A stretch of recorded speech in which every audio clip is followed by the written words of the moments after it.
news here that Guyana won the toss and asked the Windward Islands to take first knock. They've gone with an experienced pair of Johnson Charles and Athanaze. And of course, Guyana would have countered with Sinclair, their mounted off spinner, the emerging talent in the region. And Ruskin Mark, thanking you so much for joining us. And of course, I want to also welcome once again to Trinidad and Tobago, John Ramsey, who is here with us.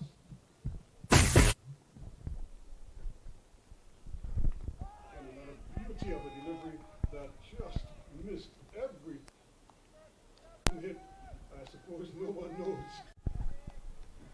Thank you very much, Ruskin. Yes, we're here for the start of Zone A, the CG United Regional Super 50. Target, and no room really for him to maneuver. That's the way Sinclair is going to bowl. With a new ball, with a ball that is a little bit older. You can see the same type of deliveries from him. He's getting an opportunity very early in this game.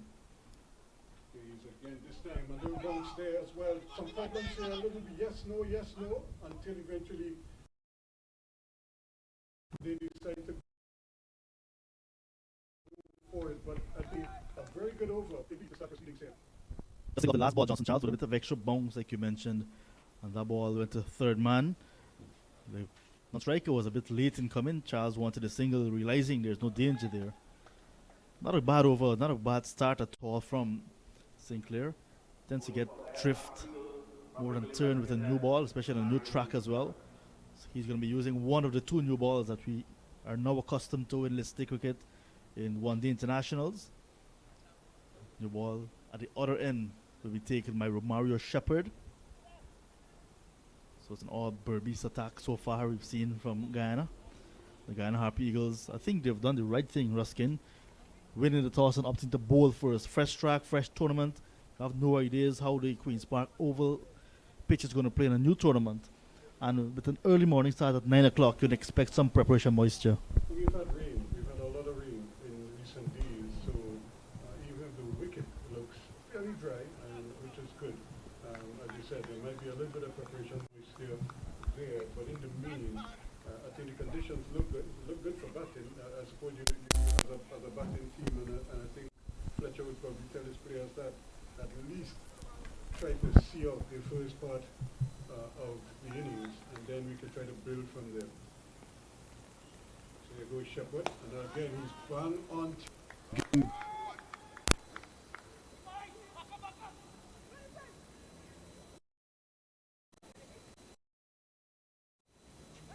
We hit him.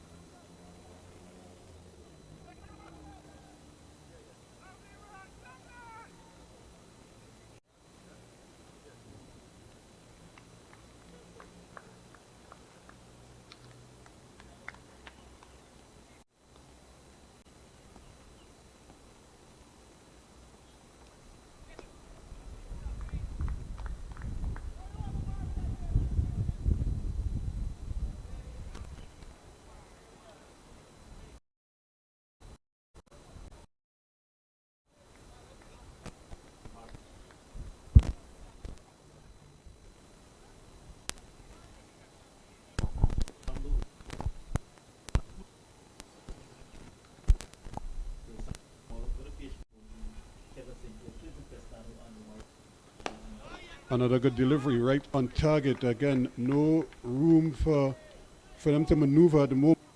And I think this is kind of like what the instructions would have been. Just be watchful. Don't kind of gift your wicket away too easily. But again, it's a limited overs game. However, and when it's 50 overs, it's a lot of time for you to kind of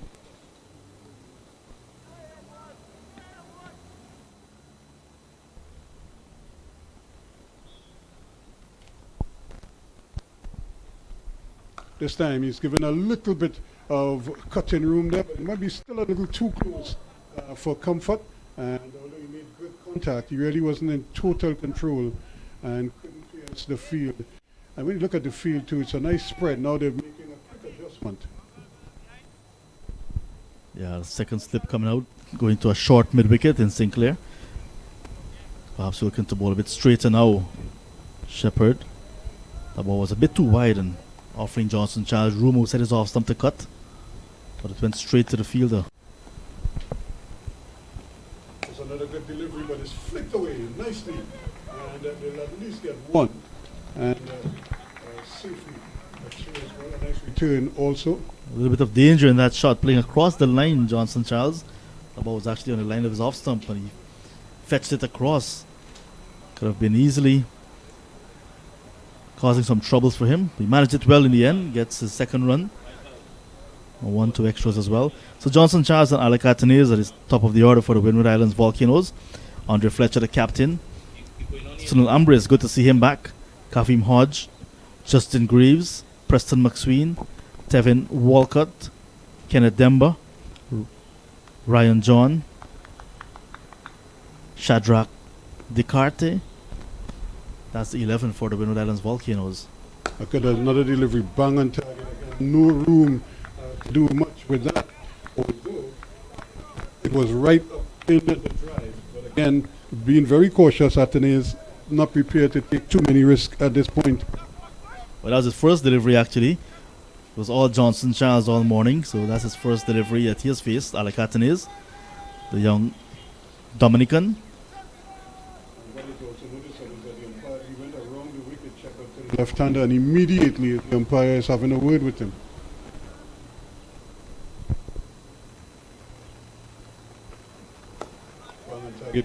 No room to maneuver there, nothing given away too easily by the bowlers, and you can easily see now a little discussion taking place there as the shepherd and the umpire having a little word. Mr. Wright out of Jamaica. At the end of over number 2, it's 3 with all loss.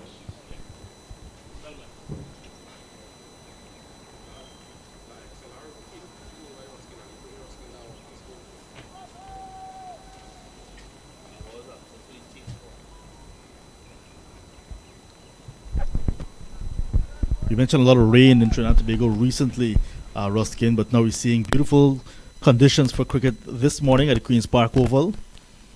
Nice sunny. You have a prompt start. And it's going to be Sinclair that will continue. So Johnson on the attack with a slip in play.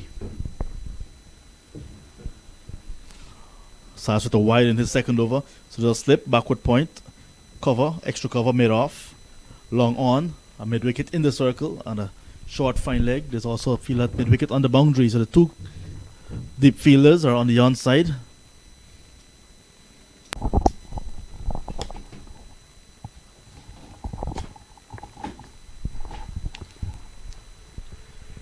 Flying into Trinidad and Tobago yesterday, you can recognize that there is a change in terms of the looks of the greenery here in Trinidad.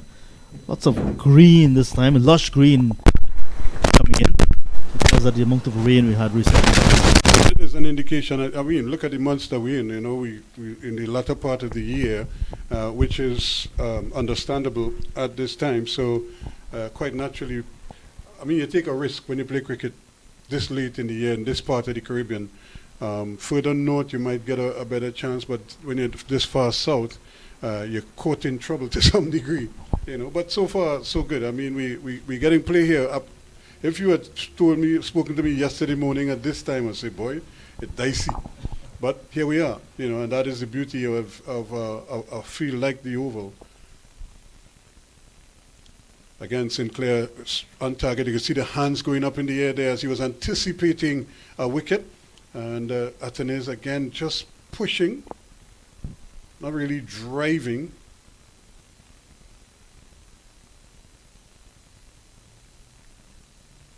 Again, this time he's on the back foot, and quick adjustment needed there, but he did well. He played it well. Again, he's playing with a straight bat. He's not trying to go across the line too much, as we saw earlier from Johnson Charles. This time, Athanaze playing in the arc, in that V in front of him. This time he's on the back foot, and again, not really taking too many risks, just playing each ball on merit, which is a good sign for him. It means that he is thinking long, staying at the wicket for some time.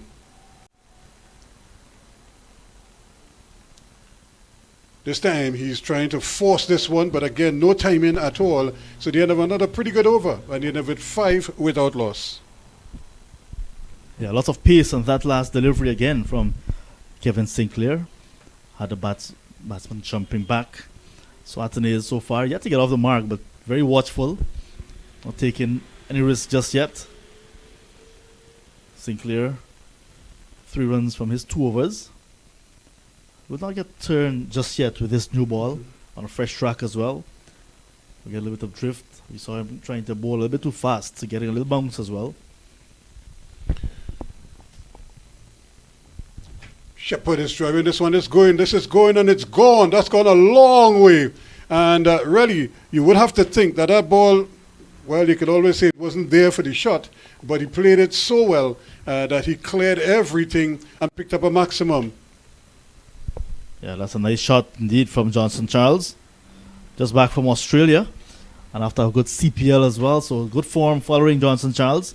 That was too full from Shepherd. Just playing through the line. He's driven again beautifully down to mid-off this time. And but it's good to see. At least he's timing the ball very well. Although he might be thinking that was another gift there that he could have probably taken full advantage of. It also shows that it's a good track as well for batting. Very early you can play that type of stroke and get value for the shot. But he is a very good batsman, Johnson Charles. Proud son of St. Lucia. This time, again, a little adjustment there, a quick adjustment needed because he was trying to, you could see him almost shaping like he wanted to go with him again. And then at the last minute, decided to at least pull out of the shot to some degree and then just blocked it. And but he hit it so well, it raced back to the bowler. And but Johnson Charles looks in ominous form. He's already up to 9, it's 11 without loss. And a nice spread field. This time, smashed away, squared the wicket. That's 4 runs. From the moment it left the bat, you could tell that he had made sweet contact. You just heard it in the sound and given a little too much width there. And he cashed in. He wasn't going to miss that one today. That's a loose ball again. A very bad ball from Romario Shepherd. Too much of room outside the off stump to Johnson Charles. He's going to take that any day. He's very strong, square of the wicket. Perhaps as strong as he is hitting down the wicket. That one left the bat like a trace of bullet.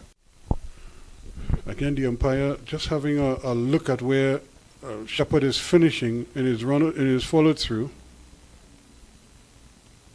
Bang on target this time. They thought for a moment about a run, but decided against it.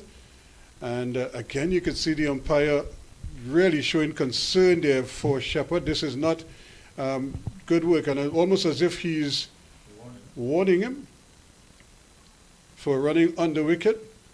It has to be said that he did speak with him on a couple of occasions previously. And this is very disconcerting for a bowler because now you're worrying about something else other than what you're trying to do with the ball.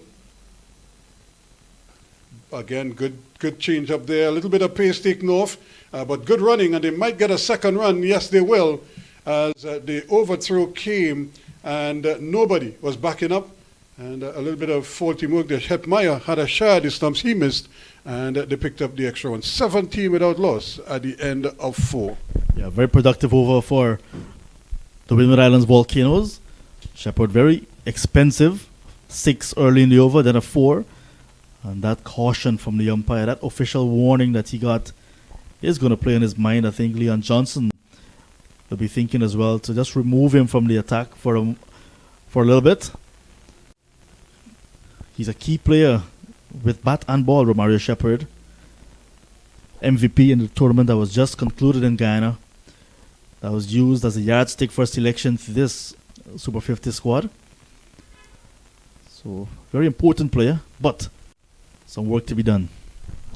Here's Athanaze now, still to get off the mark, but looks very much in control of what he's doing here. And obviously, as you said, he was away for a little while. He's back playing, and maybe he's just trying to take advantage of this opportunity here. He's not going to risk too much. Again, on target. This is good bowling from Sinclair. He's not giving too much away, and he's forcing Athanaze in particular to be very watchful.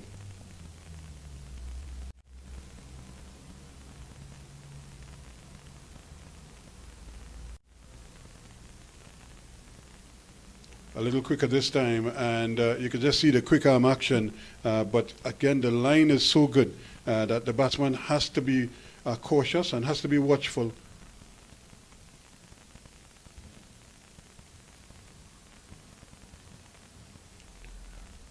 Looking to flick this one this time, but again not able to pierce the field. It's a nicely set field. There's a deep square leg, a short fine leg, a mid-wicket and a mid-on, long off, cover, extra cover, and a backward point. To flick in again this time, but he catches the mid-wicket once more and can't get a run. So he's been pinned to one end and not having any luck at all. But the good thing, he's still there. Here he is again. This time he's going to get off the mark, sweetly played, just behind square. And Shepherd is just kind of eyeballing him, but I don't think they ever thought about a second run. 18 now without loss at the end of over number 5. Not a bad effort from Sinclair, his third over on the trot with a new ball. Keeping things very quiet. Shepherd at the other end has been expensive and has now been removed out of the attack. So Shepherd. And let me just tell you that I'm going to leave you for the moment, and you're going to be joined by Mr. Mohammed, and he will take you through for the next couple overs or so.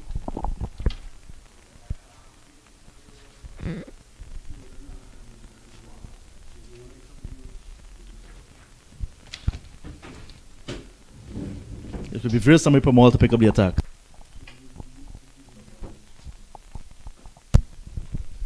Champion left arm spinner of Sami Pamal. Vice captain for this Guyana Harpy Eagle side for this tournament. Deputy to Leon Johnson. Some adjustments to the Harpy Eagles unit this year. New head coach in Ryan Hercules. New assistant coach in Garvin Ned. So welcome Kadir for the first time this morning. Pleasant good morning, John. Brilliant conditions here for cricket at the Oval. You see Pamal. This Athanaze pushes this one down to long on, gets a single. So Pamal, yeah, as you mentioned, champion left arm spinner. You know, really master of his trade for Sami Pamal. Yeah, just coming into the attack very early. Just 2 overs with this ball that was used by Romario Shepherd. And his 2 overs for Shepherd cost some 14 runs. So, and then with that trouble of following through in that danger area, he's been removed out of the attack. And now to be spin from both ends. Nice flighted delivery from Pramal. Yeah, John, very interesting so far.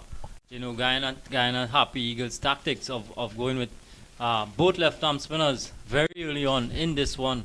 And also there's Clinton Pestano. We've not seen him so far. Pestano will add that seam variety to the attack. Nice flowing cover drive from Athanaze, but cannot beat Tazenarine Chandapal, who's parading the covers. Yeah, good anticipation there by Tazenarine, cutting that single there, or any thoughts of a single there. But Athanaze looking very compact so far.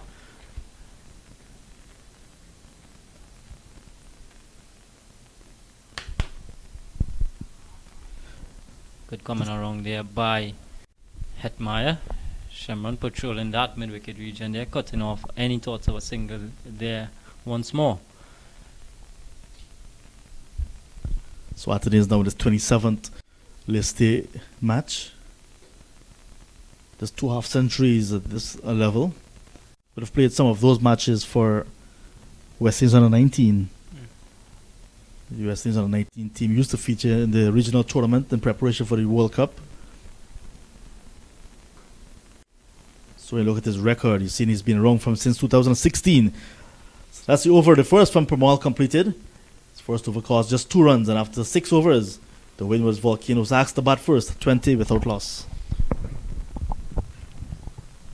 So Johnson Charles really taking doing the bulk of the scoring so far in the early goings. He's 16 from 18 deliveries. Athanaze a bit sedate start from him. He's just 2 from 17 deliveries, but nevertheless, good opening stand from these two after 6 overs. No wickets down, so that's good from them. No room outside his off stump to cut as Sinclair starts a new over. Now into his 4th over, and it's very hot, Kadir. Noticed a lot of rain recently in Trinidad and Tobago. This one is hit high, and this one is going over the stands, in fact, into the big Caribbean stand. That's a maximum. Johnson Charles, second maximum of the morning, the first off Sinclair, and he's motoring along nicely now, Johnson Charles, 22 from 21. Yeah, Sinclair getting a bit too full there in the arc of Johnson Charles. That's his sort of region there, over that wide, or that corner region there. Sinclair, we know that he's not going to spin much. He's just going to probably just get a bit of drift and use his guile a bit. Sinclair there again. He's operating on about that off stump area also.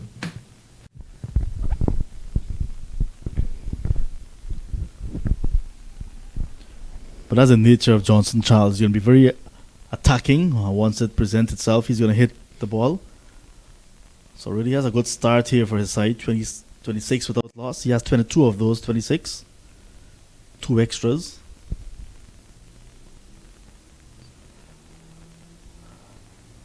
Nice late dab. Just opening the face of the bat at the last moment. Cannot beat Gorakesh Moti at third, who's in the circle. We're still in the first power play. So just 2 fielders are allowed. A maximum of 2 fielders allowed out of that 30-yard circle. This time he beats the fielder, the diving fielder of Pamal at backward point, and we get a boundary, Johnson Charles. That's a nice shot. A little bit of room outside his off stump, and he went threading that little bit of a gap there between backward point and third man, and gets the boundary. 30 now without loss. Yeah, brilliant shot again there from Johnson Charles. A little bit of wit presented itself there, and Johnson Charles just piercing the gap nicely there, picking up 4 more. So he's going along nicely. And this time Sinclair gets a bit tighter to him there. So at the end of over number 7, Windward Islands Volcanoes, they are 30 without loss. Johnson Charles, he's on 26, and Alec Athanaze, he is on 2.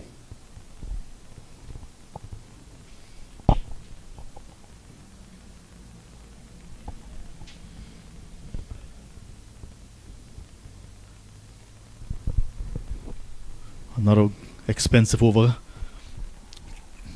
6 and a 4 in that over from Sinclair. Saw a similar number of boundaries being scored in the last over that was bowled by Shepherd before he was removed from the attack. Now Pamal looking for the breakthrough. Will continue. He's bowling over the wicket to Athanaze, the left-hander. And Athanaze squeezes it down to short third. And will get his 3rd run. Little left-hander, Athanaze. Yeah, this is going to be an interesting battle here. Pamal up against Johnson Charles, and we know ball spinner away from the right-hander. But it's interesting to see how Johnson Charles is going to approach Pamal here. Pushes that one a bit too hard, but well short of Hetmeyer, who's at extra cover. So the deep fielders for Charles, to the bowling of Pamal, it's a deep mid-wicket and a long off.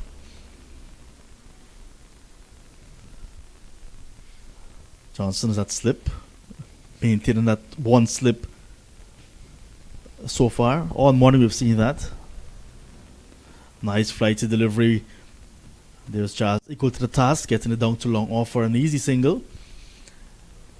That's intelligent batting, not getting the ball in the arc to hit, but will not be bogged down, just taking a single. Yeah, that's exactly what the Windward Islands Volcanoes would want from Johnson Charles, senior player in this Windward's batting lineup. So he would have that added responsibility of probably batting as deep as possible.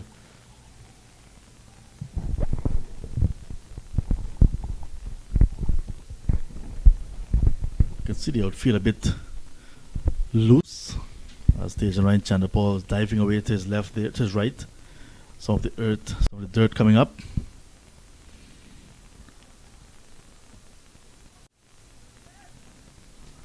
Thinking about the single, it's not on. Previously, you came to the Queen's Park Oval and see it a bit more parched. The rain is a little bit more lush, but we're seeing some white sand around. I think I heard there was some football being played at the Queen's Park Oval recently. Yeah, there was a bit of football that was being played here early on. So that's the over.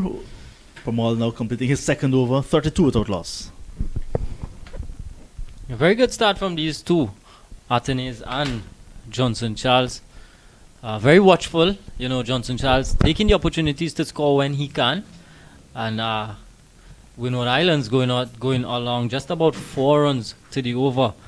So that's good signs for them, heading into this remaining 2 overs of the first power play here. Looks like we're gonna see some more spin here from Guyana.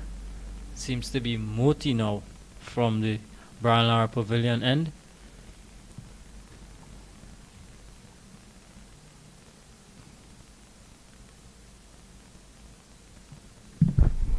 Yeah, Gurukesh Moti is going to come into the attack, replacing Sinclair. Sinclair sent down 4 overs. Did not pick up a wicket. 14 runs conceded in those 4 overs. So now Gurukesh Moti. Left arm spin as well, like Pramal. Coming from a bit higher. Tends to rush a little bit. And also gets a little bit more turn than Pramal. He's more attacking than Pramal, who's more defensive. So despite his left arm, it's a little bit of a variety as well.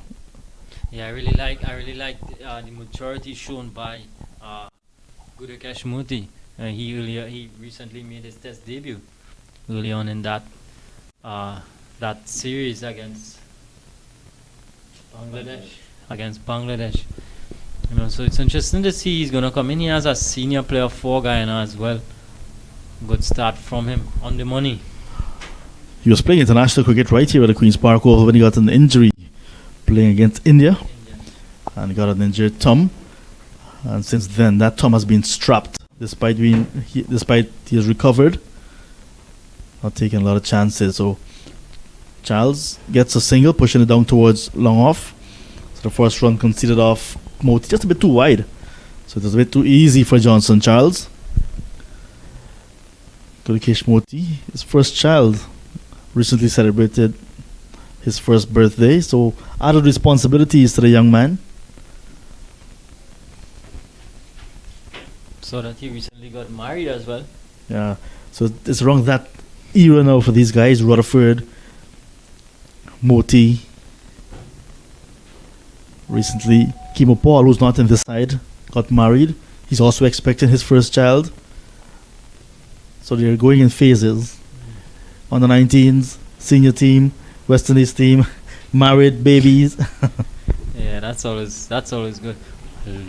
A bit loose there from Athanaze, looking for that big booming drive, but it's a well packed offside field. We see the backward point, cover, mid off. So a ring of fielders on the offside. So Athanaze would have to be very careful how he's driving there.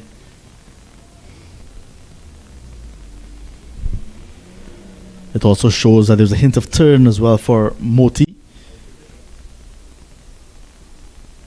How come you forget Shimron Hetmayo?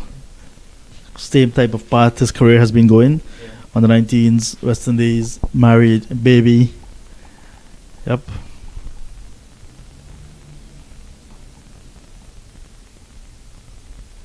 Yeah, I think this is a definite ploy from Guyana, bowling these left-arm spinners or going to their strengths, so to speak, against Johnson Charles. He would prefer pace on. So this is definitely a ploy from them. But so far he's weathered the storm good. So far he's done well. he's batted out these first 9 overs of this power play. 1 over to come, 1 over still to come in the first power play. But he's gone well so far, John. That's a very important point you made about pace on, and I'm sure when the Windward Islands Volcanoes were sent in and they opted to use Johnson Charles and Athanaze, they were telling them to see off the new ball with a little bit of extra pace and hostility. Perhaps they're expecting Shepherd and Pestano to do the bulk of the bowling in the power play.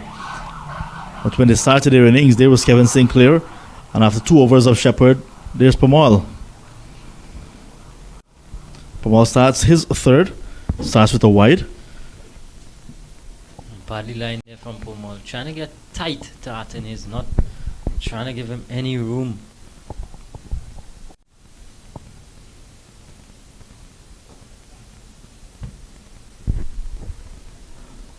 There we see Shimon Hetmai, always animated in the field.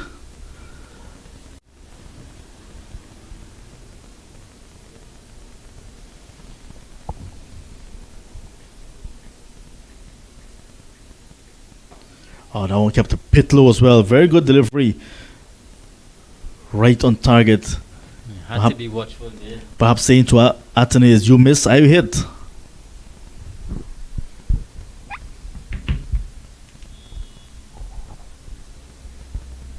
Oh. As a release shot, reverse hitting, and it will get the boundary. Athanaze. So the first boundary of Pamal is conceded, and that's the first boundary as well for Athanaze. Just trying to be a little bit cheeky on that occasion.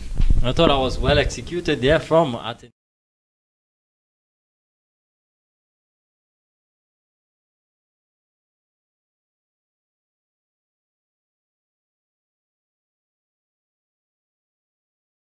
He's gonna pick up 4, so I think he's gonna give Guyana something to think about with that sort of innovative reverse sweep.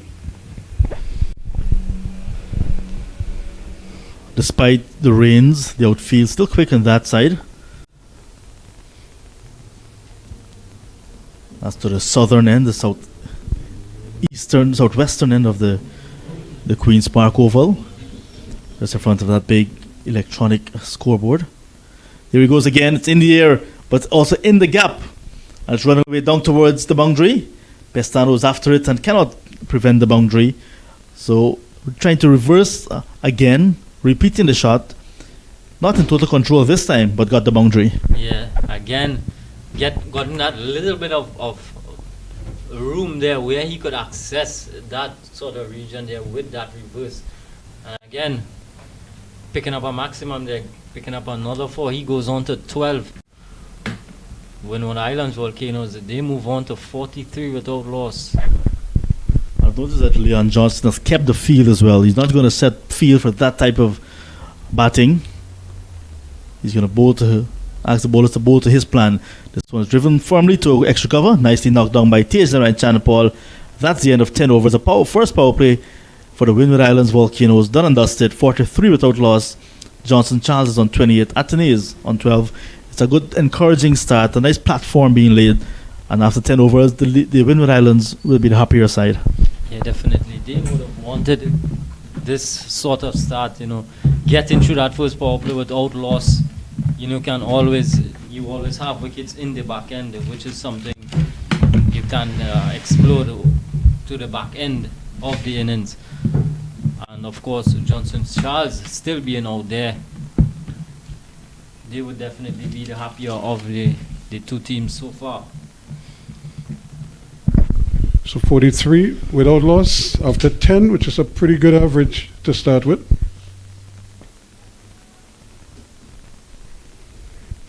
And there we see Johnson Charles pushing that one to long off there, going up the other end. So Moti continuing from the Baranara Pavilion end. Kadeo, the thing that you notice is that the timing, both batsmen are timing the ball very well, more particularly so Johnson Charles. Yeah, he seemed to find his range early on. Johnson Charles coming off a very good CPL and was in Australia for the qualifiers of the ICC World T20. Didn't go so well for him there, but he's gonna come here with some confidence under his belt. Well, it obviously he would see it in his mind. This is kind of like a step down, if you know what I mean. Yeah. And he feels he should be able to dominate Yeah. at this level. He's been partnered well here by Athanaze, who has been very sedate, but in the previous over, getting away 2 boundaries there off Pumol and kind of kick-starting his innings. He's on to 12. And there we see Moti getting a little bit too straight there, worked off the hip there by Athanaze into that vacant square leg region, picks up a single. And again, you're basically taking what the bowlers give you. You're not really forcing the issue. And you're just going along, taking what they give you and trying to cash in. And speaking of cashing in, he just got it over the head of the man at that deep mid-wicket position. And luckily for him, the boundary wasn't a little bit bigger, but certainly Johnson Charles is a strong man, and he's taking on that challenge and just cleared the fence yet again. Yeah, I think once it's that close to him, he's gonna go hard. That's his sort of game, and he is gonna back his strengths. And certainly once the ball is in his arc, he's gonna go. He's watchful this time, and again, if I'm not mistaken, there might have been a little lapse in the field in there, but I don't know if that's the original field placing that they wanted, but they certainly left that gap wide open there, and it was the easiest single that he could get because he was under no pressure whatsoever. Athanaze doing the same thing, only he's doing this now on the leg side, so I think the Guyanese may have to try a rethink here. As Gudi Keshamuti completes yet another over. 53 without loss. Yeah, very good start from Guyana. Bringing up this from Windward Islands, Volcanoes, sorry. Bringing up their 50 in the 11th over. Going at just about 4.8 to the over. But you must also tip your hat to the ground staff here at the Oval because, like I said, the amount of rain that we've been having, I think if you had called me yesterday and said, boy, Russ, can you film your cricket today? I might tell you, boy, we might be watching cricket, we might be watching rain for a while. But here we are, on time. We started on time, and the conditions now are pristine. The Oval really looks a picture, apart from, as they say, just those 1 or 2 patches. The Oval really looks a picture. So there we see Sinclair returning from the media center, and now Kevin Sinclair persistent with the spin from both ends, Ruskin. Well, again, and I think you alluded to it earlier, the thinking here is that you want to kind of take a little piece off the ball so that somebody like a Johnson Charles is now going to have to apply the power on it, and you're hoping that he skies one or mistimes one or something like that. Athanaze, though, seems like he is happy with the spin, so it's a kind of it's a double-edged sword. And that's another good shot from him, that he's able to at least just drive it. He gets a single. It should have been fielded, but I think, too, Shepherd must be thinking, and you feel for Shepherd, because think of what is going through his mind right now. He might be a little distracted, but this is where the professionalism comes in. You have this issue with the bowling. Maybe you could switch him to the other end, and he might be more comfortable there. Although most fast bowlers like to bowl from this end at the Oval. I knew I preferred this end, but I didn't have a problem bowling from the bottom end, especially when you had to kind of play second fiddle to the likes of Bernard Julian and Prince Bartholomew and those guys. You basically did all the hard work at that end. You prefer running downhill. There he goes again. And another solid shot, but it's nicely cut off here just on the ropes. And Tesharan Chandapal coming across and doing the business. Well, there we see again the ball was up in the arc of Johnson Charles and hammered it down the ground there. Good work by Tijanarine in the deep, restricting it to 1. I think they're trying to beat him to it. They're giving the ball some flight. You see he's a little flatter when he's bowling to Athanaze. But when he's bowling to Johnson Charles, he's trying to beat him into attempting that big shot. Yeah. I think that's exactly the plan from Guyana Harpy Eagles. Here he is again, just pushing up and playing it in the arc again. Apart from the reverse sweeps, everything else from Athanaze has been, between cover and mid-on. He's tried to play everything in front of him. And as an opening batsman, that is kind of like what you've been taught. I know a lot of that goes out of the board now with so much limited overs cricket being played, but at least he's adopting it to some degree. Yeah, he has been compact so far, Athanaze. And again, an easy single to Johnson Charles. No real pressure being put on him with that one. And I'll tell you what, Johnson Charles is foiling Guyana Harpy Eagles' plans so far. He's very calculated in his approach, to the spinners. Once it's up, he's going to go. If it's not there, he's willing to push it down the ground or to pick up a single. Here again is Athanaze driving in that arc again, not really trying to do too much with it, at least not just yet. We always say that. It's the end of the over, and the end of it, 57 without loss after 12.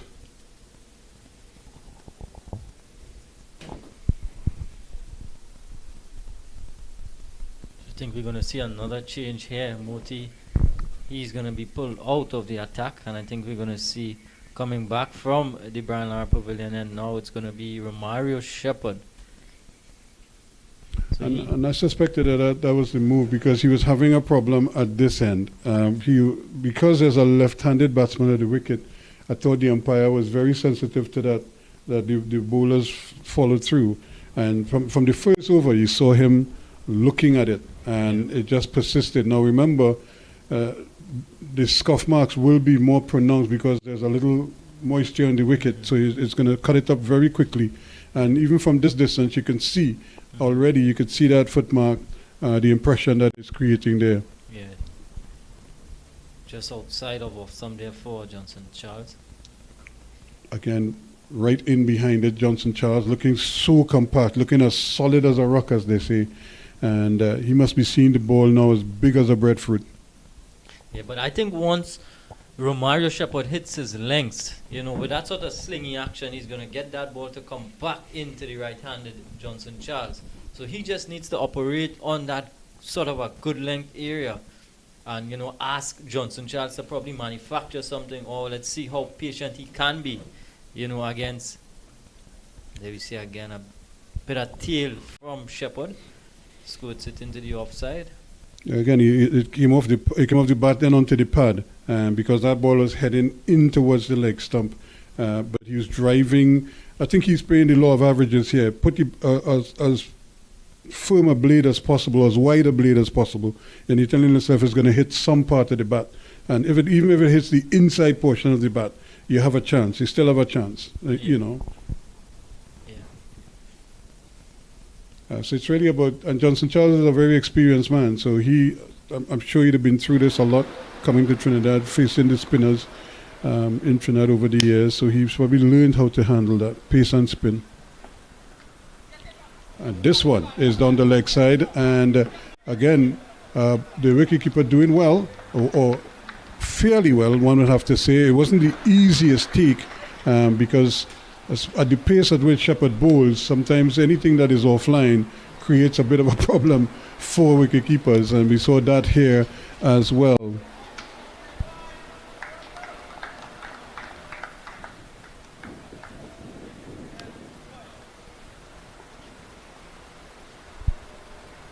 So Anthony Bramble is the man who is charged with that responsibility. There are two wicketkeepers in this team. Again, another flowing drive from Johnson Charles. He really does look in good nick. He doesn't seem under any pressure at all. And if anything, it's really in his own mind now how he chooses to go the rest of this innings. Yeah, he's going to have that added responsibility, being a senior player in this Windward Islands Volcanoes team. So I think so far he's done well. He's on the 40 now, Johnson Charles. Partnered well by Alec Athanaze.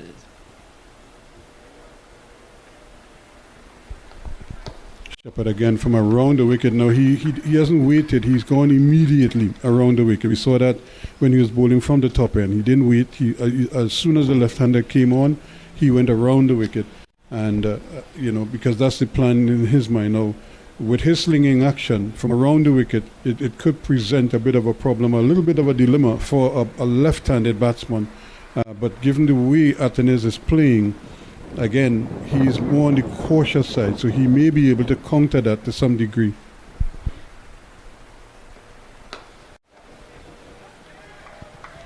Yeah, Athanaze is very, old school type of batsman, really willing to get behind those deliveries. And that's the end of over number 13. Windward Islands Volcanoes, they are 60 without loss. Athanaze, he is on 17. And Johnson Charles, he is on 40. And it's, despite the fact that they haven't been able to get a wicket, in the main, the Guyana bowling has been disciplined. They've had just one or two. I mean, think of those two inventive shots, the reverse sweeps from Athanaze. The first one was beautifully played. The second was a bit of a top edge, and he got away with it. And then Johnson Charles have struck 3 sixes already, but that's his creativity. And here he goes again. Speaking of creativity, that is muscle. Bang! And it goes for another 6. Up pumpy, as they call that. Yeah, that's again in the arc of Johnson Charles. A clean swing through that one. And getting that one long over that mid-wicket region. Goes into the stands. And that's another 6 for Johnson Charles. He goes on to 46 now. And I think this tactic from Guyana Harpy Eagles is actually working against them, because Johnson Charles, he is taking these risks very calculated. Well, to bowl at these two batsmen, you have to bowl 2 different lengths, and that is where I think the problem is right now for St. Clair. Now, that is a better length and a better speed to bowl to Johnson Charles. But he's bowling sometimes almost as if he forgot that it's the right-hander he's bowling to and not the left-hander. Underparts this time, but I don't think Johnson Charles needs to worry about that. But it's just, it's because you have to be constantly on your game. You can't, for 1 second, take a moment off. There's pressure all the time. Again, he's playing into Johnson's hand there now, because as you saw, he went down the wicket the last time when he went with the big swing. Now he's trying to avoid that swing. So he's just trying now to kind of dart it into the wicket. But when it comes to St. Clair, I think, he's not going to spin the ball as much as compared to Agudakesh Moti. So I think Johnson Charles is probably playing him like a medium pacer. He's probably going to get drift more than anything else. There's another sweetly timed drive. This one is down behind point. They should get a couple here, and they do. Good positive running once again. The throw not the best, but tidied up for him. But again, Athanaze now is beginning to get his flow. Now that must be a worrying thing for Leon Johnson.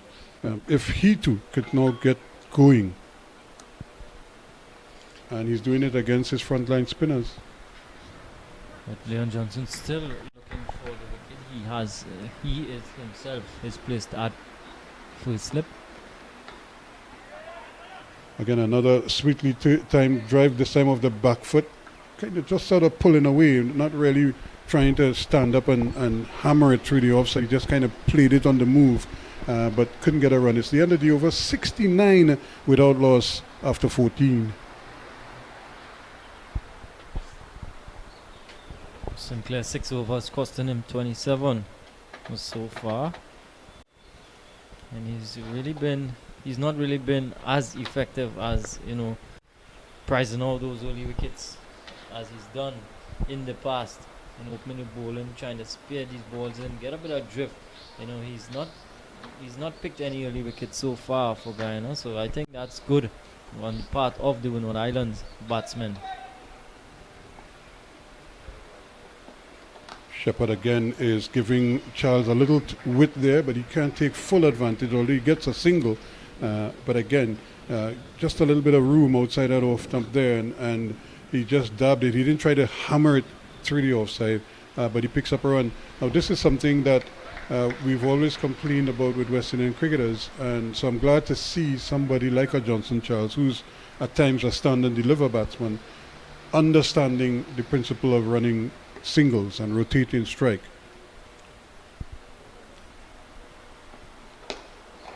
Comfortably in behind it again. Athanaze is really the ideal foil. While Johnson Charles is going at a rate of knots at the other end, he's just there, keeping his wicket and keeping his end of the bargain going and denying Guyana an early breakthrough. Yeah, he's been solid, Athanaze.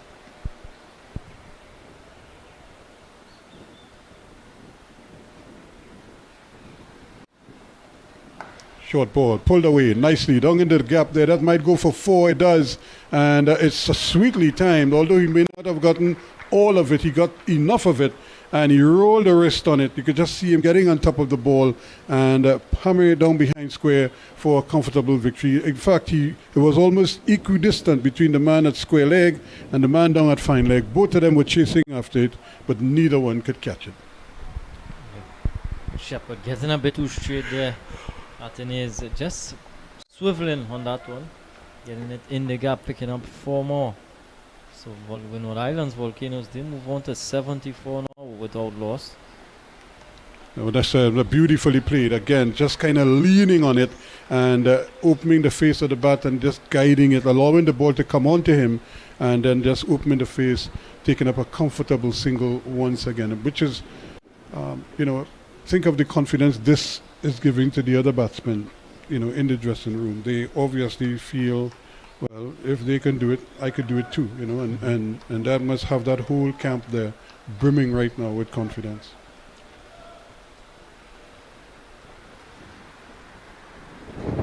Charles again, another easy single. He's doing it well because now they put the man there for precisely that purpose. But again, he's playing it into the gaps. As the Australians would say, he's playing it where the fieldsmen are not. Yeah. Yeah, certainly they've done very well so far, these two. Shepherd. 1 ball to complete his 4th over. He's gone for 24 so far, Mario Shepherd.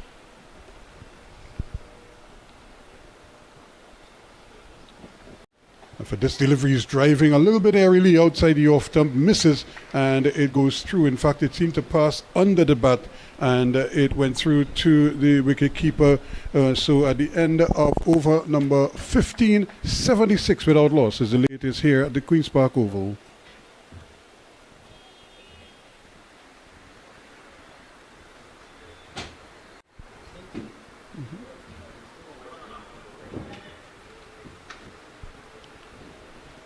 So again, the Guyanese have with some work to do, I would imagine, and some ideas.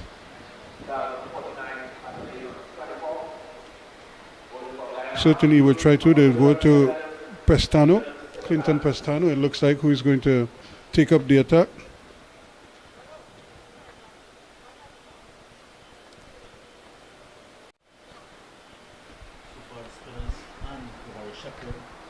Able to get the breakthrough. So, in case of Clinton Pestano, utilized now. Over number 16. Conditions continue to be excellent for cricket here at Queen's Park Oval. This is match number 1 of Zone A. And Volcanoes against Harpy Eagles. Siege United. Super.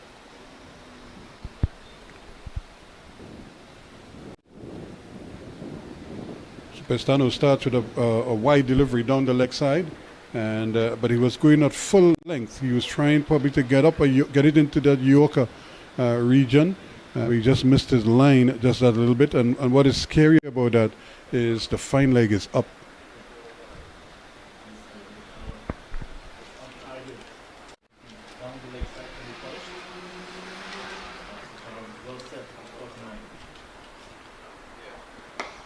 this time he's just walking into that one. Very easy indeed. Looks very, very relaxed, very comfortable.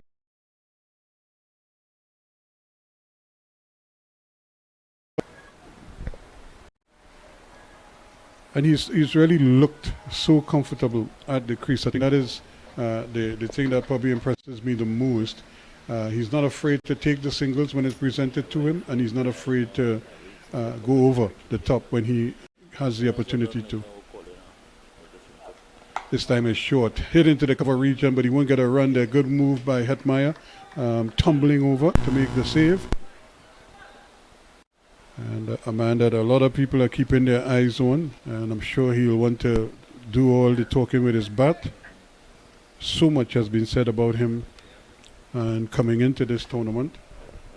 That is his best response will be big scores.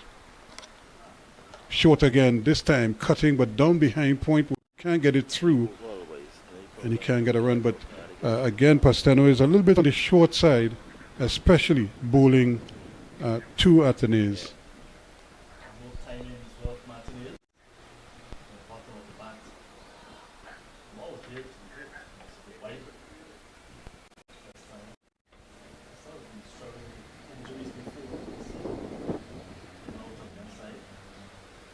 Nice smooth approach. Again, he's a little bit short, but this time Athanaze does get a single. He just comfortably rolls it down to third man, where there is plenty time for him to jog a single. And this again is so good to see, John, where the batsmen are understanding.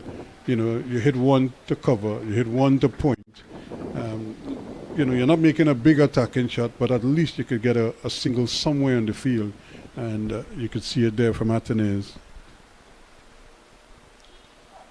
Johnson Charles trying to turn this one. He struck on the pad, and they're hoping, but the umpire, Mr. Wright, says, not today. I think he's right. First over from Pestano coming to end. 3 runs conceded, and Johnson Charles brought up just his 7th with the half century in that over. So it's a very nice start from the Island Volcanoes, 79 runs. The ball might have been hitting just outside the non-stop. Slightly bit high as well. Good slow delivery to end over from Pestano. Jogging up some hills in Guyana. And the Sioux-type team here. There's one time in Lagooni. So one of the heavy areas of Guyana. I have lead on it for some time. Tell me about that.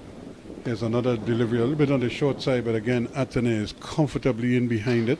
And if you notice something, John, at that southern end, the pavilion end, Shepherd seems, I don't know if it's the slope, or he's coming up the hill, but he's not encroaching.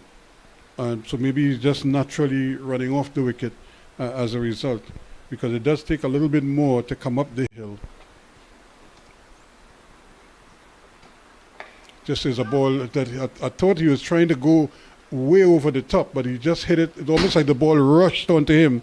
And although he went through with the shot and he hit it well, but you could see looking at the bottom of the bat now, because it was almost as if he was trying to lift that one over the deep mid wicket.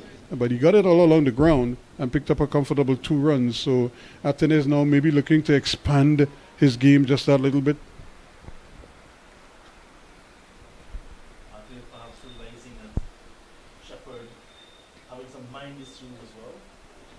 Gets another short one and is trying to hit this one. They're appealing, but not out, says the umpire. And I think he was appealing more in hope than anything else, because that ball was certainly touching down outside leg. And he, again, looked like he wanted to go aerial with it.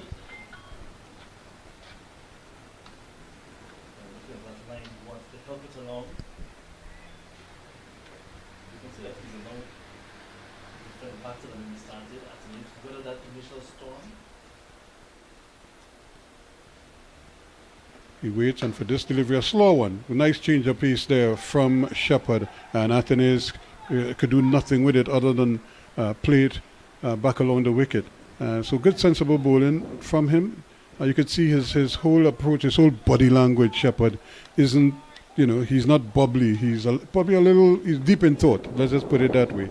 And he's probably trying to work out, how can I get a wicket here for my team, even though I'm not at the top of my game right now.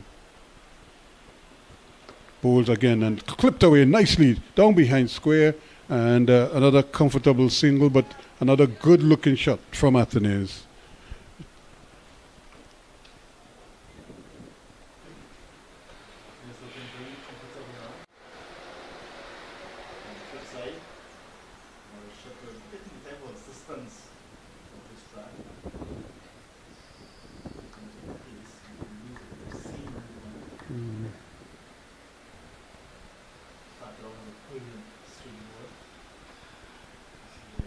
Ground staff. It's another delivery that Charles is just climbing into and just playing it beautifully. Full face of the bat, gets it down to long on with the greatest of ease at the end of another over. 17 completed. It's 83 without loss.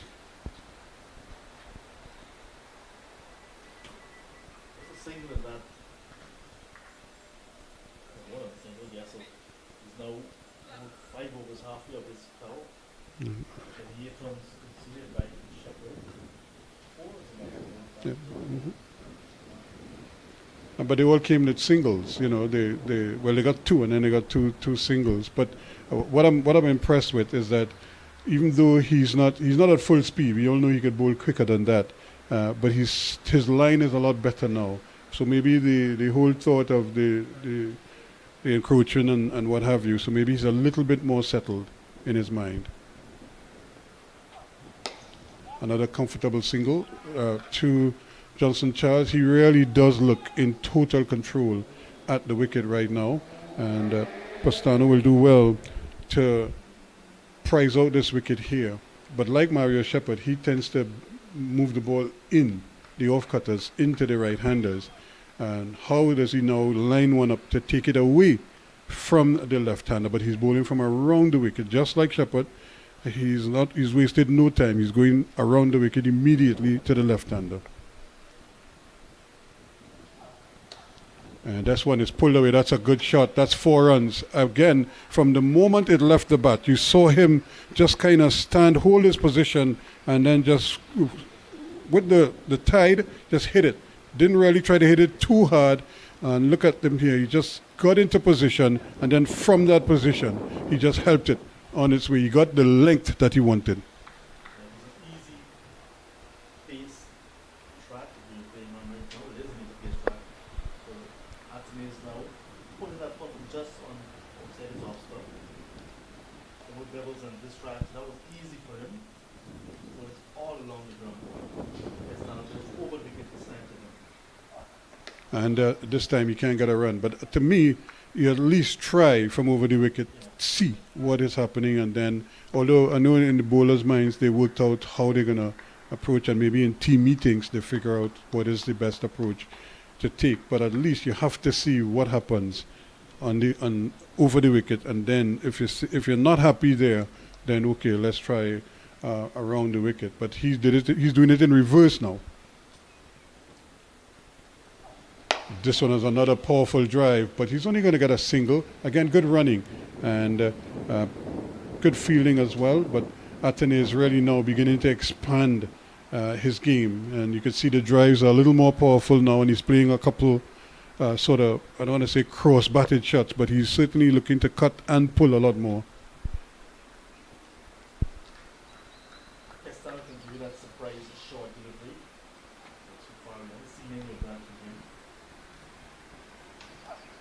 A little bit of a change of pace there. When it's in his whole rhythm, he has a good run-up. It's not an aggressive run-up, but he comes to the wicket with a good motion.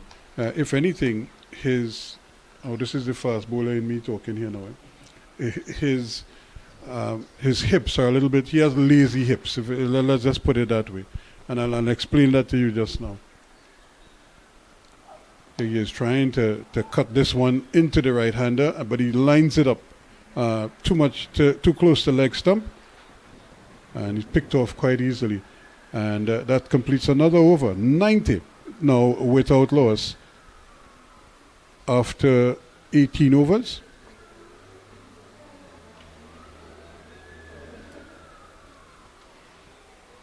A very good start for the Volcanoes, 90. The foundation being laid. And they were sent in by Johnson this morning. First match here in Trinidad.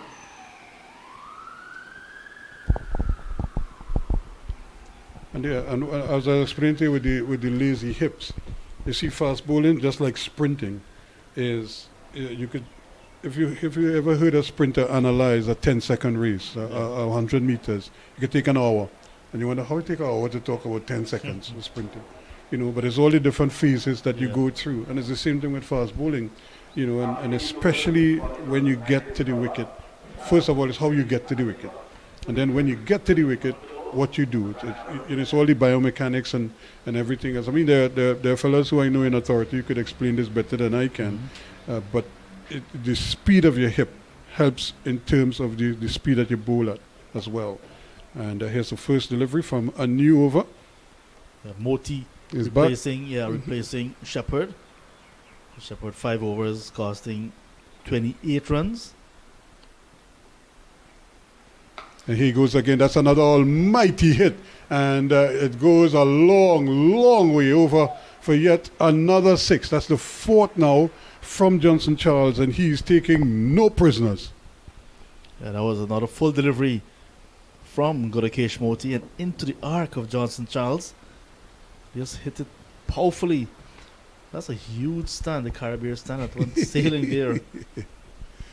Yeah, that's a good hit. Powerful hit again. So he's now on to 59. And the Volcanoes getting closer to 3 figures, 96 without loss. Nice foundation. Charles the aggressor. Athanaze a bit more sedate, but he's also playing a very good hand. Obviously the perfect foil as openers. Charles there just kind of moved that left leg out of the way so the bat could come through cleanly. And he really middled it beautifully.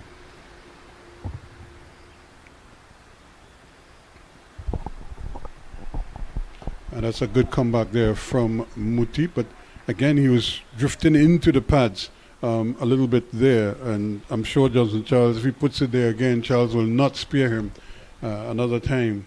I think he was lucky to get off because of the extra pace, Moti. Again, just standing up and watching. And you know what I'm impressed with is just his whole mental approach to this innings. Again, searching for that one. It might run a second one, but the Charles seems disinterested in it. Athanaze, though, had an idea in his mind that there might have been a second in there, but in the end, they decided early o'clock. Charles decided that he just wanted one, and he was happy with that. But again, you see people from other countries, they would try to beat out 2 because the man at long on was a long way out. The mid wicket was very deep on the boundary, so there might have been a possibility of a second run there. But they decided, Charles in particular, decided early o'clock that he was only interested in 1. And since he's the senior man, Athanaze had to concur. Again, another slow delivery that is just played casually on the onside. That completes the over. At the end of it, 97 without loss at the end of over number 19. We have some drinks for the first time today. It's a hot day, but we're going to welcome this break. The Guyana Harpy Eagles searching for their first wicket. They were pretty much confident when they won the toss and asked the Windward Islands Volcanoes to bat. But so far it's been all Johnson Charles and Athanaze. 60 from 56, Johnson Charles. 33 from 58, Athanaze. Haven't seen any of the other batters as yet because no wicket has fallen. 19 overs bowled. Pestano just 2 overs, none for 10. Pomol 3 overs, none for 14. And Gudakesh Moti 3 overs, none for 19. Sinclair 6 overs, none for 27. And Romari Shepherd 5 overs, none for 28. So 3 spinners, 2 seamers. Haven't seen a wicket as yet. So the Harpy Eagles will be very happy with this break, an opportunity for them to rethink their strategies going in deeper into this innings. But it's a nice confident start. A foundation has been laid by the Windward Islands Volcanoes. And again, the thing about this particular tournament as well is that it's 50 overs, so that's 300 balls that you can make use of, and so even though you might be off to a slow start, look at Athanaze now. He looks so much more, comfortable at the wicket. He looks like he's ready to change gears, as they say, and really get after the bowling. And he's doing that without taking too many risks because, as you said, there are no real devils in the wicket. If anything, it's playing a little bit on the slow side. There might be a little bit on uneven bounce, a couple of kept low.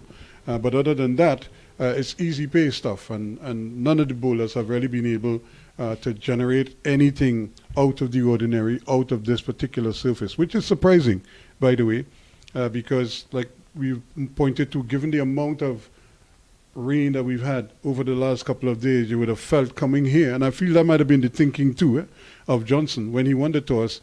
He immediately said, you will bat first, because he might have been looking at the wicket, but now there's no grass on the wicket, so there's we were out there, so that's a bare surface. Everything is rolled in, and so he might have looked at it and say, well, boy, maybe I don't know how he's going to play, but at least you bat first, and let's see what happens.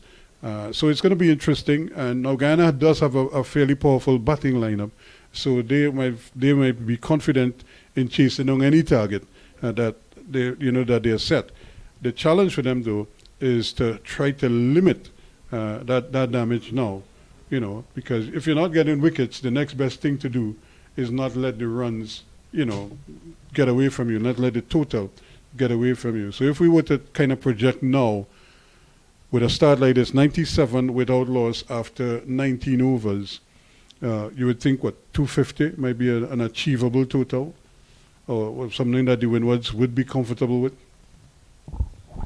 Well, they're currently going at 5.11 runs per over.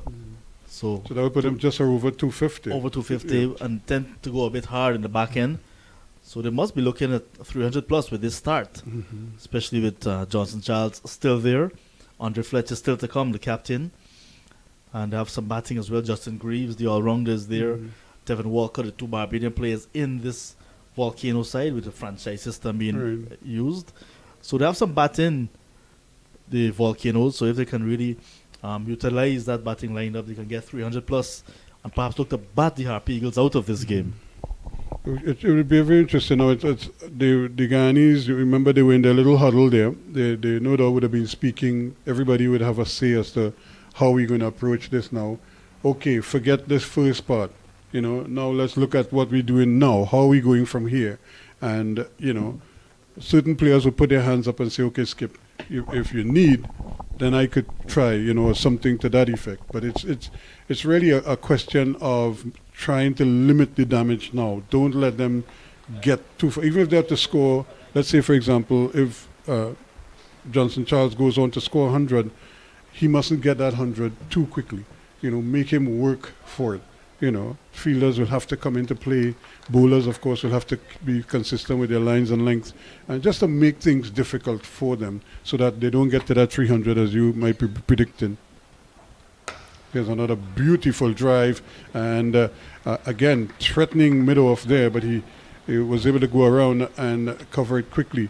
But you could just see Johnson Charles just continuing this love affair with the oval here. Johnson Charles with a magnificent 177, I think it was, at Scarborough in Tobago. I think that was in 2014 or thereabouts. And when Fletcher was under 16, I think he scored a double 100 at that ground. Like 36 sixes in that innings. Balls were just flying out the ground. And that's a loud appeal for an LBW. Again, he was going across that one just slightly. If anything, there might have been a little bit of inward movements to the left-hander. And again, that's a good delivery from Pestano. Just going against the grain there because you expect him to go across the left-hander. And this one might have just nipped back a little bit or just held its own, but it struck him outside the off-stump. Yeah, and perhaps got a bit too high as well. But a good delivery. And that is kind of like what I think Johnson needs to see from his bowlers. Another good length delivery once more, and treated with respect. And so now is the time for the Guyanese to really put their hands up now and say, okay, fine. You know, we didn't do well in this first part. We didn't achieve what we wanted to achieve, which would have been early wickets.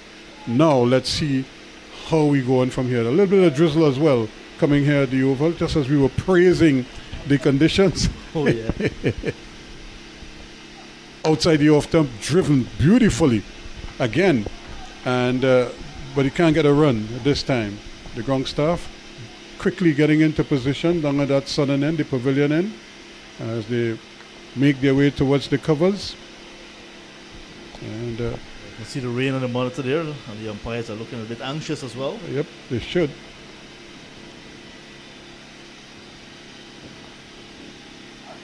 And this is one just clipped away beautifully, and one bounce over the fence. So again, Athanaze, you could just see him take a little stutter step. He almost like he walked into position, anticipated where the bowler was going to pitch the ball, and then he just used his wrist to clip it down behind square for 4 runs. Yeah, magnificent shot indeed from It the brings young up man. the 100. And 100 is on the board in over number 20. So that was a bit easy for Athanaze. And he's been playing a bit sedate, very sedate all morning. And suddenly, a good shot. A little bit of aggressive shot from him. This time he's coming across the line just a little bit as he put that foot in front, and he had to play over around the pad. But he did it well enough. He got good contact, and he got another comfortable single to rotate the strike yet again. So the end of another over, and at the end of 20 overs, it's 103 now without loss. Pestano now, 16 runs from his 3 overs. Boundary conceded in that 3rd over. So he's got to be very careful, Pestano, not to leak too many runs. He'd like the ball a bit tight and allow the pressure to get to the batters and then perhaps get a wicket. So far, no Harpy Eagles bowler able to get into the wickets column. Moti is going to continue. 100 coming up in the 20th over. So it's a very good foundation that has been laid by the Windward Islands Volcanoes, led by Johnson Charles. Good form follows him, Johnson Charles.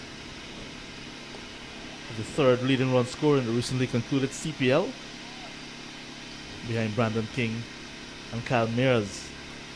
We're all in that attempt at the T20 World Cup for the West Indies. I've been very impressed with the start from Windward Islands Volcanoes, limiting any sort of intentions that the Guyanese would have posed with their spinners, Moti, Pomal and Kevin Sinclair.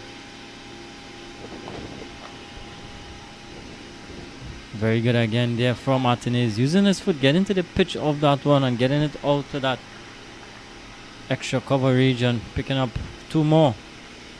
So then when Islands Volcanoes total moves on by 2, they go on to 105 without loss. So now Athanaze in his career would have scored 2 half centuries at this level before, so getting closer to what would be his 3rd.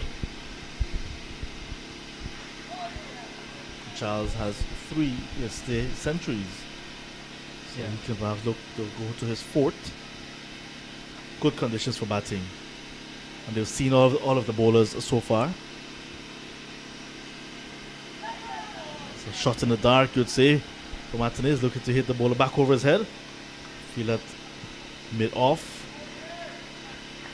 He's in the circle, but there's a long on.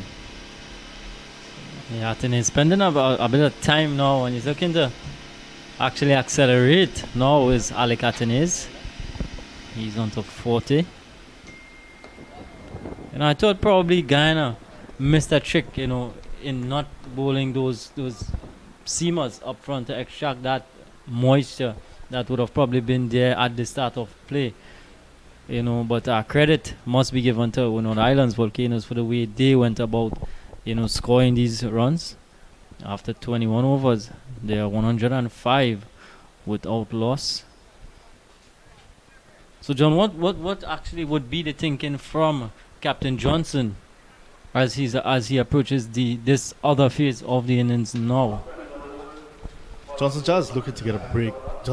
Leon Johnson, in fact, are looking to get a breakthrough desperately.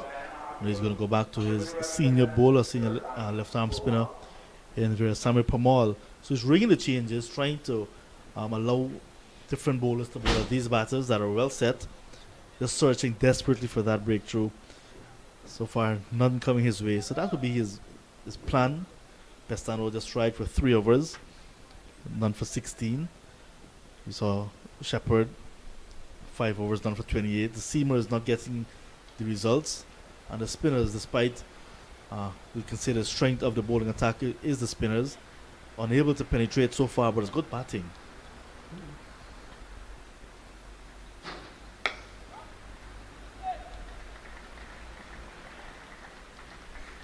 See, another single easily taken. So no pressure at all on Johnson Charles. But he's gone through the gears brilliantly well so far, Johnson Charles. He's been attacking, anything that has been loose, he's cashed in. But other than that, he's been very watchful, and getting those singles, rotating the track very comfortably. So that augurs well for this Windward Islands Volcanoes batting lineup heading into these remaining 29 overs or so.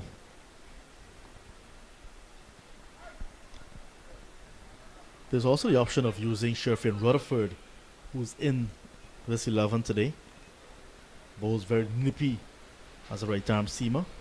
There's no Kimo Paul, who's injured back home. There's no Chandrapal Hemraj, who tend to give you some left arm variety as well. He's also injured. This one is lapped away down towards fine leg, looking for a second. Return comes in, but the batters are very quick. So limited options now available in terms of bowling for Johnson. Leon Johnson himself, who can bowl a little bit of leg break, a little bit of off break.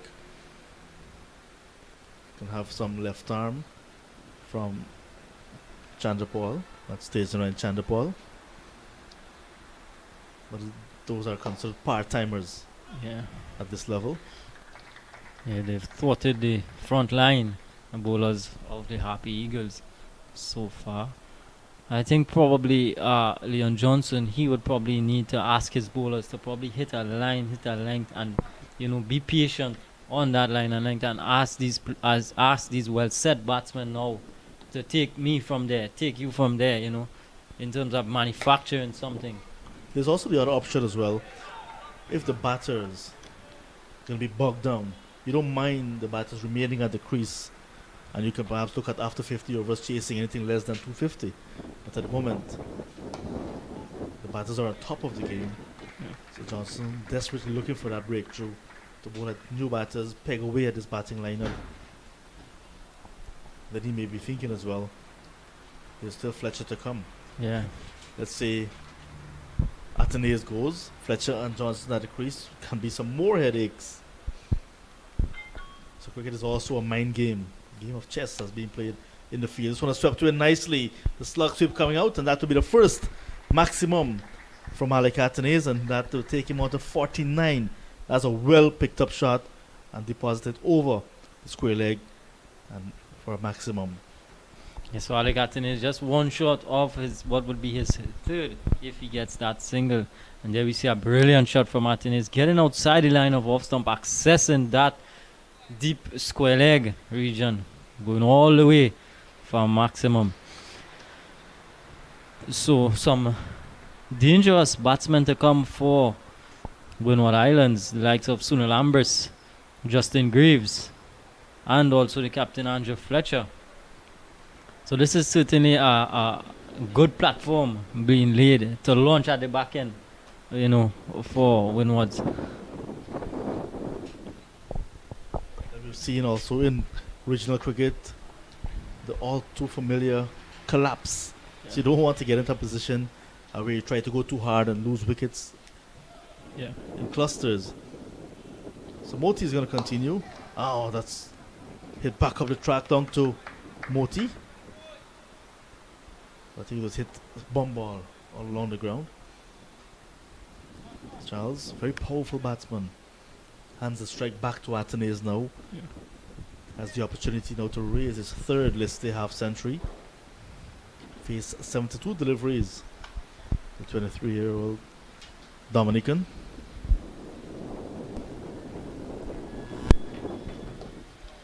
Gets this one down toward mid wicket and we get the single, a very important single to him, and gets his half century. Well played from Athanaze. He had to weather the storm early, but he's still there. Managed to play some very good shots square of the wicket. Those two reverse hits, then a 6 moments ago. So well done to young Athanaze, coming in at the top of the order, partnering Johnson Charles and getting a half century. Yeah, he's been a perfect foil for Johnson Charles at the other end. You know, he's sort of the rock or solidity, you know, in the partnership. And the batting partnership certainly has gone well for Windwards. And we speak about partnerships. You're speaking about bowling partnerships as well. You know, Moti tends to be very economical, you know. So he would probably need... Just I'm speaking about economical coming in there. And that's a fall of Johnson Charles. Caught in the deep there by Sinclair. So Johnson Charles goes for 64. Moti strikes for the Harpy Eagles. There's Charles looking to back himself to go over the boundary at long on. But he got height and not distance. There's Kevin Sinclair coming in. It was not easy.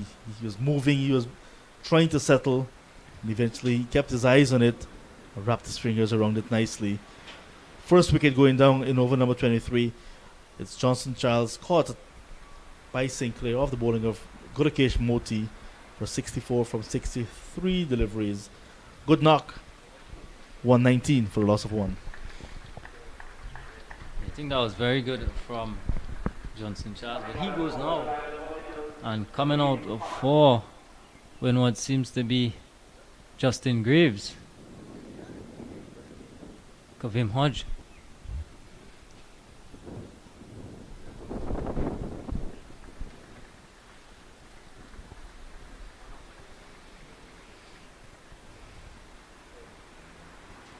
So that's the wicket that Guyana were looking for.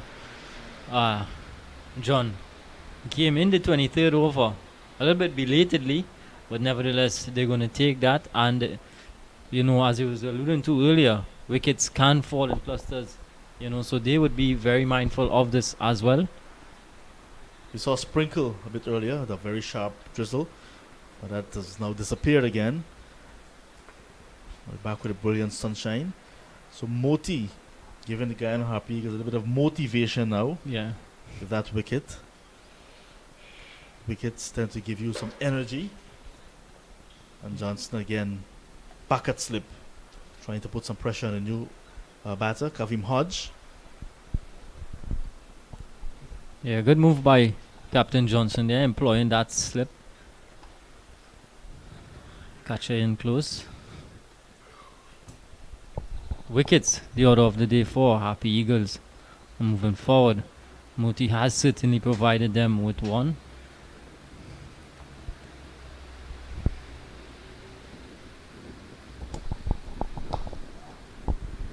So some more pressure on Hodge now, the new batter. Shimon Hetmeyer comes in a very short extra cover position, putting some pressure on a 29-year-old Dominican. Hodge, with experience, a former captain of the Windward Islands Volcanoes, gets the second delivery, defends, and that's the end of a successful over for the Guyana Harpy Eagles. Moti, 5 overs, 1 for 23, getting the wicket. It was Johnson Charles caught by Sinclair for 64 from 63 deliveries, 119 for 1. 42nd game now for Kavim Hodge. Lots of experience for him, just not able to be consistent enough at this level to go on to the next level.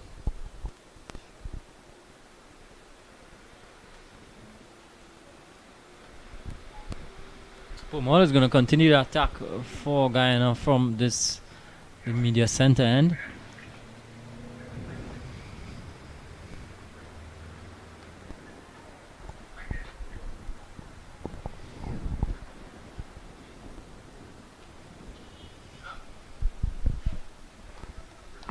So Athanaze now with that added responsibility, with Charles getting out in the previous over. You would have that added responsibility now of batting through, or batting as deep as possible.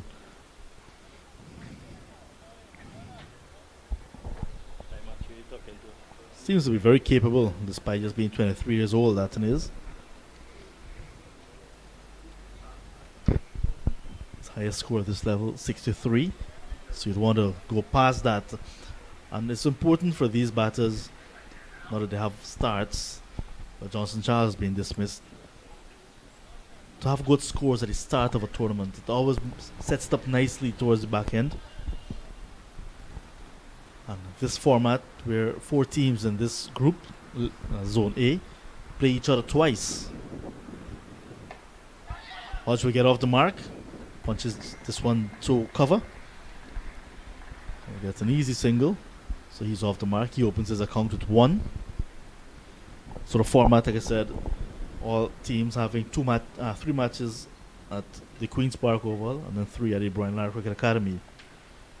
3 matches, day matches, 3 matches, day and night matches. So it's an interesting format.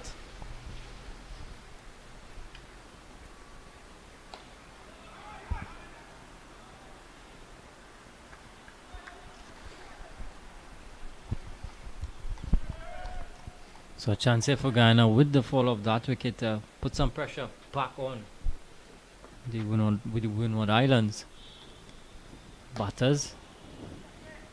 The other 2 teams in Zone A host Trinidad and Tobago Red Force and the combined campuses and colleges. They come into action at 2 p.m. this afternoon in the first day-night match in this zone at the Brian Lara Cricket Academy. Hoping that we have some good weather in that part of the country as well to allow a full game. It's important to have these games played right out.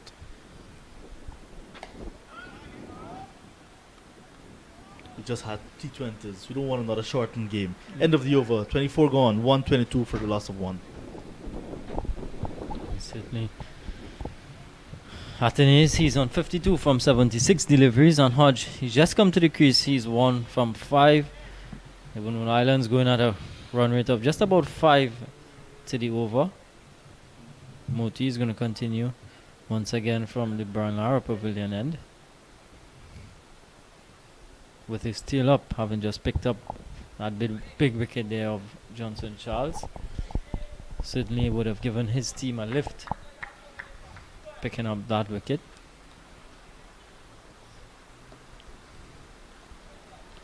And in the Windward Islands side, there is no Devon Smith. For the first time in, 2 decades maybe. Devon Smith retired earlier this year from regional cricket, from domestic cricket, after an illustrious regional career. Nice domestic career for him. This was played in the year of the hips, but falling well short of that field, that short backward square, we want to say, for Pamal. This is the 25th over of the innings. This one is in the air. Deep mid wicket comes around, but it goes into the boundary in the gap. It is a deep backward square and a deep mid wicket, and falls well short of both of them and into the boundary for 4. So Athanaze now looking to step on the accelerator, moves up to 56 with that boundary. Yeah, a little bit too short there from Moti, giving Athanaze enough time to rock on the back foot and pick that gap there. Beating those 2 men out at deep square leg and deep mid wicket, picks up 4.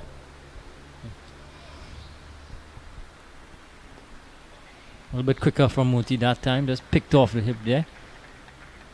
Chanda ball comes off the square leg boundary. Just 1. Athanaze goes on to 57 with that single. Brings the new man Hodge back on strike.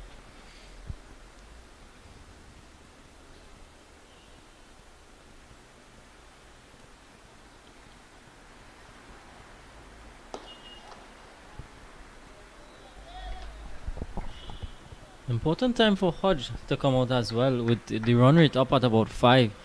He would certainly not want to soak up too many deliveries. Well ball there from Moti, a bit slower. Getting some turn, well played by Hodge. Gone are the days when the regional teams would play each other. This time we have 4 teams in one zone, or they're separated the 8 teams into 2 zones. So what are your thoughts on the format? Each team in the zone playing each other twice. You get your thoughts, then Ruskin will take over. It's the end of 25 overs, halfway stage in terms of overs for the Volcanoes, 127 for 1. I think it's a good initiative from Cricket West Indies, playing these 2 zones, Zone A and Zone B. Zone A, playing right here in Trinidad. 2 venues used, the Queen's Park Oval and the Brian Lara Cricket Academy. And Zone B, taking place in Antigua. And so, yeah, definitely it's a good format, something new. So that's, credit to Cricket West Indies for introducing some.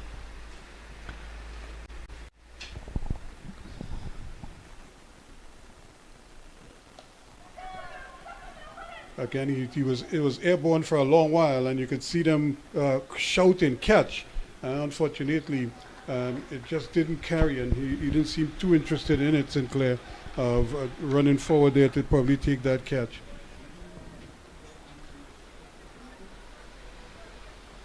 But it certainly is a format that, I don't have a problem with it, because I think what it does, it speeds up the cricket as well, but it allows a little bit more cricket to be played.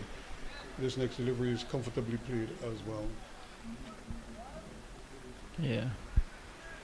Because it's achieved, because the schedule now is so tight that you can't really, do too much. Good anticipation here, good movement again. You could just see Hetmeyer anticipating where the batsman was going to play that one, and was quickly onto it, denying them a chance of a run.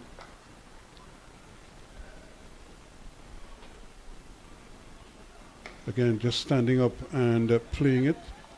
I don't think he needs to try to kind of replicate what Johnson Charles was doing, but at least he must understand the rotating strike is going to be critical at this point. This time he gets another ball that he can work with, and gets an easy single down to Chandapal. Comfortable run for him, and that's more like it. Don't wait until you get something you could hit for 4 and just block balls, but try to rotate strike as much as possible. The boundary balls will come eventually. He's coming at a crucial time with the run with over 5 runs to the over. Athanaze again just trying this one, and but even though it was at 5 and over, which is a pretty good rate, but you still want to not lose wickets or not take chances too early in your innings, because then you're gifting wickets away to the opposition. And as we always say, you want to put a heavy price on your wicket. It's 130 for 1 at the end of 26.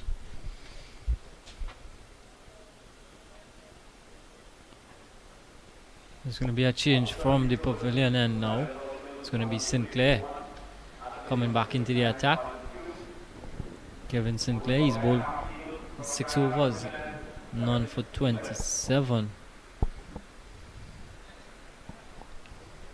And I'm sure he would like to try to improve that, and the best way to improve it is by taking a couple of wickets or thereabouts. And plus, we must understand too, this is the first game, so players kind of now getting into rhythm.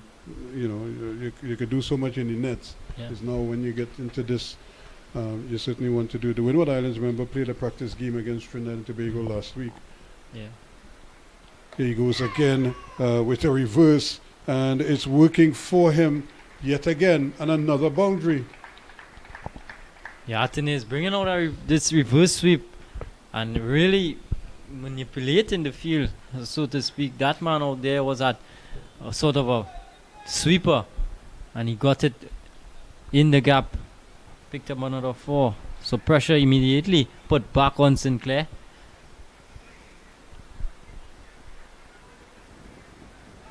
This time Athanaze is watchful, and immediately I'm playing the ball. If you look at he's looking to see where that fielder is at backward square, and there's none. The man is at short backward square, just behind the umpire, just to the left of the umpire.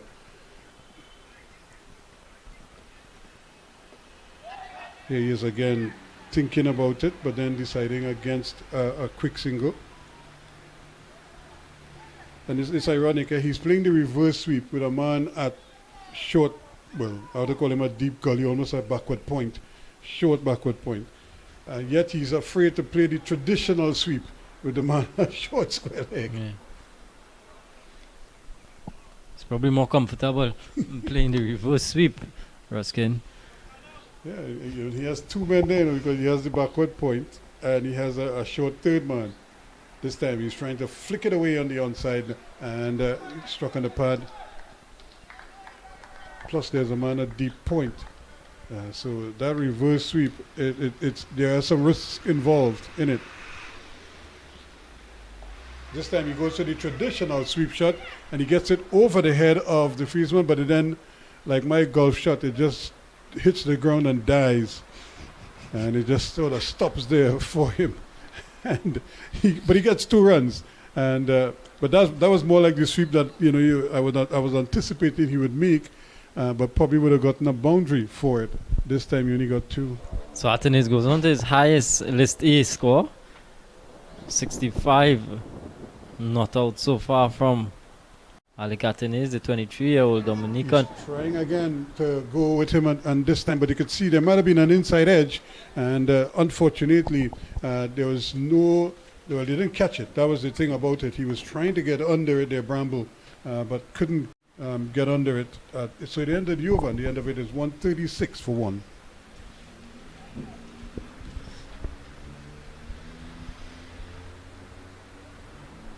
Windward's going at about 5 runs, still maintaining that 5 runs to the over, Ruskin, and which is good heading into this the sort of final phase in the innings, the back end, the 20 overs. And not all of it is boundary hitting because they've been picking up singles, they're running a couple of 2s, and so there are ways that you can, in fact, accumulate runs. In fact, I would have learned that very early from somebody like watching somebody like Larry Gomes back.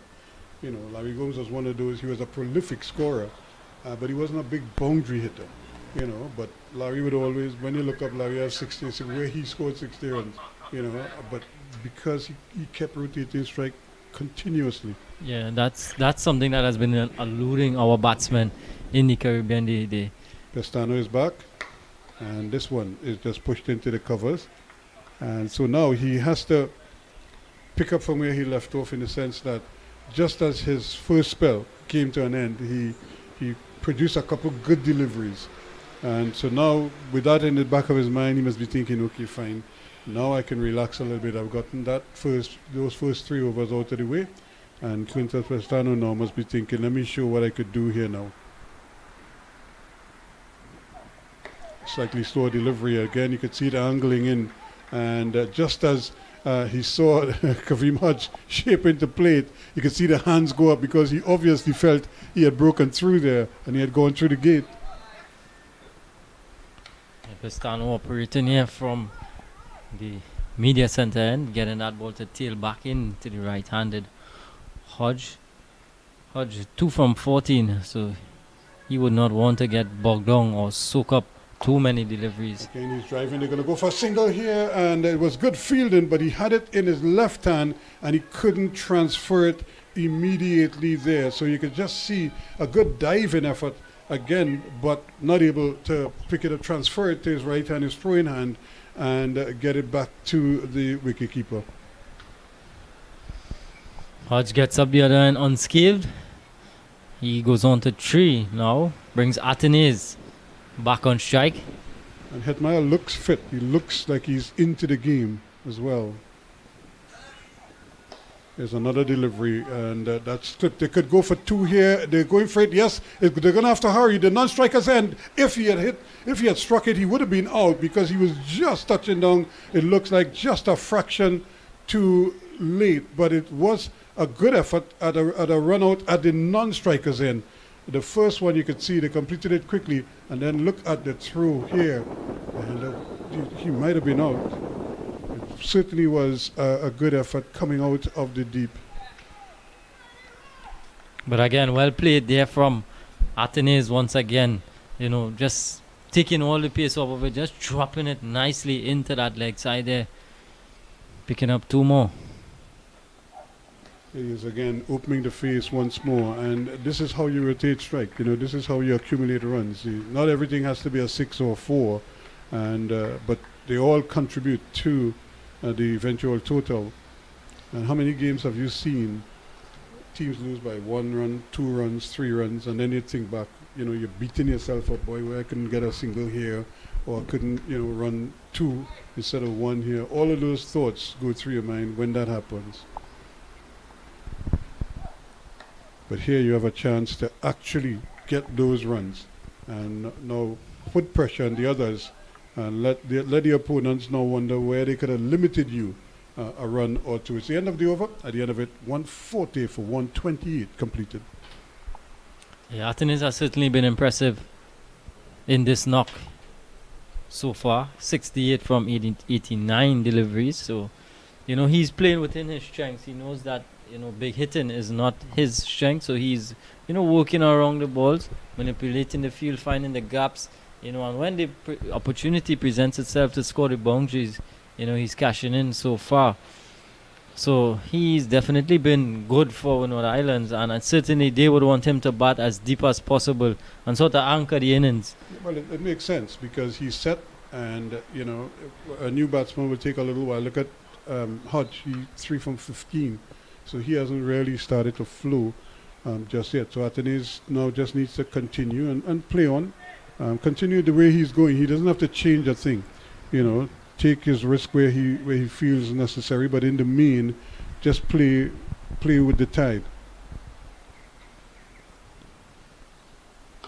And this is what I'm talking about. That's a brilliant shot indeed. It bounces once and it rolls into the boundary thereafter. Again, finding the gap. Once he clears cover, an extra cover, it's a safe shot, and he picks up another boundary. And now here's the challenge for him now. How do you now put that out of your mind and focus, get back to what you're focusing in again as you bat? Because quite often, when we say that rush of blood, you hit 1, you want to hit 2, you want to hit 3, but he has to kind of get back into that mode now. Well, playing the ball on the merit is the best way of, doing that. Concentration must be up, playing the ball on the merit. But I tell you what, that was a brilliant shot. He's hitting that ball inside out over cover, which is quite a difficult shot to play. But he's playing the off spinner with the tide, so he's taking all the risk. Here he goes against the spin this time, and he might get even more. And yes, he gets a big 6, another maximum to Athanaze. So he went inside out the last time. This time he got outside the line and helped it over mid-wicket for a comfortable 6. That brings up the 150 in the process.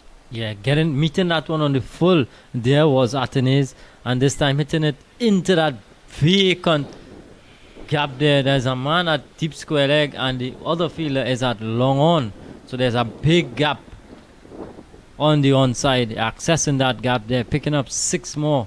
Goes on to 78 now, and then just nonchalantly gets one down the ground and goes up the other end. This is brilliant batsmanship from Athanaze so far. It's concentration. That's the thing. And in order to concentrate like this, you have to be fit. And quite often I hear people talk about why so much emphasis is being placed on fitness. But there's a fitness that allows you to execute this for longer.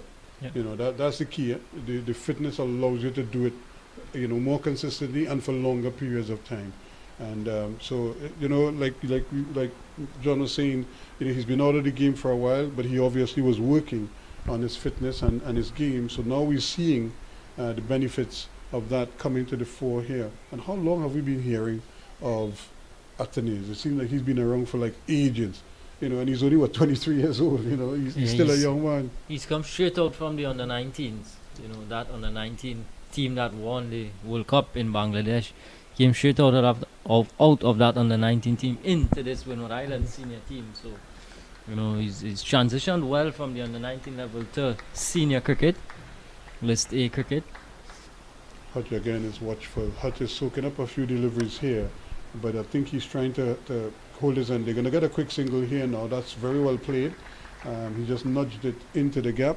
and set off immediately for what turned out to be a comfortable single. 151 for one it is at the end of, or 152 rather for one at the end of 29. Yeah, Hodge. I think Hodge's role will definitely be to try and score a bit quicker than Athanaze is at the moment. Athanaze certainly would be the man to bat through for Windward Island. So Hodge's role now he would need to actually get those scoring shots, get those boundaries going, and if not, rotate the strike as Johnson Charles and Athanaze have been doing previously. He is now opening the face again and gets another easy single, and so this is good because he doesn't have to force the issue too much. And if he's rotating strike, then it means that the captain and the opposing team, they now have to figure out the changing plans all the time, or the changing approaches. He's not letting no one bowler kind of set up the batsman with facing 4 or 5 consecutive deliveries. So everything is changing all the time, and as we all know, that left and right hand can be a problem for some bowlers. Case in point, and but this time Preston is right behind it, and Pestano rather is comfortably is online, and he's forcing the batsman to have to adjust quickly. Now I like him, and the reason why I like him is because he hasn't done much with the ball in terms of movement off the seam or anything like that, but his length is pretty good, and his line, he's not too far off in terms of his line most of the time. He is again bowling at this time. He almost got a breakthrough there, but that was a kind of almost out of nowhere that shot came, and he was taking his life into his hand there. Luckily for Athanaze, he didn't make any contact because that was going straight up in the air. Yeah, trying to manufacture something there. Athanaze wasn't that short to be playing that sort of shot, but he would probably be so confident now. Already he's on 81. Listed 100 is in his sights. Slow delivery again, and this is good cricket now. He might have brushed the pad or something because it's not signaled as a wide, but you could see him using his upstairs, as they say, and because he knows that Athanaze is trying to get at him, so he's probably just mixing up his deliveries quite nicely, and he forced another fault shot there from the left-hander, and it also forced an adjustment in the field. The mid-wicket rather, has gone to deep mid-wicket, and the backward square leg has come into the circle just behind square. Almost a short fine leg. Here he is again, Blade the slower one. They're going to have to hurry here again, and another shy at the non-striker's end is just off target, backed up by Chandapal, but again good running, but again a little bit of risk involved in there. However, they made it through. A bit of hesitancy from Athanaze there, but I thought that was a relatively easy single to short fine leg. The call was Hodges, and he made the call early and set off, so I think Athanaze had to trust him.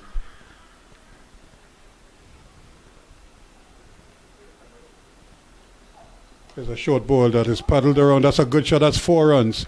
Well into the gap. The man at fine leg could only jog after it purely to retrieve it. And that's 4 good-looking runs for Kavim Hodge. You look at it, he's straight on the legs there, and he was into position early and just swiveled, helped it on its way, and it was there for the taking, and he took it. 158 for 1 after 30.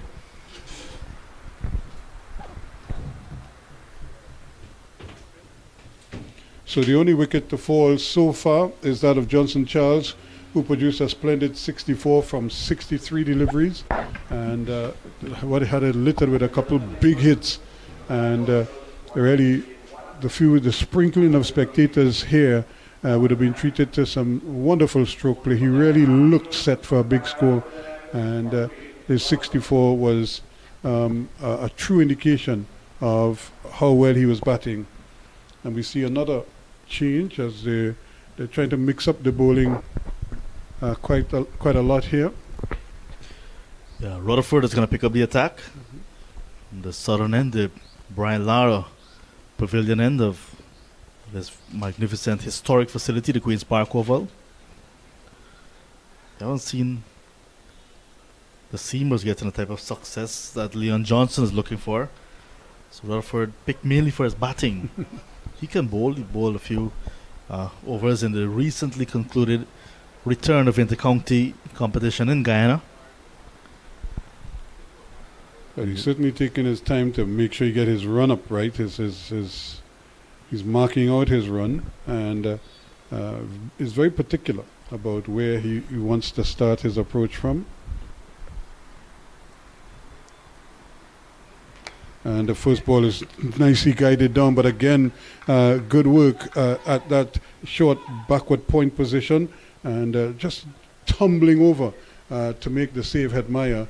And he really looks to be on top of his game right now, Hetmeyer. He's in the field, he's busy, he's chatty. And he's also assisting by helping to set the field.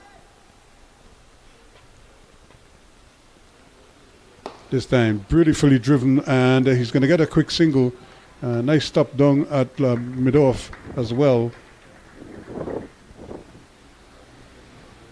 But it's good to see. When you think of Hetmeyer, you know, like I said, so much has been said about him, but he looks like he wants to play the cricket here.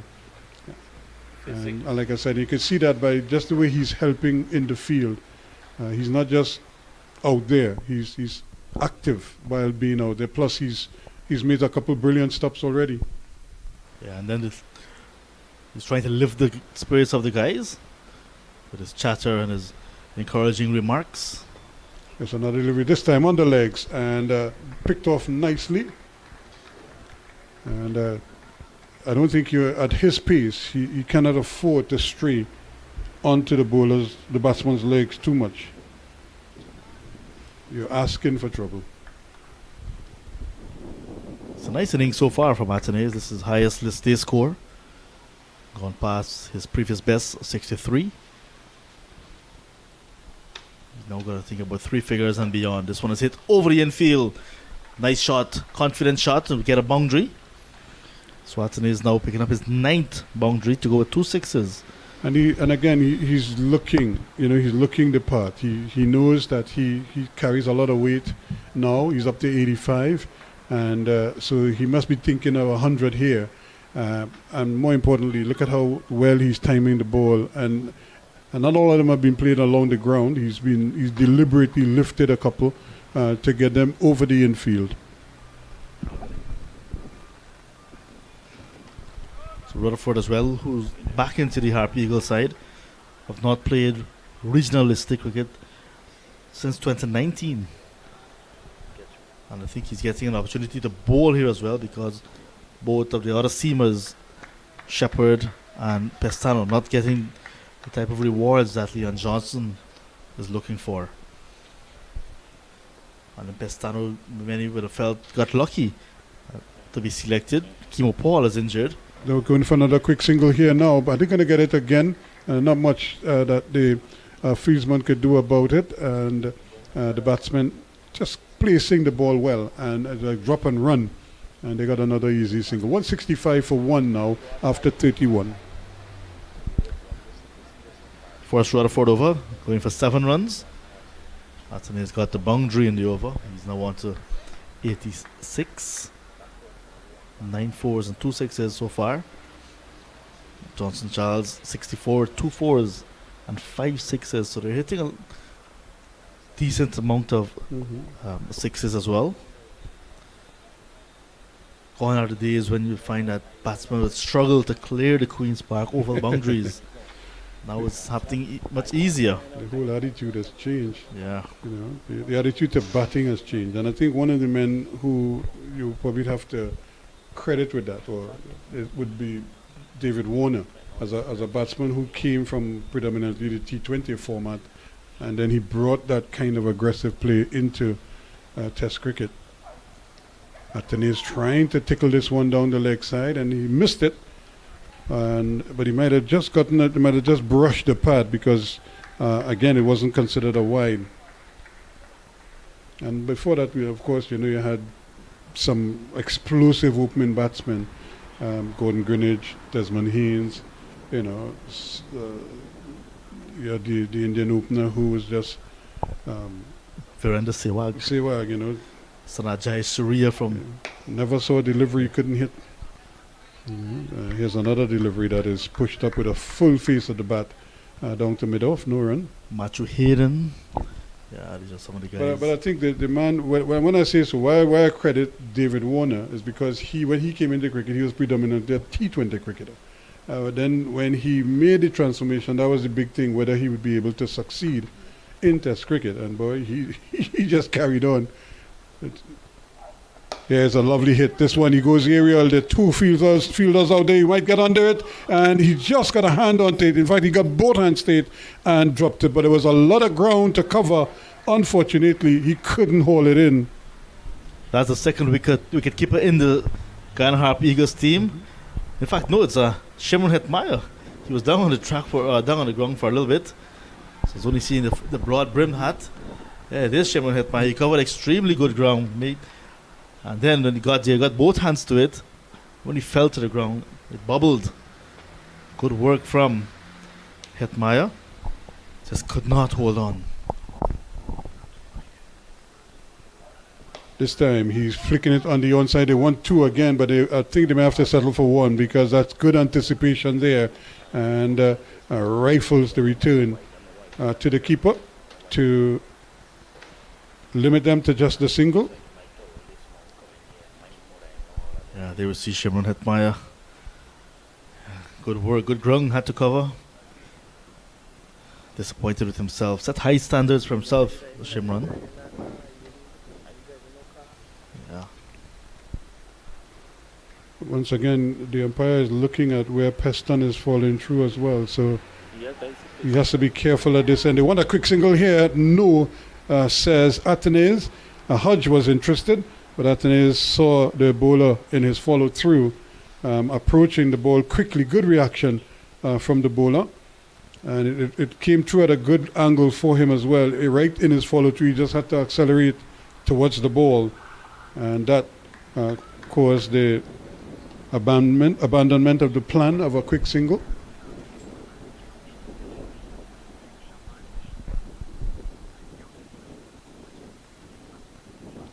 This time, again, he's just taken a little bit of the pace off of it, but he's bang on target and induces a forward defensive prot, literally. 168 for one now after 32.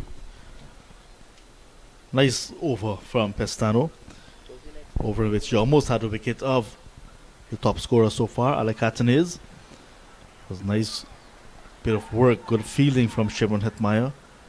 Moved all the way from mid-off, well, mid-on for the left-hander. Running back towards the boundary. Kept his eyes on it, but just could not hold on. So Pestano, 6 overs, cost 29 runs so far. The only wicket taker, Golikesh Moti, who also was bowled 6 overs, 1 for 28. And now we're seeing Sherfin Rutherford getting a second over.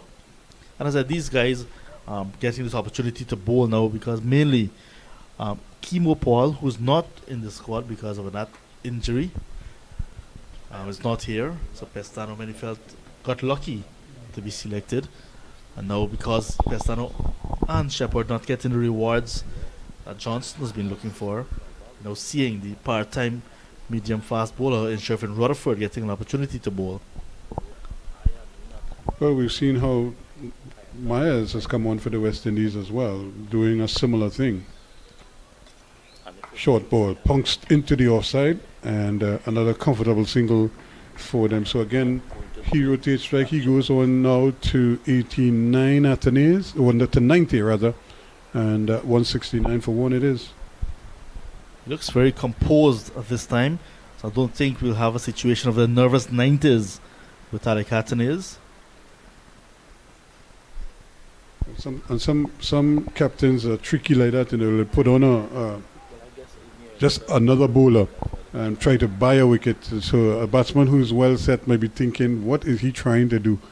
And have you thinking all kind of stuff. That's not there. That's a good delivery. That one was coming back in at the right-hander Hodge, but he kept his eyes on it and was able to handle it. But that's kind of like what happens sometimes. You put a bowler there and say, look, just give me a over, and let's see what happens. He's on 90 anyway, so if he gets 100, it's no big thing. And but the batsman now thinking, boy, I wonder what he's going to do here. And should I hit him for 6 over 4? Another good delivery, but it's played away down behind square. They've gone for 1. They're going to come for the second, and they get it 2. Good movement again. It was good fielding, and not able to really deny them that opportunity there.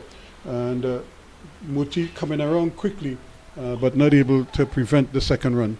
I think it could have been prevented had he not slipped as he started to run after that ball. So he slipped. Blame the footballers. Yeah, so some loose soil on that side of the ground. There he is again, coming down. A late decision there by Athanaze. He was thinking of probably coming for the run. Hodge offered it to him. He decided against it initially, and then when he looked up, he decided, yes, there might be a chance here. But then by that time, Hodge had changed his mind. Hodge watching the ball right onto his bat, playing it very late, and because of that, he was on the back foot and took it to take off for a single a bit too late. Again, not able to pierce the field there, that backward point position.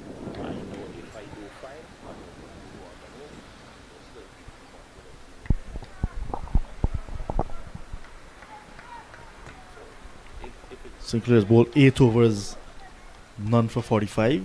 So he has 2 more if Leon Johnson decides to go to him. Swinging away, the appealing for an LBW decision there, but the umpire doesn't seem too interested. In fact, he's indicated that it was a little bit high and decided against raising the finger. So it's the end of another over. 171 now for 1 after 33. Good bowling again from Rutherford, getting his second over. That one was definitely high, as you can see. Looking to pull Hodge and taking him almost to the top of his tie. So umpire Gregory Brathwaite, very experienced, not going to give such a decision. So Niall Smith, who's on the field at the moment but not playing this game, has a sore ankle. So he would have been another seam option available to Leon Johnson. And then there's also the new face, the new kid on the block for the Harpy Eagles, Quentin Sampson, who can also bowl some right-arm medium fast bowling, but he's not in the 11 today.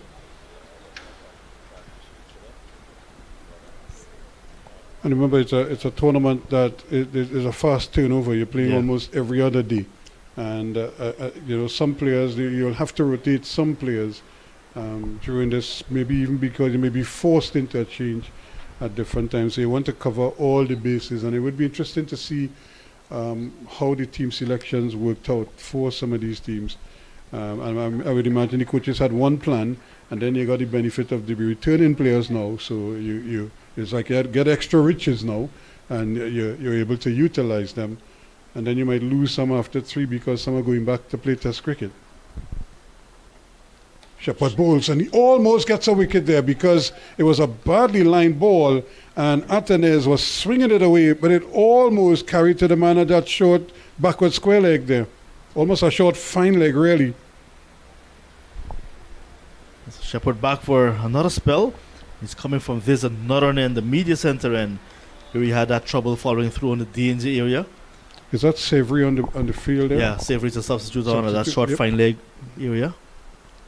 This time he's pushing this one up, and they're going to get the single now. You have to hurry the rebound. If he had hit, he was out.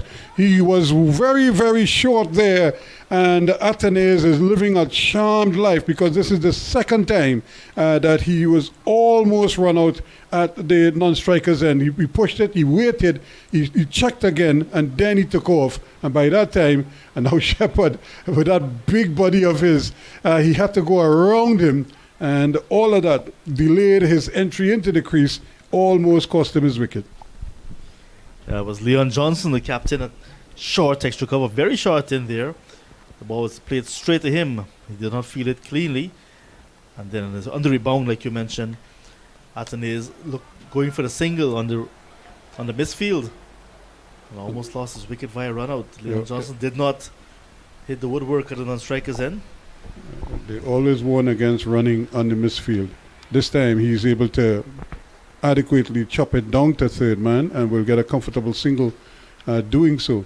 But while all of that is going on, John realized that they keep rotating the strike very well, and they're accumulating runs. They're not blazing away, but the scoreboard is ticking over quite nicely. Yeah, and that run rate that you're scoring at is just about that 5.1 region for the majority of the innings.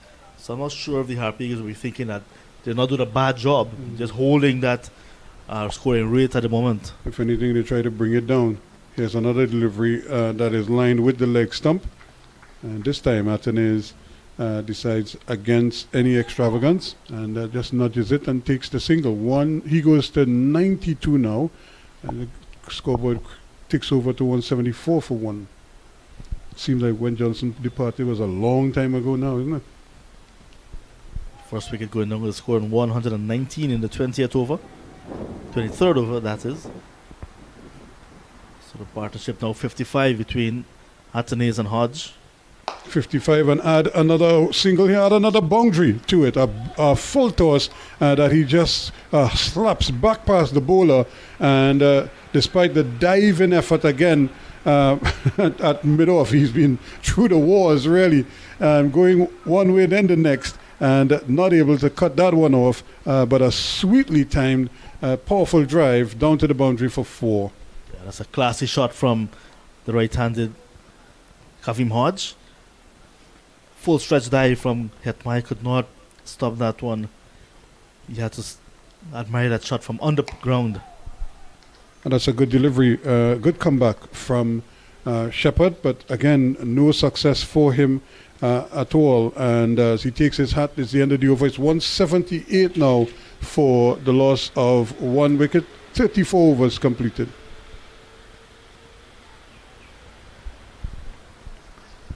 We spoke about a nervous 90s for Athanaze, but having to do some running right now with his partner Hodge. So whether he's having nervous energies or not, we're not able to see any. He's just running hard to add to this total. 178, a very good position for the Windward Islands Volcanoes. Position of command. Getting down towards the back end of their innings. The happy hour will begin after this over. The last 15 overs considered a happy hour. And we haven't seen Fletcher, who is Mr. Happy himself. Yeah, you could come to spice things up. Was the spice man. And he's such a dangerous batsman when he gets going, because he can score so quickly. There's another delivery that is guided down to that third man region, and again Hetmeyer is in business there and doing well. He really looks sprightly in the field. He looks he's in tune with what is happening. Yeah. So far Rutherford as well, now his third over, doing a good job of containing the batters. This time it's cutting away again. It's Hetmeyer in the way and no run. So he has a straight third man, a wider third man, and then he has a man at square, at point square. So it's a peculiar type of field, but on 2 successive deliveries he found the same fieldsman. This time he's on the legs, and that's really asking for. They might attempt a second. They will, in fact, get a second run, because the man has to come all the way from deep mid-wicket. Not much Virasamy Purmal could do about that. And they got 2 comfortable runs again. There's a big gap at mid-wicket. So there's a field at long on and mid-wicket, but they're right back on the boundary. So playing with his soft hands, finding the gap nicely, Athanaze. Another delivery, another nicely and sweetly timed drive, but this time they're not going to tempt fate. And we'll have to look at the bounce. It almost got away from the wicketkeeper. In fact, it did elude him, and it was backed up by Shepherd. So they limited to just the 1 run. But that could so easily have cost them an overthrow there, because that ball took a wicked hop on hitting one of the practice pitches and just bouncing over the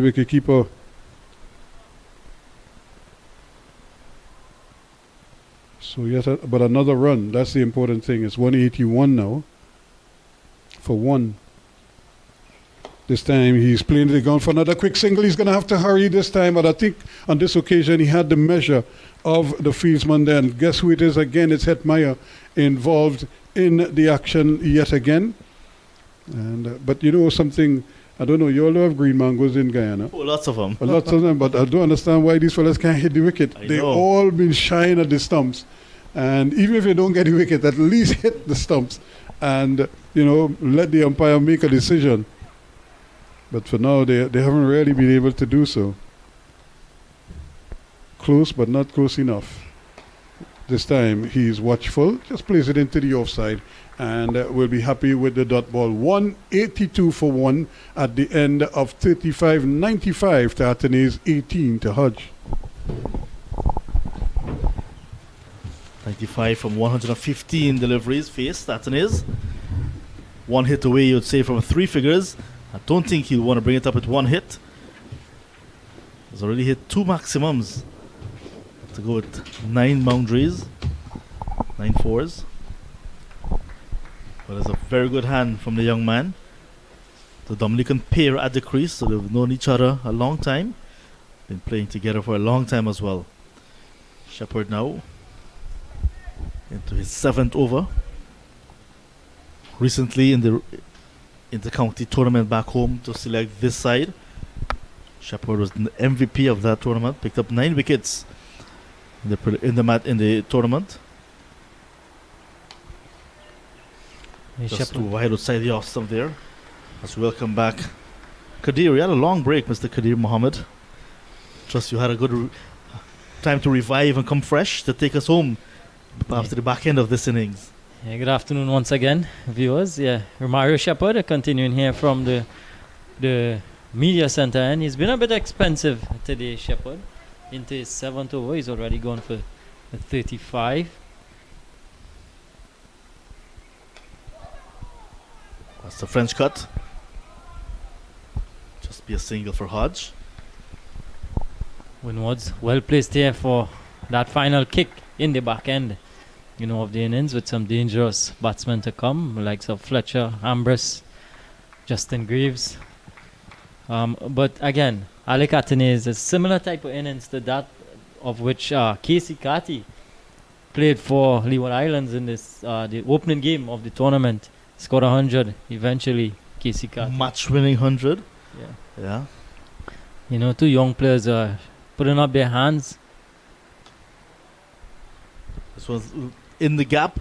I will get a boundary, so he's gonna get closer to 3 figures. 99 now for Alec Athanaze. That one was fetched from outside the off stump as Shepherd is bowling round the wicket to the left-handed batter, and he just rolled the wrist over nicely. Yeah. Helped it along its way into the gap. It's a bit heavy on the eastern side of the Queen's Park Oval. Rutherford could not get around in time. Good shot. Yeah. Takes Athanaze one short, one shy of what would be his maiden list 100. And that's it. What a way to get to 3 figures. Gets another boundary. That's the 11th boundary of his innings. And he flicks this one nicely off the pad into the boundary. Jubilation for the young man. The 23-year-old Dominican celebrates his maiden list 100. It's 100 not out from 117 delivery, 103 from 117 deliveries. Well played. And because of that, the Windward Islands Volcanoes are largely in charge in the 36th over, 188 for the loss of 1. Yeah, brilliant innings so far from Alec Athanaze. Matured innings, rather, you know. He's been there from the start, and he's really controlled things. You know, he's still there, Alec Athanaze, and is well placed, given his team, you know, that cushion to launch in the back end. You know, hopefully they want to, you know, set their sights of around about 300 or so. You know, so Guyana definitely have it all to do here in the back end. Just 1 wicket down, 191 for 1. 11 fours and 2 sixes for the young left-handed batsman. Very composed knock.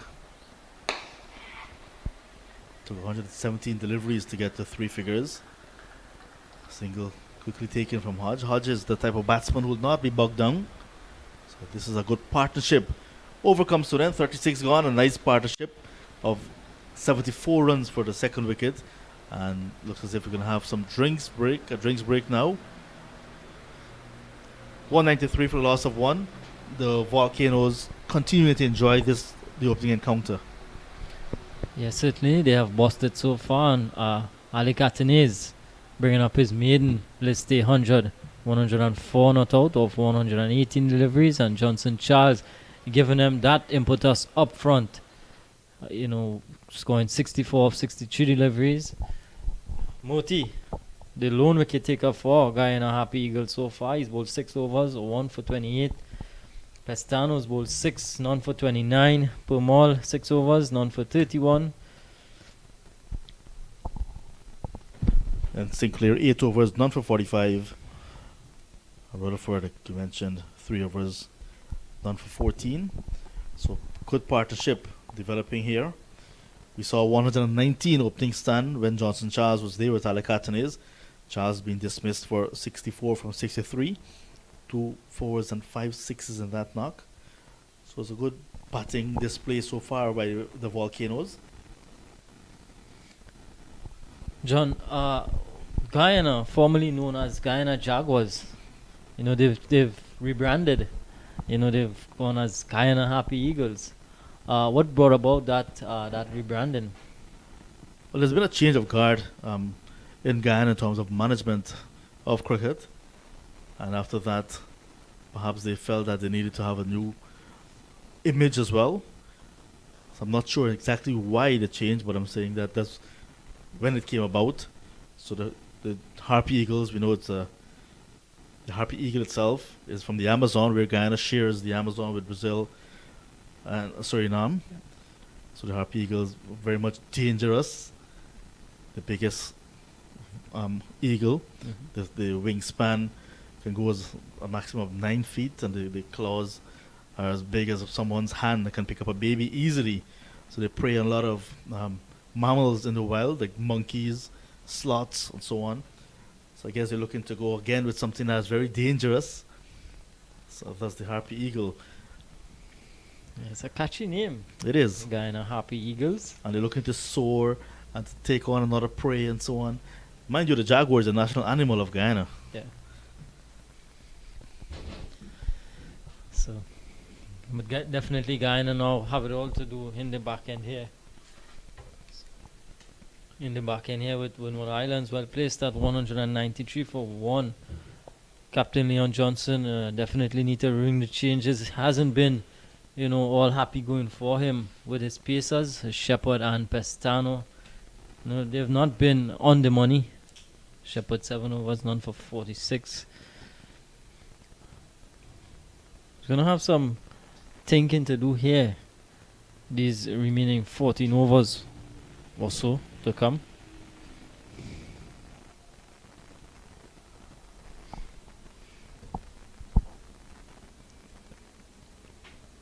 So there's been some changes as well with the Volcanoes. Shirley Clark is the new head coach. Eugene John, assistant coach. And Liam Sebastian, who played a long time for the Volcanoes, is now manager. Liam Sebastian, Yeah. been a stalwart of Windward Islands cricket. His father, Lockhart Sebastian, played a long time ago as well for the Combined Islands, and then for the Windward. Yeah. So about to resume the action. Umpire Gregory Brathwaite ensures everything is in perfect order. Ball is in the hand of Sheffield Rutherford once again. He'll be coming for his 4th over now. Hodge is on strike. Plays it with soft hands down towards point. We get an easy single. Sander Paul, who's going to jet off to Australia with the West Indies Test side. Picks up. Yeah, congratulations to Janai Chandapol and in that maiden call up to the Test team in Australia for the 2-match series against Australia. But it's nice to see Shafin Rutherford back in the 50 over set up for the Harpy Eagles. Yeah, he was away from the scene for some time. he expressed an interest in playing some 4-day cricket as well. Short ball from him, and this one is pulled away down towards the backward square, and Chandapal comes off the boundary to collect. Yeah, so Rutherford had a few seasons with the Guyana Amazon Warriors, then went across the last 2 seasons with the St. Kitts and Nevis Patriots. Won the title in 2021 with the Patriots. And this year they won the inaugural 60. That's a very slow bouncer. And went way over the head of the batsman and signaled a wide. I think it was a slow bouncer gone wrong for Rutherford. But it takes some skill to do that. To bowl a slower bouncer.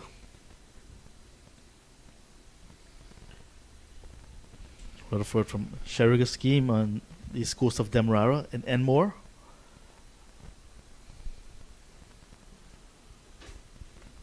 This time we'll come back for an easy double.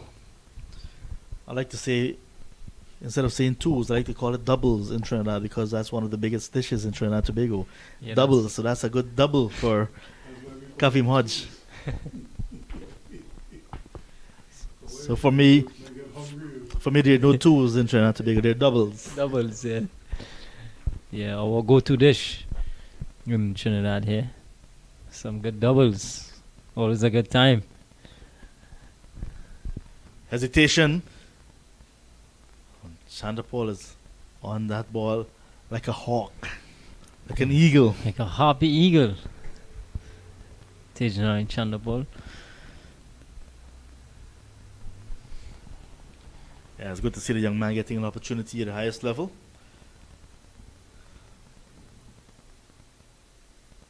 There's a big buzz about his call up back home in Guyana. And even Guyanese living abroad. It's that pride that they have. You're definitely attempting to walk in the footsteps of his legendary father, Shivnarayan Chandapal. But it's definitely going to be a good experience for him. You know, it's going to be difficult in Australia. You know, it's going to be a good opportunity. He had a good regional 40 tournament where I think he scored 200s also.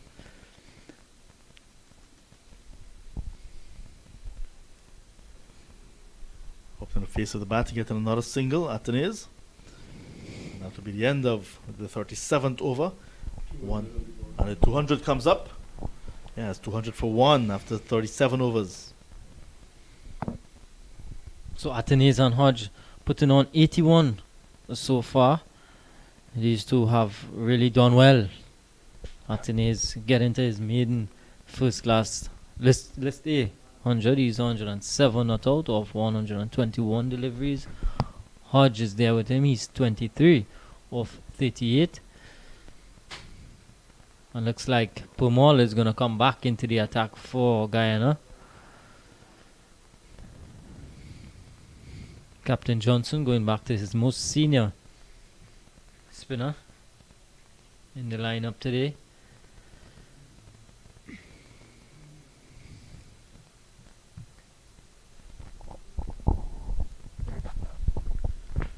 So that test tour will begin on the 17th of November. The first class warm-up match at the Philip Oval in Canberra. Then we'll have the Prime Minister's 11 against the West Indies in a day-night fixture. Before the first test on the 30th of November. The second test will begin on the 8th of December.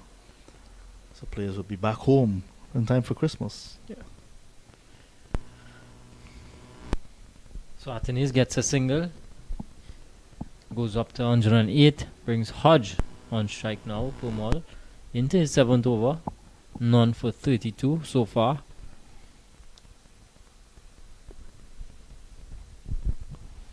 And Hodge just cuts this one out to the sweeper.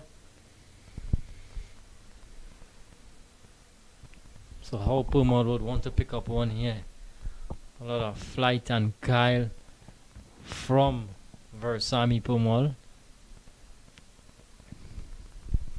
Not often we see Pumal after 6 overs in in a match wicketless. It goes to show the Windward Islands Volcanoes are prepared to take him on. Not necessarily trying to hit him out of the attack, but trying to be watchful and play his ball on its merit without getting Pomal into the wickets column. Playing shots like that, like reverse Gets hitting. this one. Fine. It's going to go into the boundary. That's another 4 for Alec Athanaze. Reverse sweep again from Athanaze. Picks up another boundary. Winward Islands go up to 206 for 1 now. There we see a nice shot there from Athanaze. Getting it fine there. Beaten short third man. He's executed this reverse sweep against Versami Pomal to, he's done it very well against Pomal. This one is famous. Forward of square.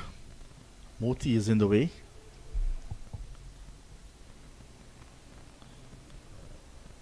But the pitch here at the Queen's Park Oval has held up nicely. There are no demons in this one. His ball seems to be coming through nicely. Yeah, it's like perhaps they're bowling through a pipe. Not any turn at all here at the Queen's Park Oval. Yeah, so Guyana could take some heart from that. It seems to be a good batting wicket. Looking at it early this morning, I thought it had some moisture, but the sun is beaming down. It's settled now. Nice and hard surface. So in their turn to the crease, they would definitely take some heart from that. So that's the end of 38. Athanaze, very good knock so far, 113. Hodge with him on 25, 8 and 9 run partnership so far. Pomal yet to get a wicket. Only Golikesh Moti, 1 for 28 from his 6 overs in the wickets column. Back into the attack now for Guyana. It's going to be bowling to Hodge. Cover him Hodge. 29-year-old Dominican. Cover him Hodge.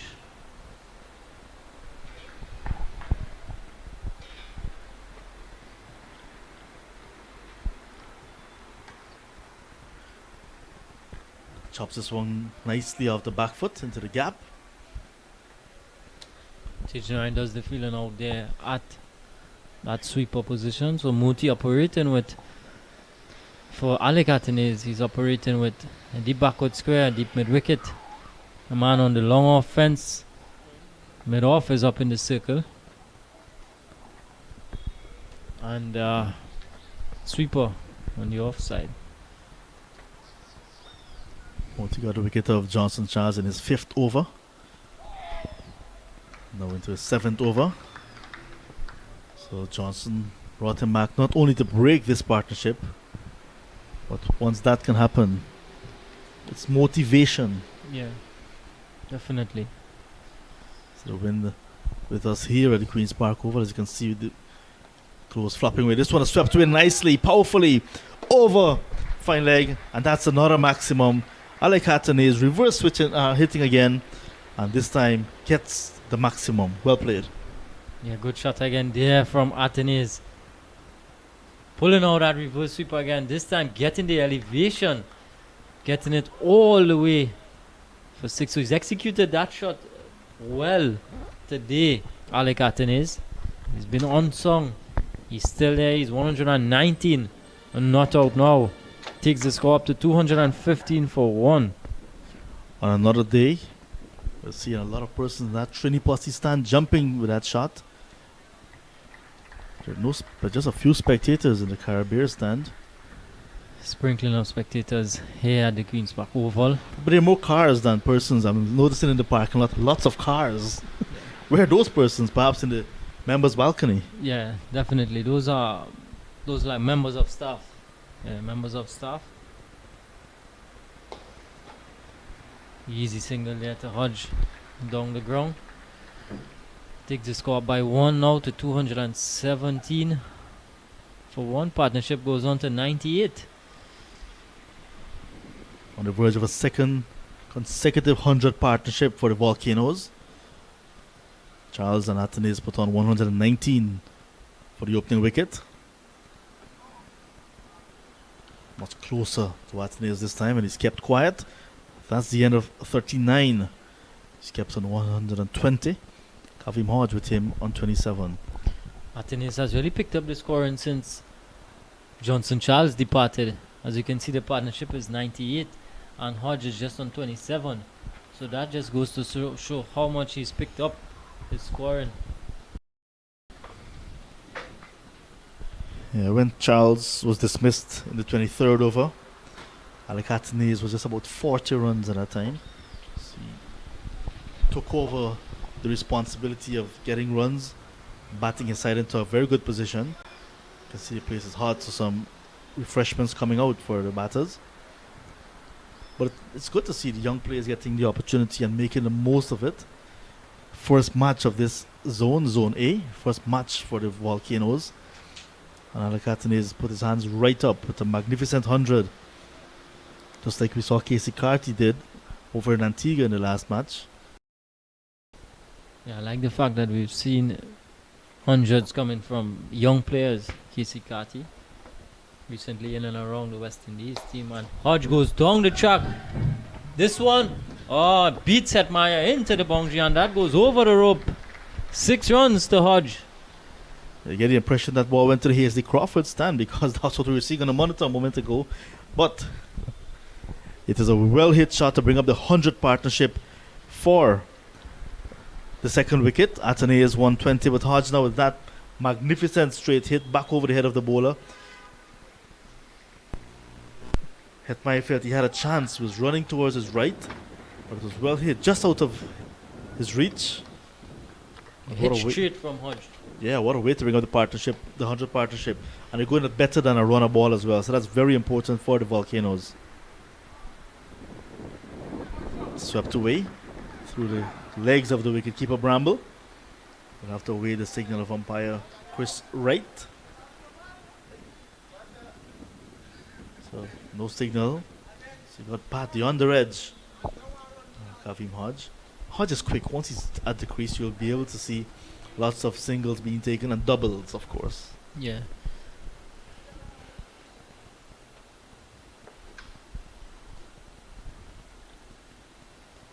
This one is tickled down the leg side again. Pestano gives chase. That's going to complete an easy double here for Hodge. But Bramble has had a good inter-county tournament as well. Yeah, John. Yeah, he's, but along with Leon Johnson, the leading run scorers in that tournament. Started with a magnificent 100 in the opening round. So lots of batting in this Harpy Eagle side as well. Again down the leg side from Wall. This time Bramble is in the way.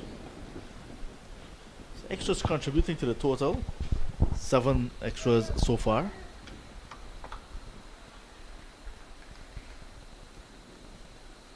The wind has picked up here a little bit. Flags are fluttering proudly just in front of the players' pavilion. Nudge down the ground for another single. 229 for one now. One ball short of over number 40.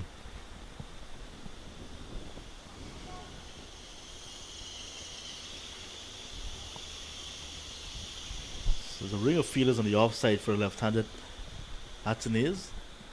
We are down towards the end of this over. He pierces the gap nicely. Sweeper on the boundary. Chanapal comes off. And it'll be just a single to end the 40th. Athanaze will keep the strike. He's now on to 121 after 40 overs. The Windward Islands Volcanoes batting first in this Zone A match in the CG United Regional Super 50. 230 for 1.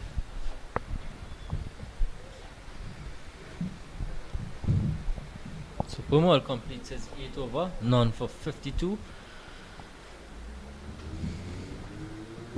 It's going to be Moti once more from the Brian Lara Pavilion end. Gudakesh Moti, the lone wicket taker, he's bowled 7 overs, 1 for 37. as I welcome back Ruskin Mark to the commentary box. Thank you very much. Well, we do have another power play in effect as well. And so 230 for 1 it is. And that you could add 4 more to that. Or do you add 6? In fact, you could add 6 more to that. So that goes to 236 now. And that's sweetly timed. You didn't put too much effort into that. It was all timing and a deliberate attempt to get under the ball. Yeah, the man was up at mid-off. So played into the hands of Athanaze, just extending the arms on that one, getting it all the way. What good timing from Athanaze there.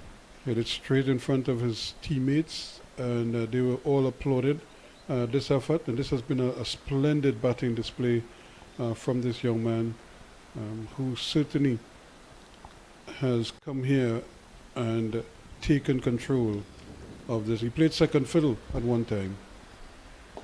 Now he's really beginning to show his repertoire. They might consider a second year. They're going to, no, they decide, yes, they're going to get it now. And again, Hetmeyer came in, but just took his eyes off the ball at the very last minute, just as he was about to pick it up, because he saw Hodge thinking of the second run. And then just by seeing, maybe out of the corner of his eyes, he took his eyes off the ball and allowed them to take a second one comfortably. Here they go again. Are they going to get 2 here as well? They might very well consider it, but decide against it. This time, Hetmeyer is more cautious in terms of when he picks up the ball and keeping his eyes on it. But another single into the coffers there. 239 now for 1 in the 41st over. So based on our calculations, we were thinking they might be even pushing towards 300. I was thinking 250, but they will certainly go past 250 comfortably. John said 300. And he might be more, and then especially if the big hitters were to come and open up their shoulders. And again, another delivery. There's an appeal for an LBW, but I want to believe there was some bat on it because the umpire doesn't signal. So unless there was bat and pad. Yeah, no signal coming from umpire Gregory Brathwaite. Experienced umpire. You know you're doing a good job when commentators hardly even mention the umpires in a game. That's so true, Ruskin. There's another delivery. This time is a loud appeal for an LBW, and again the umpire says not out. Might be going across the line a little bit there, Athanaze, and he was on the move as well. He wasn't as settled as he's normally. Making his shots. Look at his movement here. You can see him, he's like walking and then just trying to play it on the onside. The ball curled, angled in, and might have been beaten leg stump. In fact, based on the umpire's thinking, it might have. But then the next delivery is almost in the identical spot, and this time he gets the single to end the over. 240 now for 1. Yeah, that one looked a bit high, slightly, high there. So 240 for 1 after 41 now. Partnership goes on to 121. Hodge, he's 39 not out. Athanaze is 130. And they've maintained their scoring rate almost throughout the innings. And even though we had the big hit in Johnson Charles early on, and he has since departed at about 119 on the board, these two have more than maintained that momentum, but they haven't gone about it the same robust way. But they've certainly been able to keep the scoreboard ticking over, and they've been picking their spots. I think that is the best way to describe this approach. And they bat well in tandem also. Yeah, it's really been mature on the part of young Alec Athanaze, just 23 years of age, but he's done his part very maturely, and 130 on the board for the young man. Seems to be a sprinkling of rain again. Yep. Yeah, but then hey, it's lunchtime in Trinidad, so you could expect that almost every day now. Yeah. You know, it's par for the course. Another single, and he just goes along his merry way at 131 now. Kareem Hodge, who's on 40, is back on strike now. Hodge, remember what, his first 3 runs soaked up almost 20 deliveries. Yeah. But he's now, Let me see. you know, yep, look at our Colin Crawford. Colin Crawford's here. He'll give me a whole lecture on cumulus clouds and which one does what. Here's another delivery short, chopped away, but he can't get a run. But it's that time of the day here in Trinidad and Tobago, and almost always we get rain at around this time, or the hint of rain anyway. Yeah. Some part of Trinidad, if not here in the north, certainly in the south. Another delivery, well lined again by Versami Permol. I think now they need him to really try to tighten things here a little bit, just to be more consistent with the line and the length. Here he is again, bowling another good line, and that's good fielding. Once more, the skipper, the Muti coming across and tidying up, goes sliding around, so an indication that there's some moisture on the surface here a little bit, but not enough to make it a dangerous field. It's a good ball. This one hitting the outsiders, are going to have to hurry, and they do. But once more, nothing they can do about it. The ball was dropping safely into that gap, and the batsman had more than enough time to complete another comfortable single. So good sunshine in between the little drizzle, and we started in brilliant sunshine this morning.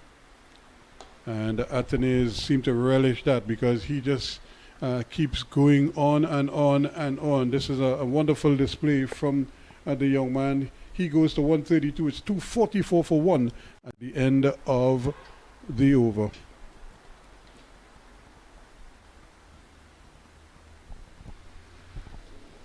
Some messages seem to be coming out there from the Windward Islands substitutes.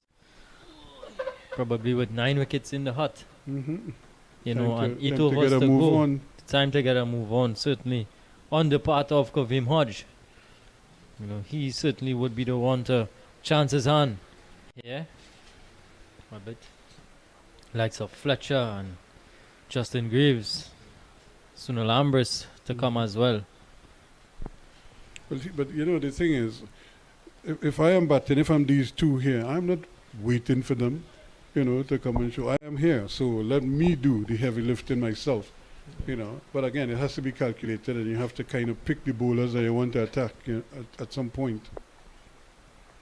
Here he goes for a big smash outside the off stump, misses everything. And but yet he had bad intentions in that one there, because he's seeing the gap. Again, just the cover, just that extra cover to beat either side of him, and you're in business, or even over his head, and you have a chance. Here he goes again, beautifully stroked down the ground, and more than enough time to complete another comfortable single. There's going to be cameos from here on, from the batsmen to come. Certainly, you know, with just about 7.4 deliveries, 7.4 overs in the innings, in this Windward Islands innings. It's going to be cameos from here onwards. Well, unless these two decide, look, let's finish it, we're here already, and let's just keep going here, and they're doing well. Now they're thinking of 2 here. This is going to be tight, and they decide against it in the end. So good, smart movement in the field, and the batsman, sensing the danger, decided against it in the end. You know, it's always dangerous when a wicket keeper is in the field. They tend to have good hands. You know, they can be a bit, you know, but generally. Here he goes. This time it's in the air. This could be out, and the catch is taken. Brilliant catch indeed. Down in the game. Hetmeyer again in the game. You can't keep him out of the game for very long. And they finally have the wicket that they were craving. Athanaze goes for 132. Well caught in the deep. Muti again striking and getting the wicket at 246 now for 2. Has been playing that shot well today, but that one just probably catching the bottom half of the bat there. Can't beat Hetmeyer, who takes a nice, comfortable catch. And Athanaze goes for a well played 132. Well, that's just what we were talking about. It's a good innings, a very, very good innings from him. And, the 127 from 120 balls, that's not bad going at all. And it means now that Fletcher, the captain, is arriving at the crease. And he will be expected to up the tempo just a little bit. But then that's his natural batting style anyway. So it's nothing new to him. If anything, he has a tremendous cushion and a great foundation from which to operate now. Yeah. And this is sort of right up his alley with just about 7 overs or so in the innings to come. This is right up his alley, to go from ball 1. To really throw the kitchen sink at them now. But Moti has been good. 2 for 39. Both wickets going to Gurukesh Moti.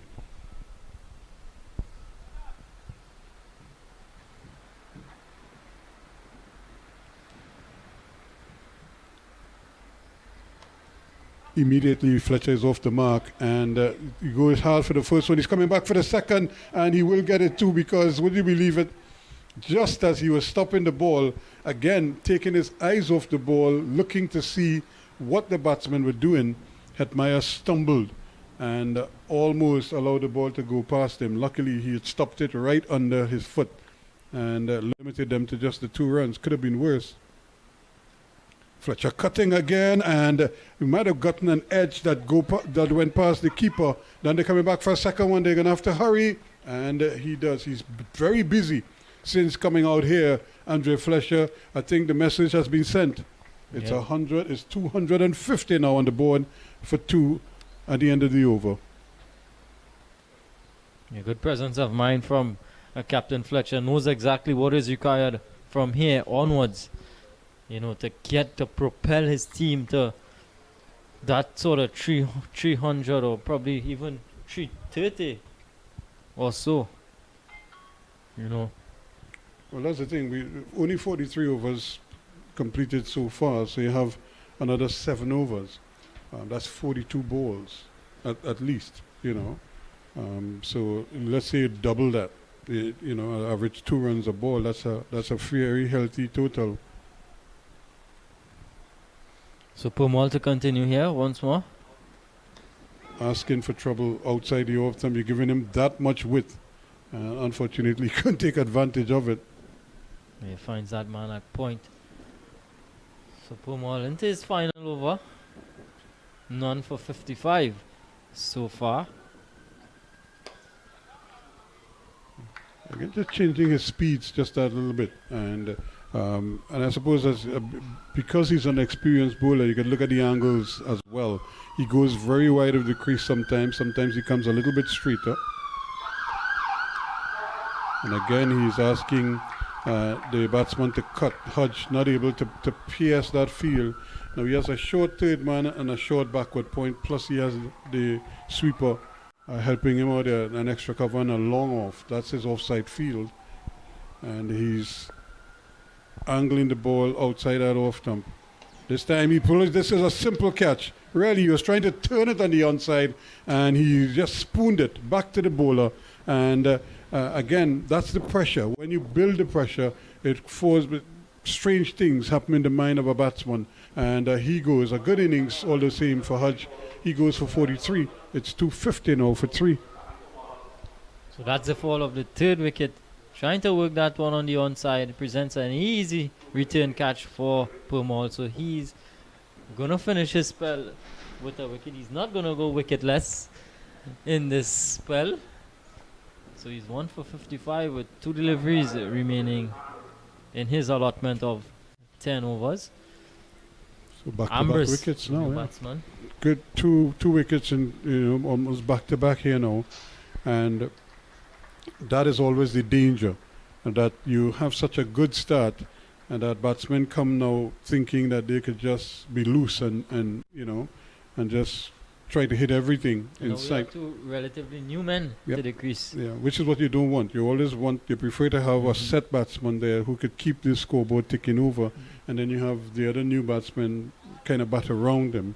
The plan obviously is to now try to get as many as we possibly can here, and that could be the difference in the end. It's always difficult when you have to come in to the back end of an innings and you have to, you know, definitely the pressure is on for you to score, you know, looking at that intended target. But then there's also the pressure of trying to get a start on the wicket. You know, this wicket seems to be a good one, but it's always a challenge To start, to start. there's a lovely flowing drive. It seems Ambrose seems like he was there forever. Fletcher hurries for the first one, putting pressure on the fieldsman. Again, Hetmeyer is down here at long off. So Ambrose easily off the mark.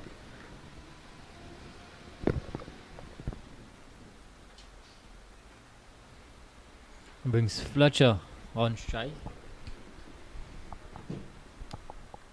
So Guyana picking up 2 quick wickets, and now they're looking for more now. They're in the hunt for more wickets.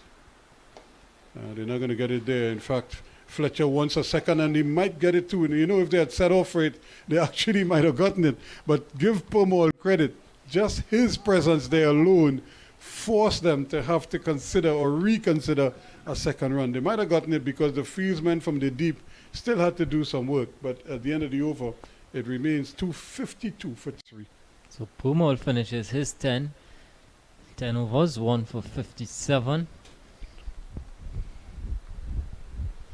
Moti into his final over as well. Gudekesh Moti picking up 2 wickets so far. So all 3 wickets go into left arm spin. And again, the second one was a soft dismissal. He was trying to turn it on the onside and didn't do so. First delivery, nice on tag, nicely lined delivery. Fletcher might very well be setting himself here for a big one. He's not going to play too many dot balls. Certainly not at this stage. Good again there from Moti. 2 dot balls to begin over number 45. So this is where the pressure mounts now on the batsman. I think Ambrose is doing fixing some of his attire. But Fletcher is still already in his batting stance. He's ready to go.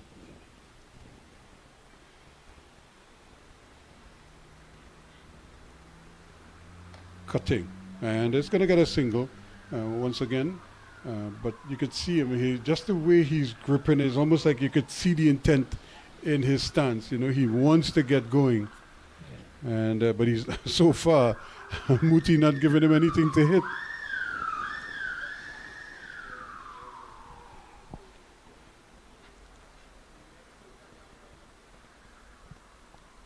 So again, these are a lot of players who would have been in and around West Indies cricket for a long time.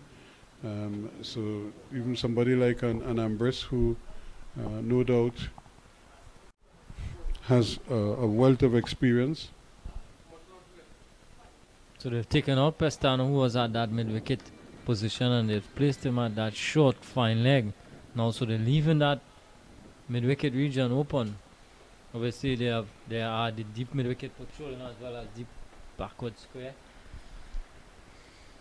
This time he goes straight. That's a good hit, but he might not get the boundary. In fact, they go for 1, and that's all they'll get from it. It's good work out in the deep. That limiting the batsman to just the 1 run. So this has been a good over so far. Not giving away too many, a couple dot balls and just a single. So now Fletcher, what can he do now? And again, they're appealing for a catch, but it didn't go to hand. In fact, the bowler is appealing for an LBW. And the wicketkeeper might be thinking, boy, if I had a slip, I might have had a chance there. You look at it again, and he's coming forward, and it might have struck him on the back leg and going through, but I don't think the extras went up, so there might have been a touch on it as well. So 255 for 3 after 45.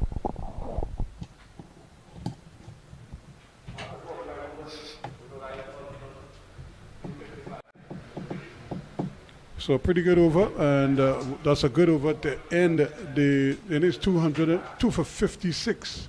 Muti at the end of his 10 overs, and these two trying their best here to get at the bowling. And now this is where Johnson would be sort of holding his breath here now, as if his fast bowlers could come back and get through these last 6 overs or so, the last 5 overs I should say, without much damage. And they haven't really been penetrative in the early part of this innings. And now you have 2 batsmen who are hunting runs, so it makes for a good contest, but it could get away from the bowling team very, very quickly if they're not spot on with their lines and their length, as well as their pace. The change of pace might be a good weapon on this surface. With just 5 overs to go, fresh legs at the crease, experienced players as well, Andre Fletcher and Sunil Ambrose. Ambrose have been off the ball for a little bit. He's back this season, looking to continue from where he left off. But he was a big hope. Remember at one time in the Windward Islands, they really thought he was going to really kick on. Yeah. Romel Currency, his brother, was there as well. So Pestano it is, the start over number 46. This one is... And there's a big hike down to deep mid-wicket. You can see Fletcher, and he's like kicking himself because he didn't make proper contact. That's because he didn't keep his shape. Timing not on at all for him. So the Vincentian, 29-year-old Sunil Ambrose takes strike. Had a lot of time for him when he started. He started with a magnificent debut 100 at Providence in 4-day cricket. Always seemed to have a lot of time for his strokes. He just seems so at ease at the crease. But like I say, not everybody develops at the same time, and some people kick on quickly, others, they kind of lose their way a little bit, and then they have to fight to get back. It's how you do when you get back is what is critical. Yeah, played 6 test matches, 16 one-day internationals, looking for a reverse hit. This one, looking for a single as well. We'll get the single because Pestano did not hit the woodwork at a non-striker's end. And he had all 3 stumps to aim at. You sure you all have green mango in Guyana, right? They're green mangoes, yeah, but sometimes we wait until they get ripe. When they drop, then to use them. So no pelting of these mangoes anymore. I don't know. They all. I don't think anyone has hit the stumps yet. None. And Fletcher is bold. He was going for another almighty swing there and played all around it and has his stumps disturbed. Beautiful delivery there for the young man. And Pestano, he's worked hard and he picked up this wicket. It's now 256 for 4. Fletcher goes for 7. Yeah, good wicket to pick up at this stage of the innings. Fletcher, we know how dangerous he can be. A full delivery and he was playing across the line. Missed it. And stumps scattered. So good wicket for Clinton Pestano. So the Burbishans have picked up all of the wickets to fall this morning. 2 spinners from Albion. 1 for 57 for Pramal. 2 for 57 for Gorakesh Moti. And now Pestano getting into the wickets column. But Fletcher there, he had to go. He's looking to go for the almighty hit. Just missed it. You need to be selective as well. The type of deliveries you want to play. What shot? Would be better advice, perhaps punch that one down the ground. But he's gone for 8. 256 now for the loss of 4. 257 for 4. It is when we were speaking earlier, we were thinking about the final total, what it would look like. And we were thinking close, I was thinking 250. You had suggested closer to 300 if they had continued. They did continue for a long while, and they got to the 250, but it seemed to have stalled now since they got to that point. So Descartes is on.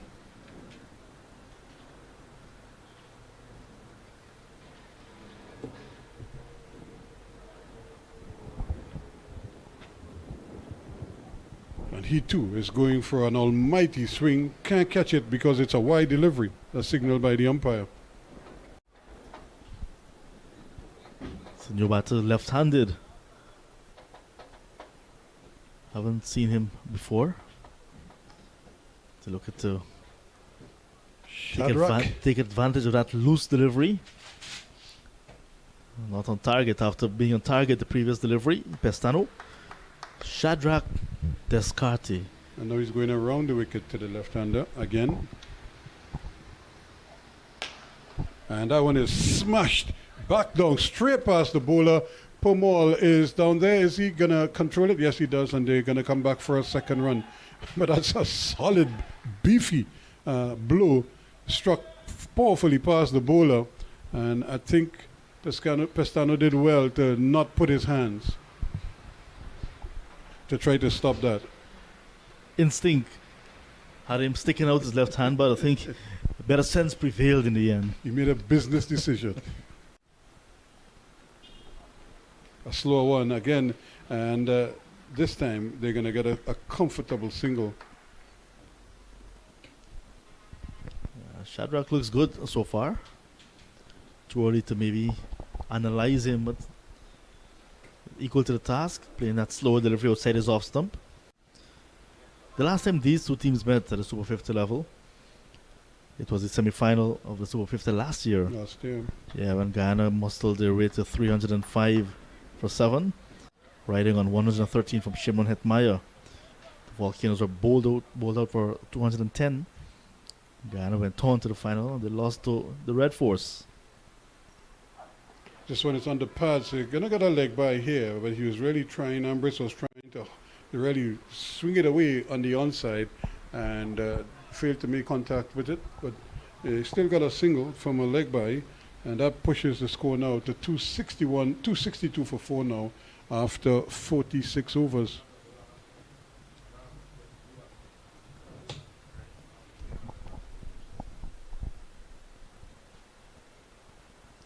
.260 with 4 overs to go, 262 with 4 overs to go.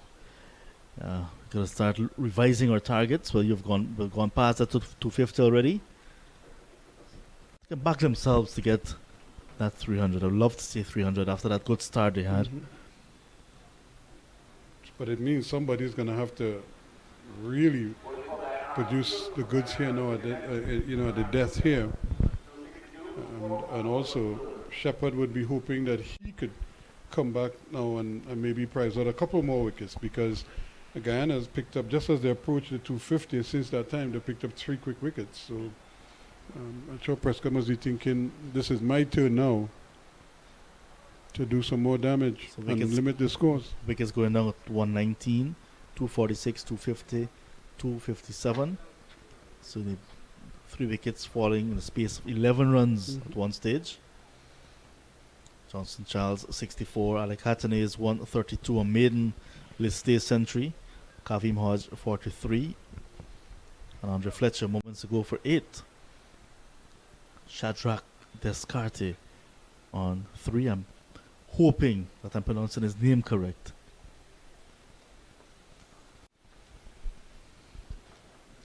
Outside the off stump, hammered, really just pounded down to long off for a single. And Ambrose must be cursing himself, because he probably could have hit that anywhere he wanted to, but he was so into that shot that he hit it down the ground. And might have been a little bit of, I suppose, slower delivery, some pace taken off of it by Shepherd. He is noted for mixing up his deliveries quite nicely at times. They work sometimes not so well. But this is the challenge here for him now, the left-handed Descartes.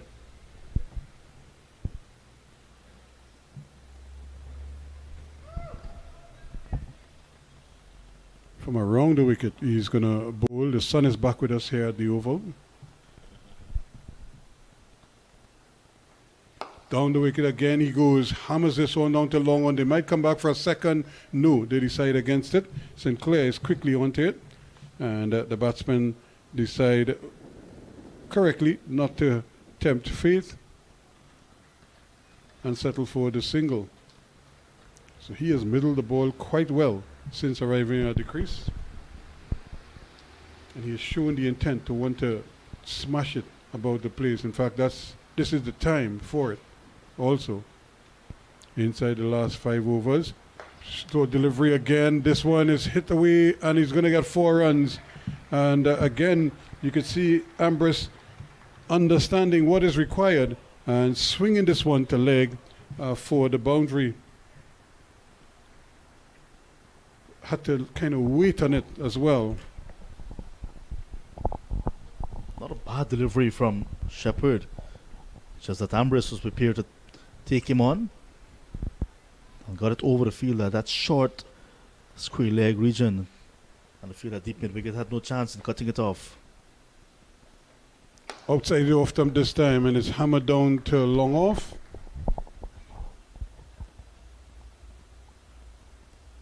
So again, the scoreboard is ticking over quite nicely. Whether they'll get to that 300 is a big ask from here.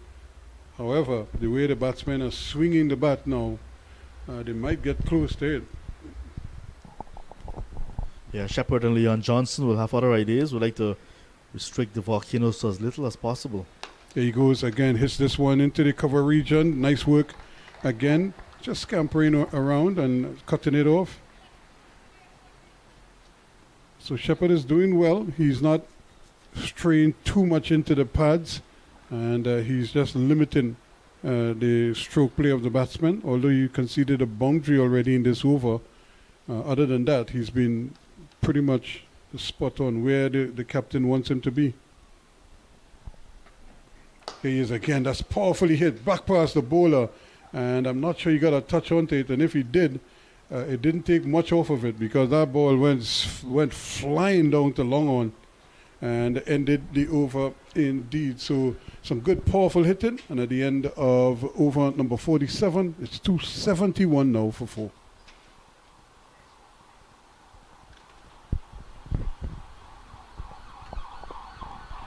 The business end of the innings now for the Volcanoes. Looking to cash in. So 11 runs coming from that over. That's at 9 runs, 262. Yeah. And the thing is that you can have overs like these, but I'm sure everybody's thinking you want a 15, maybe a 16. You want a real tower, it's a show in the over, and especially at the business end, at the death of the innings. So the bowlers now might be thinking, how do we prevent that?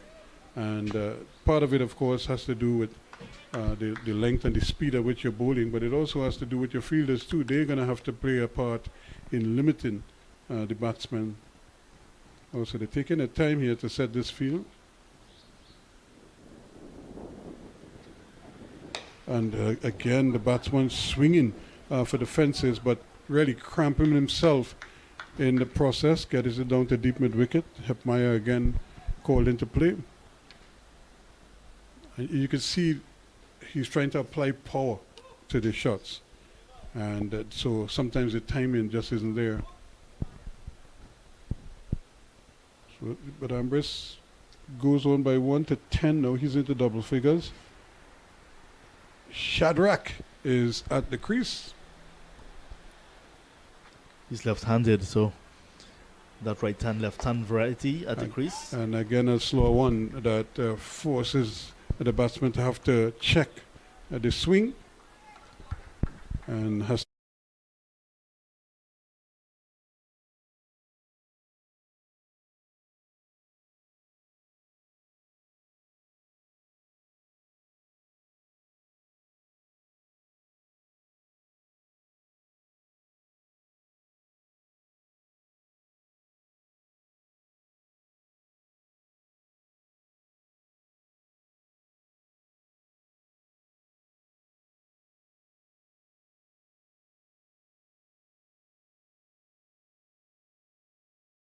He's just ruining in his timing. How about his hip speed there? Well, he has good hip speed, but he's probably not going with the ball. You know, he's just going. The right shoulder is coming around way too quickly, Yeah. and the ball isn't there. The bowlers are doing well. The bowlers are changing up the pace quite a little bit, so maybe they are contributing to that. I don't think he's given any of them full pace just yet. Again, pace off. Yeah, that's the off cutter as well from Pestano. Cannot be predictable. Especially at this stage where batsmen just want to pick up the line and go through the line as much as possible. But this is good, sensitive cricket being played here by the bowler. He's not giving the batsman too many. Nothing to play with this time. He's on the pads.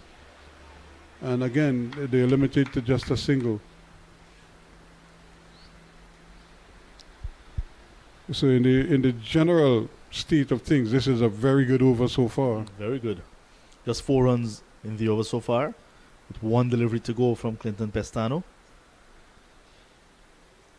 Can he finish it up now with another impressive, maybe just a single, limit him?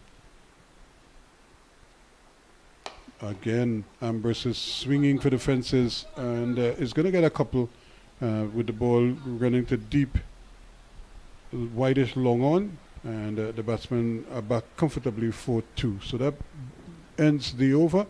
48 in the books now is 277 for 4.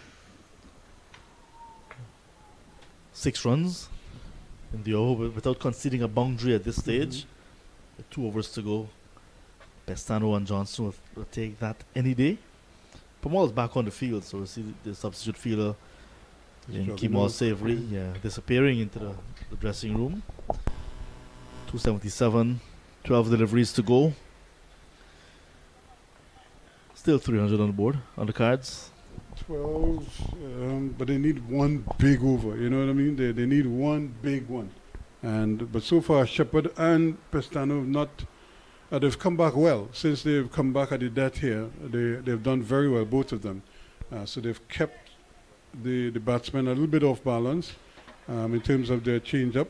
And the captain would be happy with that because he could actually set his fields now, you know, and not be worried about trying to plug a gap that he didn't cater for. Big edge, and that's gone for 4. I mean, he threw everything at that one, and it just squirted along. It wasn't even a chance because it just went down and, you know, like a subterranean rodent. It just went along the ground and down to that straight third-man boundary for 4 runs. So the deep fielders are like an umbrella, really, protecting the boundaries in front of the bat. There's a square leg, deep mid-wicket, long on, long off, and a person sweeping right down on the offside. So nobody's behind the wicket keeper on the boundary.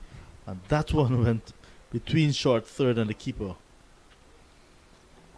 Down the wicket he goes again. That's an even more impressive shot, but he may not get the boundary for it. In fact, he's only going to get a couple, but it's a very well struck straight drive. He hit it straight down between the wicket and the non-striker. So straight was the shot. It deserved more than the 2 runs, but I think you'll be happy to take 2. That was a beautiful shot indeed. Shepherd pitching up and the batter driving through the line. But good work running to his left from Rutherford. Again, delivery, that one, he was swinging. I don't think he really knew much about it. It was a good delivery because it came in on the angle and it just missed the leg stump as well. Another coat of varnish maybe on the ball, or another coat of paint on the stumps. Might have been bold. That's a very good delivery from Shepherd. He's come back well. This has been a good couple of overs from him to end the innings. Down the wicket he goes, and this time he could be out or it could be 6, and it is 6 because you could see the Rutherford looking up at it, and he thought he was in the play here, and then the ball just kept going and going, and it went right over his head. and over long off for 6. Another delivery pitched up and coming into the left-handed Descartes. And there he is hitting powerfully. And you said it right, it was out, but out of the park. And now it's 289 for 4, a slower one, and immediately on playing it, you could just see Ambrose almost half pitch by that time, making sure they at least get a run out of it. So that puts them to 290 now, and they're in business. The 300 looks more of a possibility here now. 13 runs already in the over. A nice little partnership for the 5th wicket coming down towards the end of the innings. So the Volcanoes continue to maintain a healthy scoring rate throughout the innings after that very good start from Charles and Athanaze. He goes back past the bowler. That's a good stop. That's brilliant indeed by Shepherd. I mean, you think about it, that ball was hit with real force from Ambrose, and Ambrose will be thinking, boy, you save 4 runs there, because that was hit hard, and he just kind of knocked it down like a goalkeeper and then kept it in front of him. But at the end of over number 49, it's 290 for 4. Yeah, it was a chance, but he was trying to protect himself more than anything else from Mario Shepherd. And in the end, a dot ball, so just 13 from the over. So down to the final over of the Volcanoes innings. Do you remember they were sent in by Leon Johnson this morning? Many felt that looking at the conditions and the 9 o'clock start, preparation moisture would have been there, but the Guyana Harpy Eagles started with Kevin Sinclair, and Shepherd did not extract the little bit of moisture that might have been there. Pestano to finish things off, starts with a wide in the final over. Yep, and when this inning started, you, in your wildest dream, you thought Pestano would be bowling the final over. Not at all. But he's done well. He's come back well. Yeah. Both himself and Shepherd. I think they've given Johnson reasons to keep them going right through to the end. And they've really put their hands up and kept things very tight so far. Another one outside the off stump, this time swinging for the fences, but again not making contact. And these dot balls are precious at the death. Yeah, Pestano enjoying himself now towards the death. Just realizing that these batters want to take him on. I think he's getting some energy from that. Bowling his change-ups nicely. Varying not only the pace but the lengths as well. From around the wicket, he's wide this time, and that one is cracked down to deep extra cover, and there's a fielder out there, limiting them to just a single. And Pestano is probably asking him how you made that shot, because you were nowhere in position to play that in that direction. But such is the modern game now, that it's like basketball. No shot is a bad shot for Steph Curry, So. Yeah, with these powerful bats as well. Yes. These bats, so you hit something, it goes. With any part of the bat, because I've seen ball hit in the back of the bat. And still carry. Yeah. Here's a big swing again, but he's not going to get much. He might get a single. He may come back for a second run. Yes, they will. And I thought that the fielder was just a little bit lax there, because you could see him kind of eyeballing the man coming in from the deep. When in truth, in fact, he should have gone across there and picked it up himself. That just gave the batsman a sliver of hope, and they ran through for the second run. You mentioned basketball. That's a screen in basketball. He was running around there, not with the intention of picking up, but was trying to prevent the batters from going for the run. Slow ball again, and well bowled, because the batsman was through the shot long before the ball even got there, and Ambrose was down on his haunches and swinging at wind. He remains on 15-21 to Descartes. Yeah, they're trying too hard to get this ball away, losing their shape. It turned out to be an excellent final over so far from Clinton Pestano. He's done very well. This partnership, 37 from 25. How do they end it here now? Down the wicket he goes, and again, could only find a man at extra cover. And limited to just the 1 run. So we're down to the last delivery of the innings. 295. Will they make a lie out of you? Can they get to 300? To get to 300, they need a maximum of the final delivery, or maybe an extra. That will get them an extra ball, and then a boundary. Pestano from the Rosal Town Youth and Sports Club in Berbice, and also plays for Everest Cricket Club when in Georgetown. Goes outside the off stump, and they're going to run through for a wide. And again, well, what is the call here? Not out.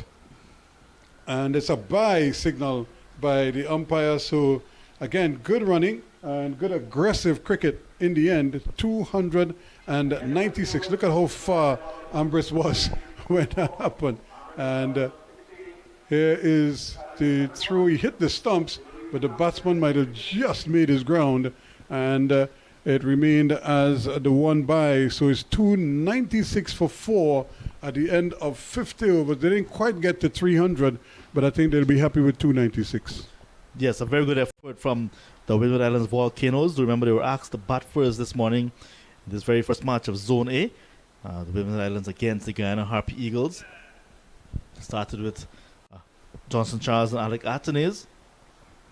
Athanaze playing the watchful role, the anchor role, while Johnson Charles was going all guns blazing. He got 64 from 63. The opening partnership of 119. And then Athanaze took over with Kafim Hodge and added 127 for the second wicket. Athanaze brought up his maiden list day 100. He finished on 132 before it was dismissed by Moti. Kafim Hodge 43 in quick time. Fletcher, the captain, 8, leaving Ambrose 17 and Descartes 21 to do some work towards the end. A nice partnership for the fifth wicket unbroken. 296 for 4. The Volcanoes from their 50 overs. We see the bowling now. This is spinners, good occasion. Moti 2 for 56. Promal 1 for 58. And later on in the towards the death, Pestano 1 for 47, picking up the wickets. Sinclair wicketless. Shepherd wicketless. And Rutherford, the other bowler, used the wicketless. 297 to win. I think we'll have a good run chase later on. It should be a very interesting run chase indeed, as they no doubt would love to chase it down. I just wanted to take a look at the bowling figures again, because think back to when Rutherford when Shepherd and Pestano had bowled maybe their first 6 overs or the first 7 overs or so.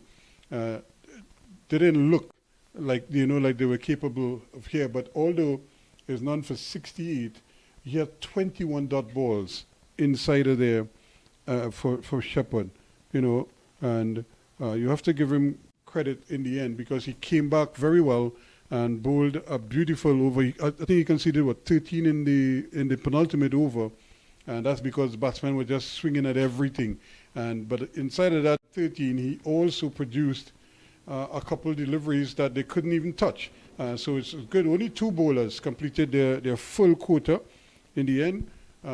Pomal, again, 1 for 58 from his 10, and Muti, 2 for 56 from his 10, with 28 and 31 dot balls respectively. So that's a very creditable performances, and an innings that got close to 300. So I think at the end of the day, when you look at the overall picture of things, I think they could be very happy with their effort so far. And now it's up to the batsmen to come now and do the business in terms of getting these runs. Again, Pestano, 1 for 47 for the young man. You have to give him credit again for putting up his hand and answering the call. He had 25 dot balls in his spell, and then of course Rutherford doing so well.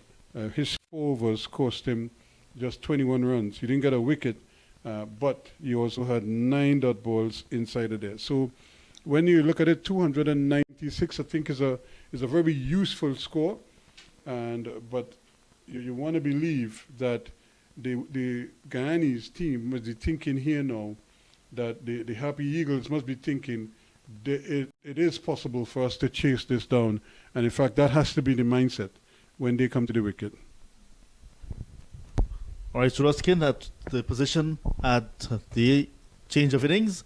So we'll take a break for about 30 minutes. We come back, we have the run chase with the Guyana Harpy Eagles looking to get 297 from their 50 overs to draw first blood in this year's tournament.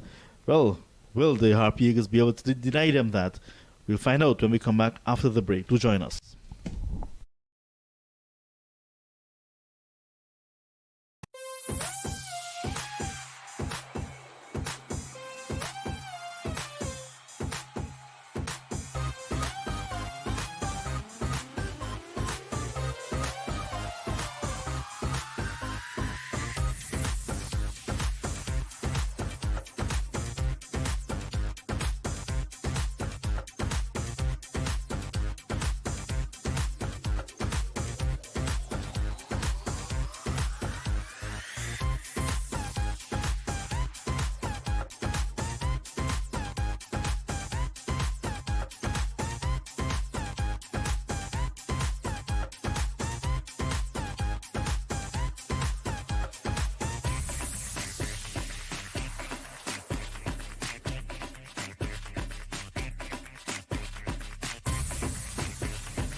Okay, we welcome you back here for the afternoon session, so to speak. The second innings of this encounter is about to begin.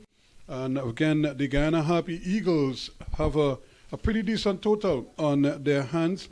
It's 96 for 4 scored by the Windward Islands. And now the Guyana Harpy Eagles need a formidable total. They need 297 to win this game. And I think it goes without saying, John, that from the outset they're going to need a good start, similar to what the Windward Islands Volcanoes got when they started this morning. Well, good afternoon, Rusky, and good afternoon to our viewers, wherever you're picking us up this afternoon. Well, it's good news that the weather is maintaining to be very good today at the Queen's Park Oval. We had a few scares earlier, but it's all well. And a familiar pair for the Guyana Harpy Eagles. This pair bat well together. Tej Narain Chandapal and Anthony Bramble. I haven't seen them at this level batting together, but when they have the opportunity, when they had opportunities like this previously, especially at a 4-day level, they have been scoring heavily. So those are very good. It's a new pair for the Guyana Harpy Eagles as well. There's no Chandapal Hemraj, and Chandapal now getting an opportunity after a few seasons out of the List A team. And Bramble, who scored heavily in the Intercounty Series back home as an opener for Berbice, the eventual champions, getting his opportunity at top of the order. Last year for the Super 50, we saw Hemraj opening with Imlak, with also Shimron Hetmaya. So those might have been some possible combinations that we were looking at. But this pair, experience, and it's also left-hand, right-hand combination. And it will be Preston McSween who will be bowling the first over from this, the media center end. And he certainly looks, he's left-handed, and he is ready to go. And that's a good delivery, the first one. A little bit of movement there, a little bit of away movement from the left-handed Chandapal, but again, you can see him picking up the line and then bringing the bat inside the line when he recognizes the movement off the wicket.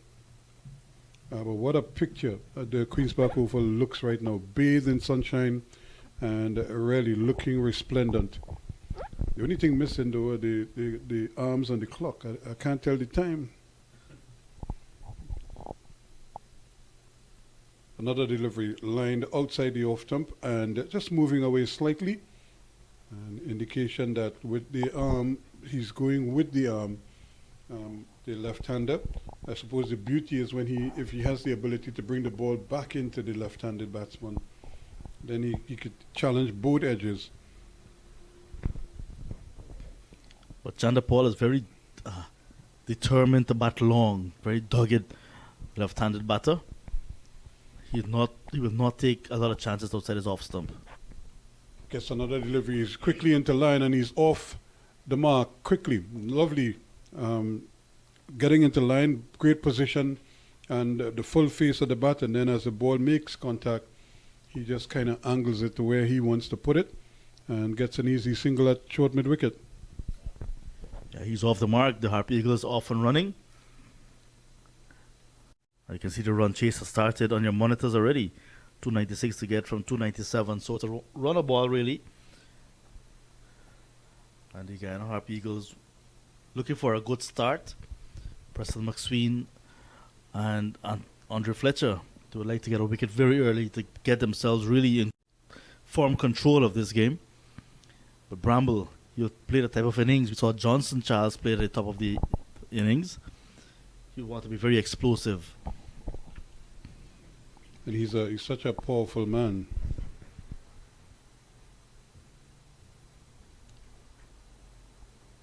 This one hitting down, touching down just on the off stump, and again a little bit of away movement, forcing Bramble to make an adjustment.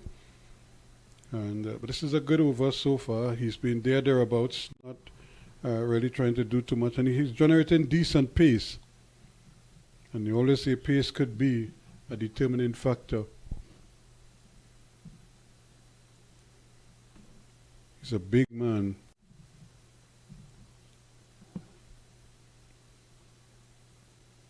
On the legs he goes and is picked off nicely. True square leg. those are the areas where batsmen love to score easy runs. You just nudge it off the pads one way or the other, or open the face and send it square of the wicket on the offside. But it's the best way to get started, get your innings started. You're not taking any risks at all. So the question is, can they chase down 296? That's the big ask here. Chanderpaul flicks this one away, down behind square, going to get 4 runs. Lovely shot indeed. He just comes inside the line and just nudges it as it passes him and is off and running again. He goes to 5. Anthony Bramble is 1. And at the end of the first over, it's 6 without loss. Yeah, nice way to finish the over for the Harpy Eagles. Chanderpaul getting a gift on his leg and flicking it into the gap because the field that fine leg was in the 30-yard circle. And he got the early boundary. And it's always a good feeling as a batsman to get, not only get off the mark, but early boundaries in your innings. And Chanderpaul is on 5. So Tevin Walcott, the wicketkeeper, with a franchise system, played a few matches for Barbados. And now he's also Barbadian, but now playing for the Windward Islands. Last year we saw Kevin Stout playing for the Windward Islands as well. So it's Walcott and Justin Greaves, the 2 Barbadian players in the Windward Islands Volcanoes lineup. It's Ryan John who's going to open the bowling at the pavilion end. Doing some limbering up down there. He too is a fairly big man. And a nice ring in the circle. Touching down just outside the off stump and beating the outside edge. A real peach of a delivery to start with. Spot on target. That's excellent work from Ryan John. I saw him before actually coming on the field, before the team actually came on. He was doing some spot bowling with his coach.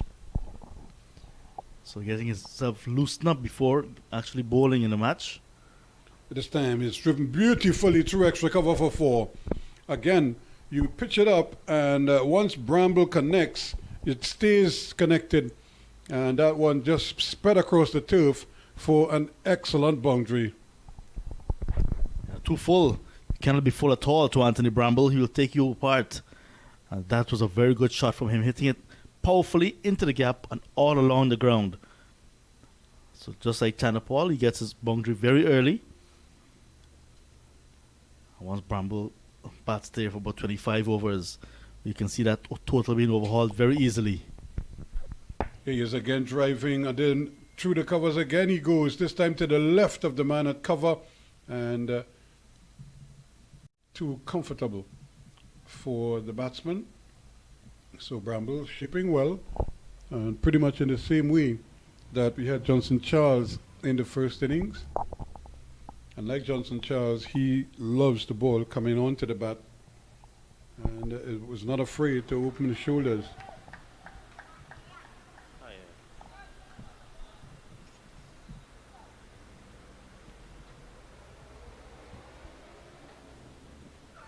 This time again touching down on the off stump, coming into the right-hander, and just allowing it to come onto him, Bramble, and then playing it with a straight face, with a straight bat, and then a broad face. And at this time, batsmen go through their own little routines as they're at the wicket, and he just goes for a little walk, kind of gathering his thoughts, getting his concentration right. This time it's outside his legs and it goes down to be a wide. And again, he has the fine leg on the boundary, so he has cover. But I don't think you want to be shifting onto the pads of Bramble too often. You're asking for trouble.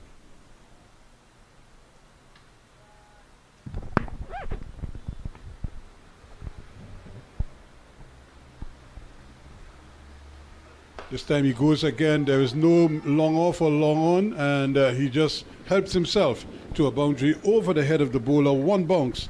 It goes into long off, and that's 4 more to Bramble. So Anthony Bramble is up and running quickly into double figures. He's 11.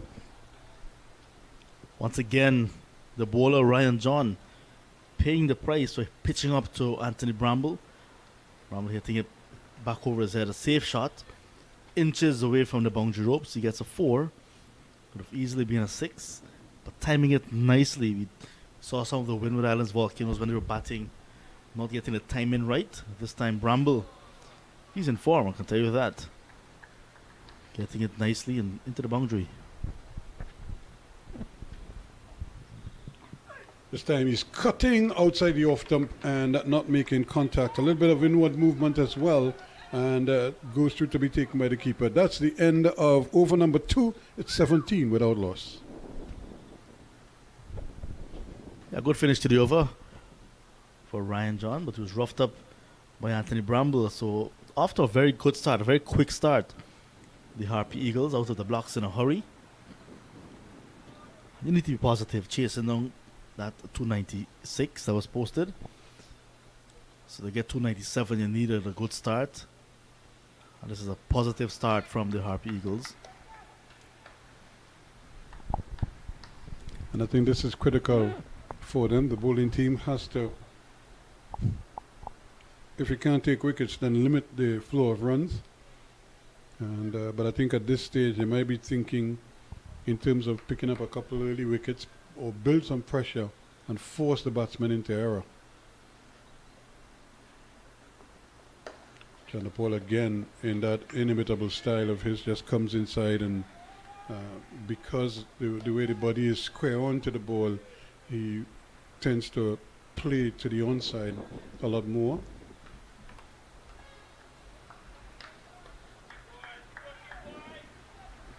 And like his father, he touches everything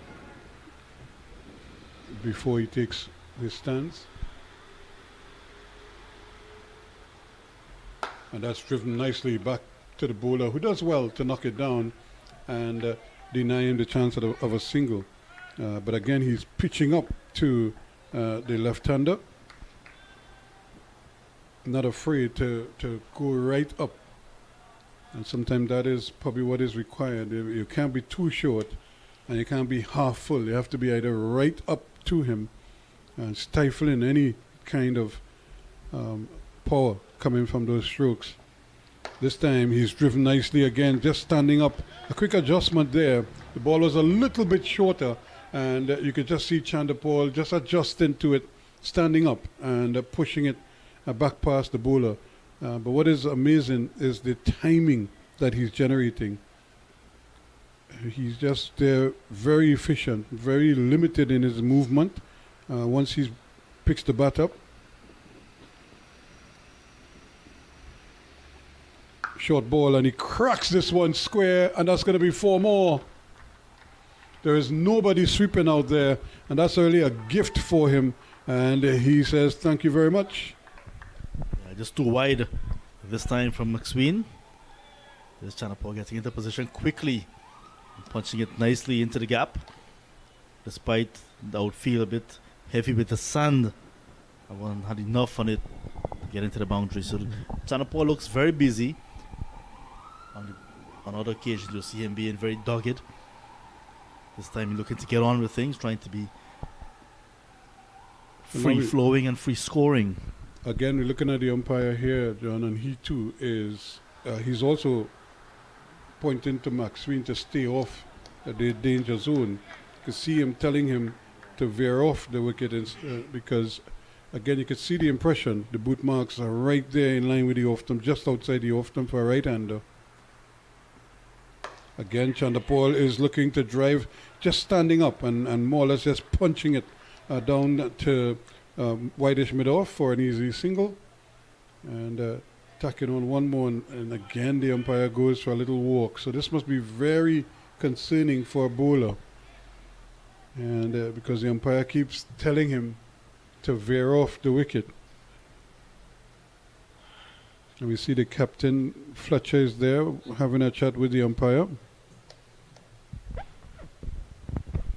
So one thing we can say about umpire Chris Wright is that he's consistent. Yep. Because we saw him with Romario Shepherd at the start of the game this morning. Now he's getting involved with Preston McSween as well. Short ball, just standing up again and pushing it into the offside to complete the over. And at the end of it, 22 without loss after 3.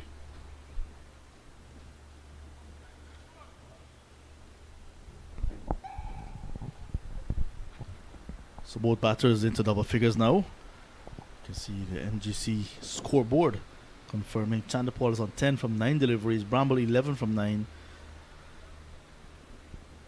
Looks like Joel on camera there. Not getting it totally balanced. Joel.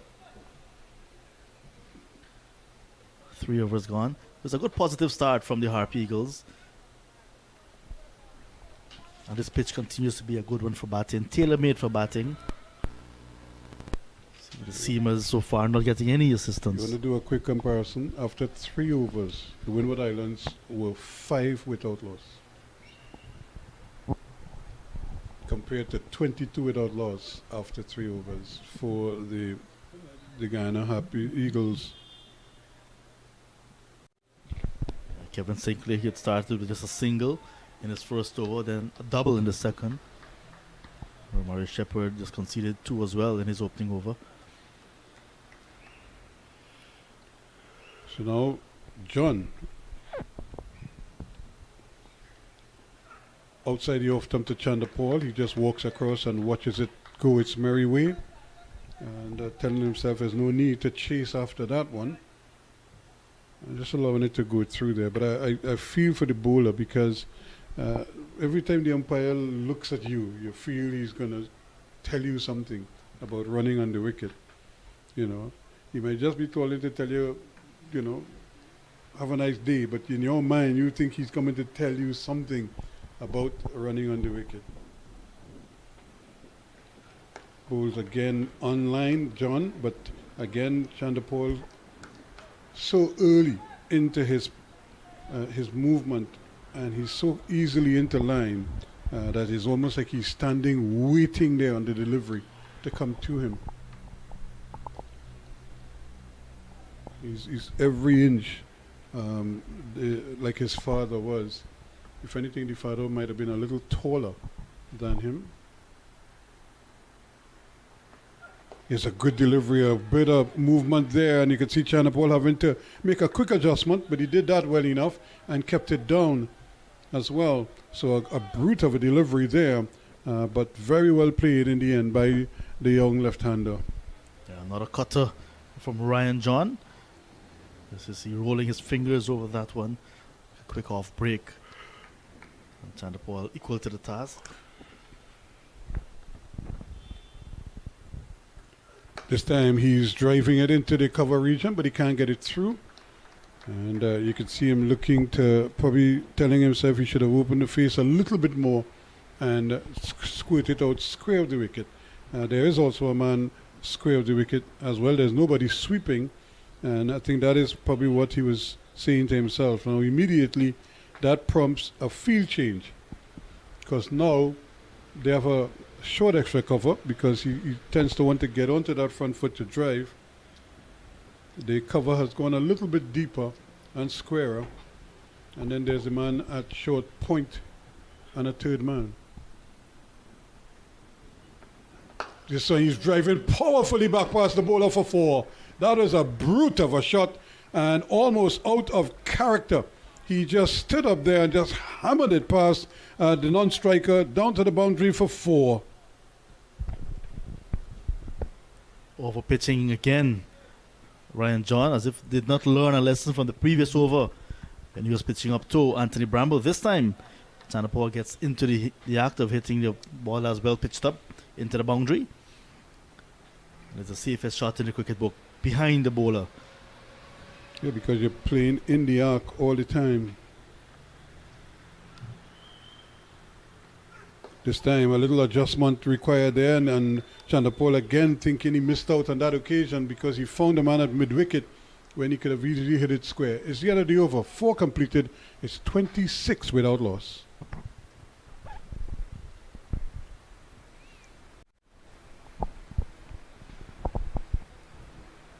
Chandapol taking all the deliveries in that Ryan John second over. Helped himself to that boundary. So once you have a good start, you can make it easy for the rest of the run chase, whether you do it yourselves or depend on the other batters. Because they're in, these openers are getting set. Once they have a start, they want to carry it right through.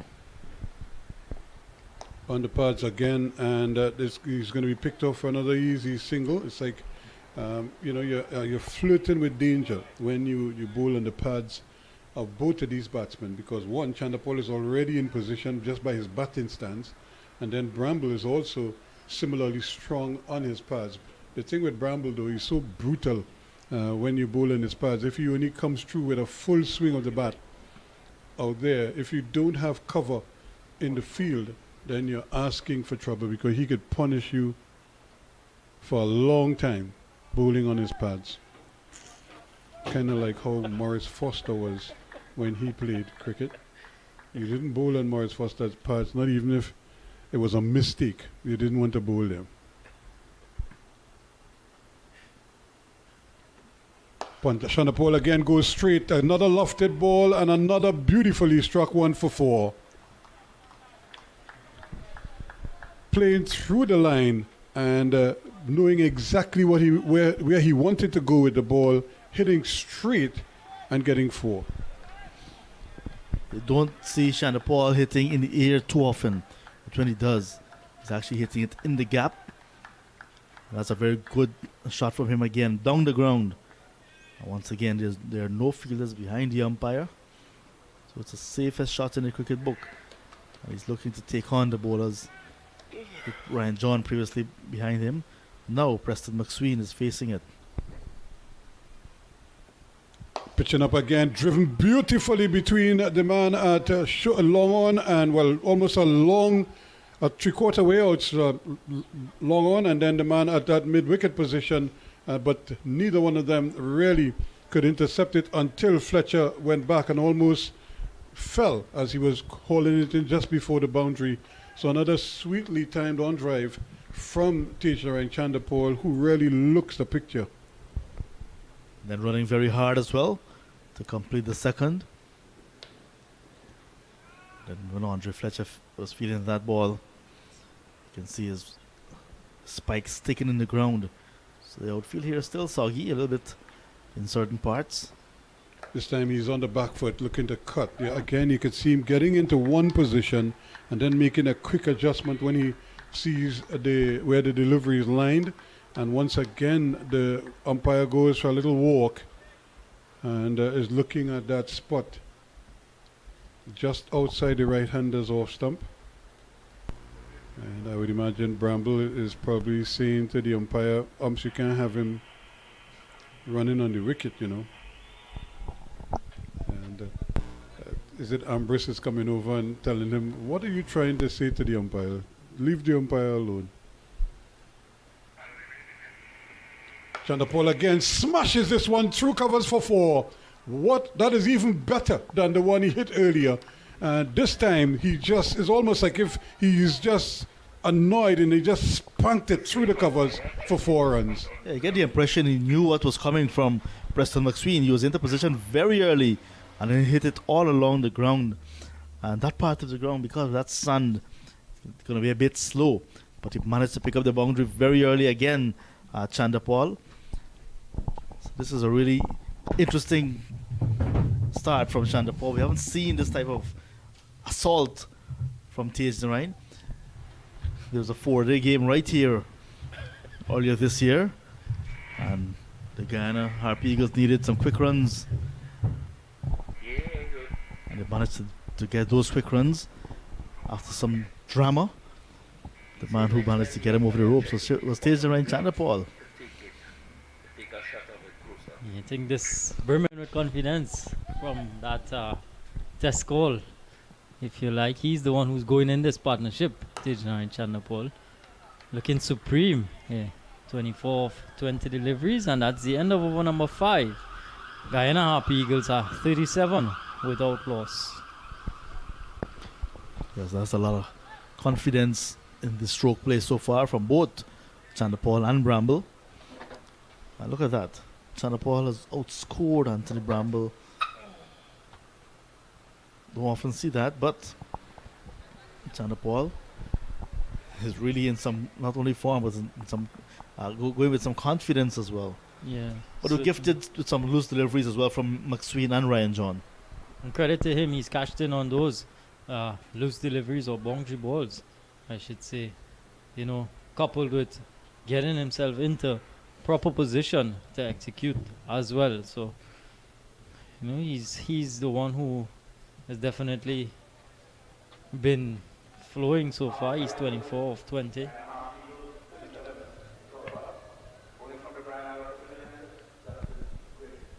You seem to have a change at the pavilion end. Yeah, Justin Greaves is going to come into the attack.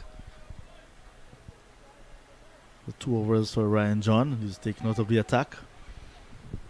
Greaves, one of the 2 Barbadian players in this Volcanoes team. Greaves together with wicketkeeper Devin Walcott. Yep. Starts on target here, Justin Greaves.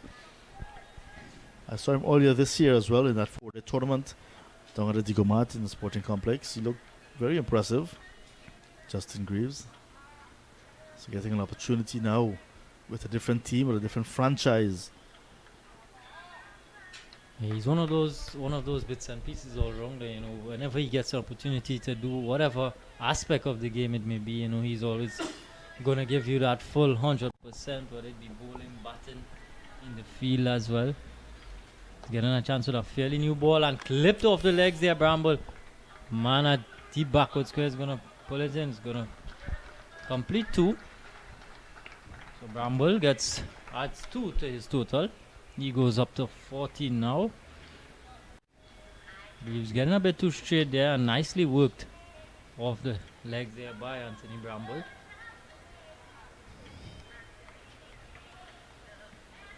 So it's a new role for Anthony Bramble here, John. Opening the button in the Super 50. And they're just trying to get a bit too tricky there, Bramble. Looking to lap that one over short fine. Not able to do so. Results in a dot ball. Yeah, new role at this level for Anthony Bramble, but he has done so on previous occasions. Most recently, he would have been in the recently concluded Guyana Cricket Board Inter-County Tournament, Senior Men's Inter-County Tournament. The first game against Demerara, traditional powerhouse of the tournament, scored a magnificent 100, followed it up with a half-century pugnacious knock, and then in the final, with not a lot of runs to chase, managed to get there very quickly as well. So Bramble coming off some good form with the bat. So that's good signs for Guyana Harpy Eagles.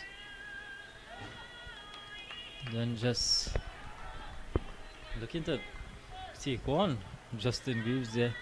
Shot really came out of nowhere there from Anthony Bramble. He's trusting the bounce and carry of the wicket now, Bramble. So just taking an exploratory step down the track to Greaves, but the ball kept a bit low. So he managed to miss it, Bramble.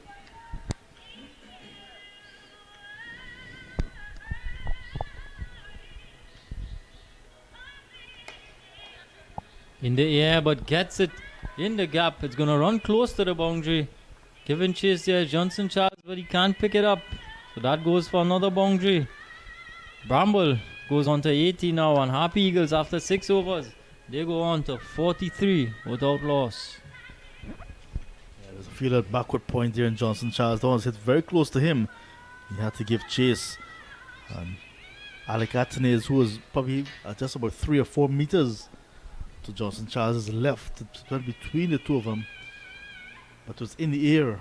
But in that gap, a very small gap, Bramble found that gap, helped himself to another boundary. It's a nice foundation being laid now again in this game. We've seen 200 partnerships already. So exactly what Guyana would have wanted, a solid start. And it has prompted a team meeting. So immediately after 6 overs, Andre Fletcher called his troops together and said, look, we don't want this game to run away from us. Let's have a discussion. So Ryan John, after the discussion, is going to give his hat to umpire Wright. So he's going to be switched to this northern end. So a little bit of discussion. Nothing wrong with that at all.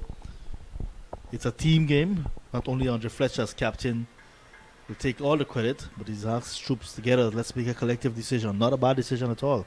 Yeah, just to reassess, where the game has gone so far after 6 overs, and then probably let's plan ahead, in stages, in phases.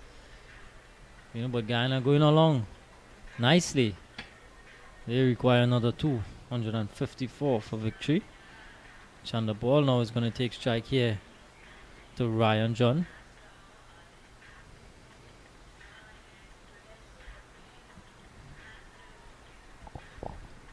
But the wicket has continued to play nicely. The bounce is still true. Nothing really in it for the seamers. There we see Kavim Hodge going to long on.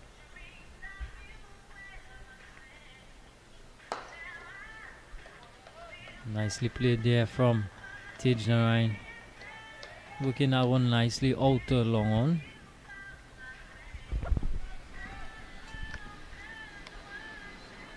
This looks a very different Tej Narain Chandapal. Don't go on me yet, huh? Previously, we would have seen Hodge maybe at mid-on. This time he's placed at long-on for Chandapal.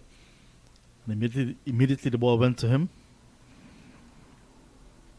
Chandapal tends to just nudge the ball around. This time he's actually playing with a little bit more of the bottom hand. Yeah. More power into his stroke playing. It's quite an interesting story because the 4-day tournament this year were in 2 segments. There's an appeal for a leg before, and it's given. So Ryan John switching ends and gets the breakthrough. Team discussion for the Windward Islands Volcanoes, really helping them. Anthony Bramble adjudged leg before to Ryan John in over number 7 for 18. And the Harpy Eagles losing their first wicket, 44 for 1. Yeah, Bramble, I would really like to see the replay. Oh, seems to have hit definitely in front there. Bit wide on the crease from Ryan John on that occasion. Angling in to Bramble. Beaten on the inside edge there, Anthony Bramble. He goes. Yet another right decision from umpire Chris Wright. It looks very adjacent. Anthony Bramble was hit on the back foot. He was beaten with a little bit of extra pace from Ryan John. Yeah. And that was enough to get his wicket. 18 from 17 deliveries. Not the type of start they wanted, but it is something that they can work with. 44 in the 7th. Yeah, definitely. And now we see here the introduction of Shimron Hetmaya at number 3 for Guyana Harpy Eagles. This is definitely going to be an important partnership with these two solid left-handed batsmen. Chandapal already getting a good start, 25 of 21. But these two were playing youth cricket for Guyana. When they felt that they would have gone on at perhaps at the same time to wear international colours. But so far we've seen just Seth Meyer going on to play for international cricket, and now Tej and Chandapal about to join him. But these two came through the ranks together. Yeah. They played the 2014 Youth World Cup. Hetmaya had another World Cup on on his hand. He played the 2016 World Cup and won that tournament for the West Indies on the 19s. Gurukesh Moti, Brandon King, they were all part of that 2014 on the 19 World Cup. Chevron Athanaze is one of the batsmen I love watching in West Indies cricket. Never seems to get bogged down, always proactive in terms of his approach. And there we see a short and wide there from Ryan John, and immediately off the mark there was Hetmeyer out to that sweeper. So he's off and running. Once in full flight, Hetmeyer will be able to give us a good treat here this afternoon. Last year in the Super 50 Cup, he scored 113 against his very opposition, but as at Coolidge in Antigua. Turned out to be a match-winning innings. Chanapal drives towards cover. No timing on the shot this time. Just can hear the very thick, meaty sound as the ball hit the bat. Many felt these two were the future of Guyana's cricket a long time ago. Here they are batting again together. Lots of good times, these two.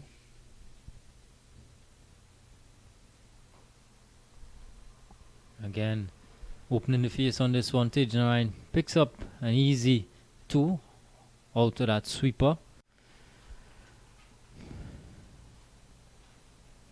Tijnarine his approach in this inning has been more of a more aggressive approach as compared to what we've seen previously from him. Different format, and that call to the West Indies Test team certainly would have done his confidence a world of good. Nicely worked again there into the leg side. He's going to pick up 2 more.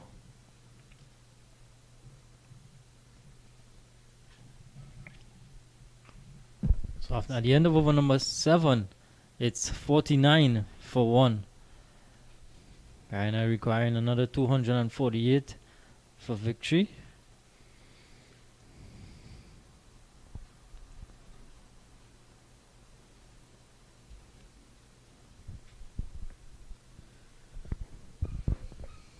Some of that one there from Tej. Now I just clipped that fine leg position, and then we see Bramble driving nicely through the offside, beating it off.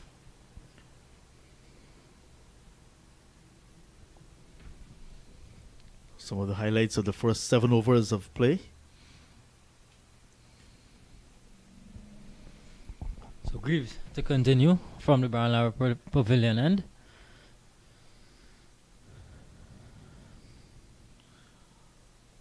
Chanapal and Bramble really taking advantage of some ordinary bowling at the start of this run chase. Nice partnership. 44 for the opening wicket. So we're back live now with Greaves. Bowls to Hetmeyer. That's a beautiful shot. Flowing cover drive from the elegant stroke maker. And he gets his first boundary. Shimon Hetmeyer. That was another ball as well pitched up from Preston McSween. In fact, from Justin Greaves. Cannot pitch up to Hetmeyer. Yeah, that's meat and drink for Shimron. Loves it in that area.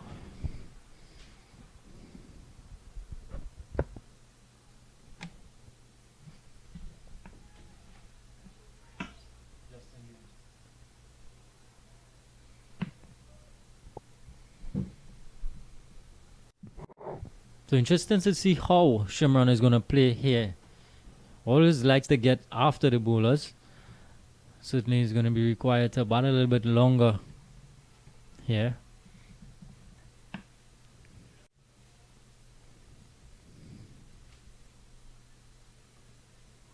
Nice again there from Greaves. And a good length there.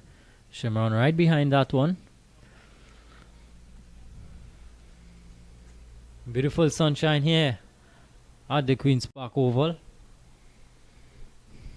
Beautiful conditions for cricket, lovely cricket.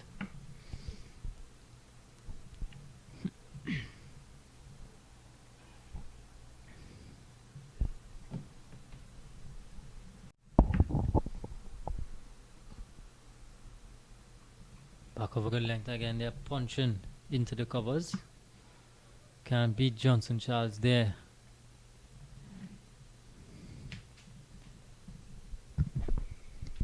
The second match of Zone A will begin in under 30 minutes, in about 21 minutes time. Host and defending champions Trinidad and Tobago Red Force opens their campaign against CCC. That's at the Brian Lara Cricket Academy in a day and night game. The extra bounce from Greaves. Hetmeyer handles it well, keeps it in front of him. That game should create some excitement at the Brian Lara Cricket Academy. Yeah, Red Force won the toss and they'll be bowling first. Yeah. You find the teams very early in tournaments will want to bowl first in new competitions, want to look at what the conditions present.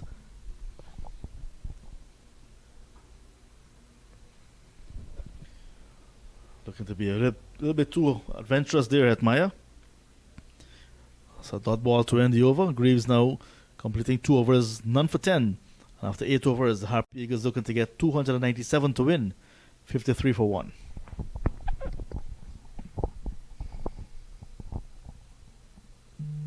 This is certainly an important phase of the game for Guyana. These two senior batsmen, Shimron Hetmeyer and Tejanarayan Chandapal.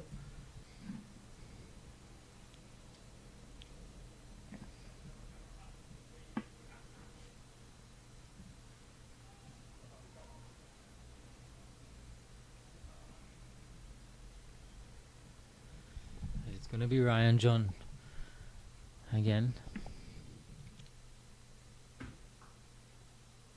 Tejanarayan just punching that one out to the sweeper.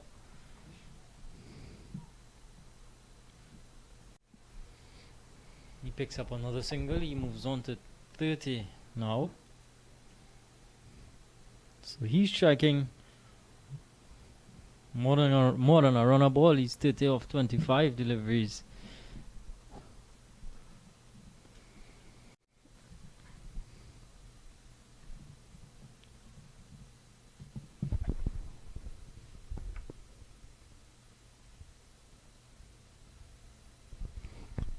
Bold, just holding its line after pitching, and beats the outside edge of Shimron Hetmeyer. Chandapal, like you said, more than a runner ball. Had a few boundaries earlier in his innings. That really helped him. That really got him going. I think Ryan John has realized it's not the best thing to pitch up to these left-handers. So he's pulling back the length just a little bit. That one is back of a length, but too wide to Hetmeyer. He opens the face of the bat and gets the boundary. Flirting with danger a bit there, Ryan John. Shimron Hetmeyer. Thought he's driving a bit loosely outside off stump. That one, he gets that one in the gap, picks up 4. Score goes on to 58 for 1 now. There was 44 for the opening wicket, and now partnership developing again. 14 between Hetmeyer and Chandapal.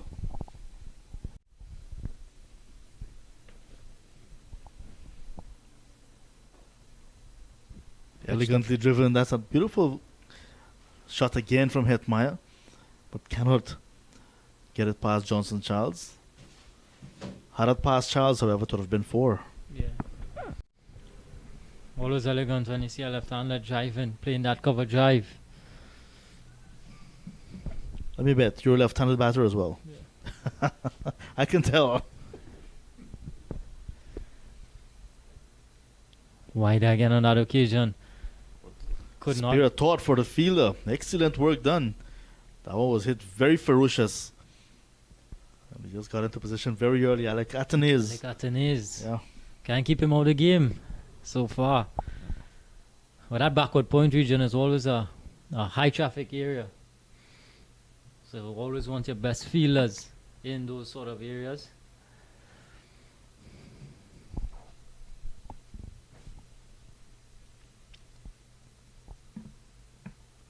Well played from Hetmeyer. Pushes that one. He's going to get a single. He's thinking about two. And he's going to get two. Good running from Shimron there. Spotting that Preston McSween came off a bit slow on the sweeper boundary. Picked up two. Good presence of mind there from Hetmeyer. He goes on to 11. And after 9 overs, score 60 for 1. And Chanderpaul had to really respond because he was contented, Chanderpaul, with the single.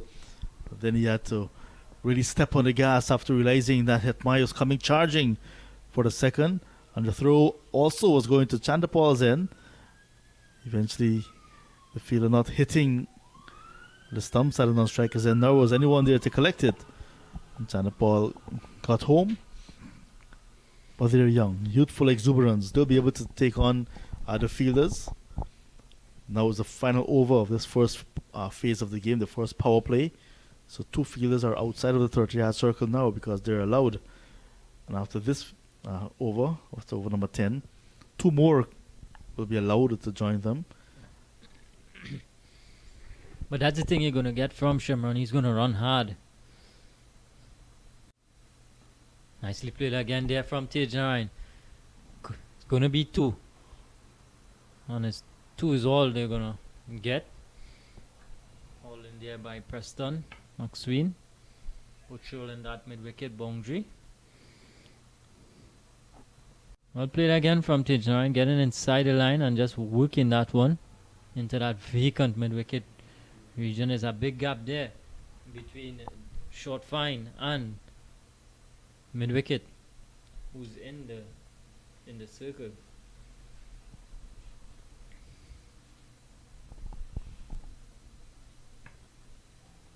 Down the leg side again from Greaves. Shimron wanted that single.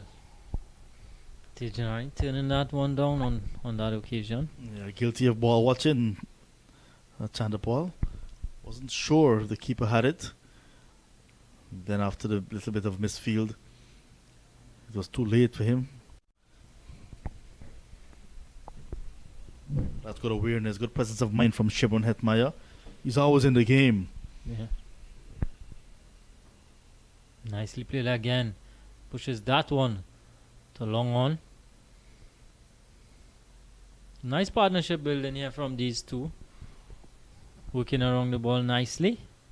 Keeping the scoreboard ticking over. Greaves into his third over. He's gone for 13 so far.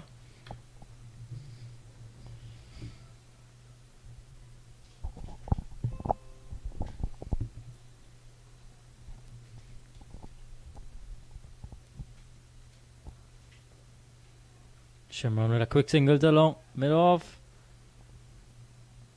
Easily completed in the end.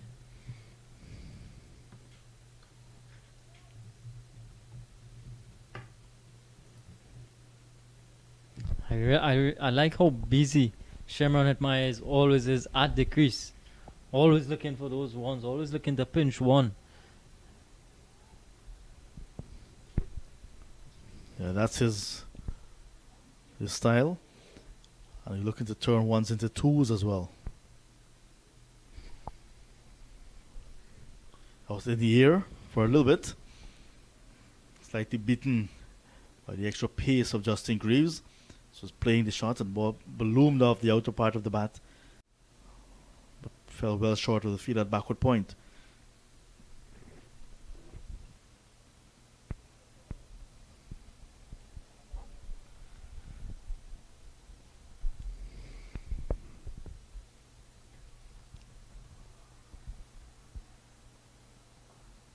Nicely played again there from Tajanarine.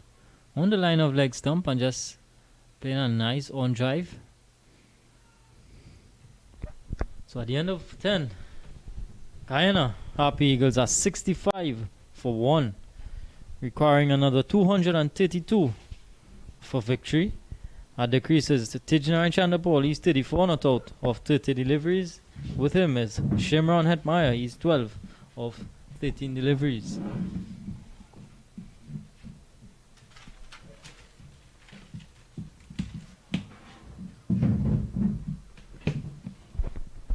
And there's going to be some spin in the attack here now for Windwards. Kenneth Demba, he's going to pick up the attack here from the media center end.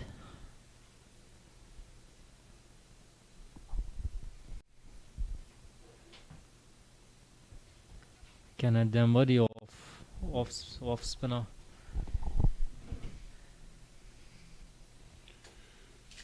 And if you want to do a quick comparison, after 10, the Windward Islands, the Volcanoes, were 43 without loss after their first 10 overs. So on all fronts, other than having lost an early wicket, the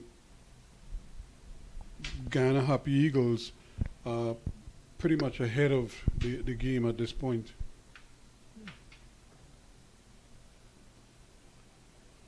The 22 runs to the good.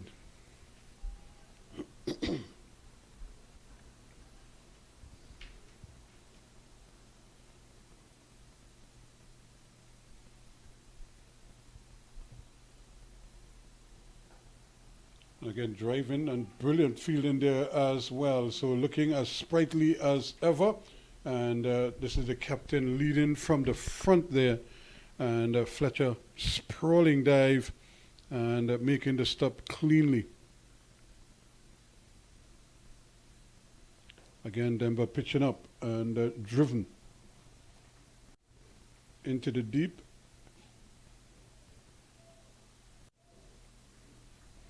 And I suppose the idea here is to, with the left-handers, you wanted to see if you could get your spinner to turn the ball away from the left-handers. And Hetmeyer wants to get his laces tied. If I was on the opposing team, I'll tie them together. Kenneth Demba, different type of off spinner, tall. Gonna get a bit of bounce. It's interesting to see how much he can extract from the surface. Different sort of approach as well. Another nicely flighted delivery. And the thing about it too is that, I mean, the legacy of the World Cup and most of the wickets in the region is that they don't turn much. You know, they're really one-day cricket, one-day pitches. In a sense, there's another good delivery coming off the inside edge of the bat, and if there's any turn at all, it's slow turn. You know, remember most of these pitches in the grounds throughout the region were basically prepared for the World Cup. This time he's playing it straight into the arms of the man at mid-wicket. He just came down the wicket, clipped it, and basically gifted his wicket away. And he goes brilliantly caught by Graves at that short mid-wicket position. And Hetmeyer has to leave for 12. It's 66 now for 2. What an important breakthrough there for Windward Islands. Sherman looking to... really don't know what he was thinking there. Really no need to do that. You're already going at over 6 runs to the over. You know, but his style is so, you know, trying to get after bowlers.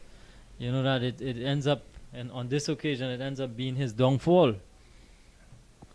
And he wasn't to the pitch of the ball, and he just kind of reached for it, and still went through with the flick, in a sense, and he just kind of deposited into the lap of the man at mid-wicket. He didn't have to go very far. The ball came straight at him, so he was really positioned there.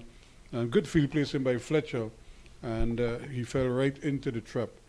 But that's what we were talking about in the first innings, where we saw Charles and Athanaze basically take their time. Charles was going, so Athanaze played the sheet anchor, took his time, got his eye in, and then he started to blossom. By the time they had lost Johnson Charles, were 119 was already on the board. So those openers had done the job for their team. But not satisfied, Athanaze just soldiered on till he got 100 and pushed on. So, and added another century stand for that second wicket. And this is probably where Headmeyer has to improve, assess the situation better and then just play on merit. You don't have to try to create anything here. Just play the ball on merit. There's another good delivery right in behind it. There is the batsman just waiting now to allow it to come on to him, and Leon Johnson just played it in front of him. It's the end of the over, 66 for 2 after 11. Yeah, after that nice breezy start from Guyana Harpy Eagles, losing 2 relatively quick wickets, that of Bramble and Shemron Hetmeyer, who just went there in that over there to Kenneth Demba, being caught at that mid-wicket position there by Justin Greaves. That's the thing. You don't have to manufacture anything. It's already easy as it is. The wicket is not doing anything, in terms of balls staying low or balls, no sort of, it's playing through. There's no big deviation or anything like that. The bounce is fairly consistent. It's not high bounce. It's not like that tennis bounce that you would get sometimes. It's not too paced. No, and some might keep low, but not often. Another delivery driven nicely by Chanderpaul. Now the pressure is on him now. Does he continue in the vein in which he started? Because he started at a rate of knots and looked like he wanted to just get this over with quickly. Now he has to assess and say, well, we lost 2 early wickets. Although the scoreboard, we're well ahead on runs. The question is, if we lost a couple more wickets, because that's what you always try to look at, where would you be then? Here's another good delivery, again, having to make a little adjustment, little change of pace there from Graves. And he's having a word with Leon Johnson. I'm not quite sure what he's telling him. Whatever it is, Johnson doesn't seem too pleased. Because, batsmen don't like it to touch their gear or nothing like that at all, Don't interfere with it. Yeah, what would be required from Guyana Harpy Eagles going forward now is a bit of consolidation between these two, reassess, for the next 5 overs or so. There's another good shot. Again, he got down on one knee and then just kind of helped it over the fine leg, who is up in the circle and picks up 4 runs. Chanderpaul being very pugnacious in his stroke play. That one came out of nowhere. Presence of mind to fine leg was in the circle. So he knew he just had to get it over that man and he was going to get 4. And it was a deliberate shot. A bit of risk involved as well. Yeah, but it was deliberate. Here he is again, this time stroking this one down to wide long on for an easy single. And keeps the scoreboard ticking over, which is what is required now. Although you lost the couple of wickets, don't get bogged down. Just, continue to play. As you saw there, he got a boundary, but then he didn't get overly anxious to try to hit him again. This time he just took a single, which is good, sensible batting.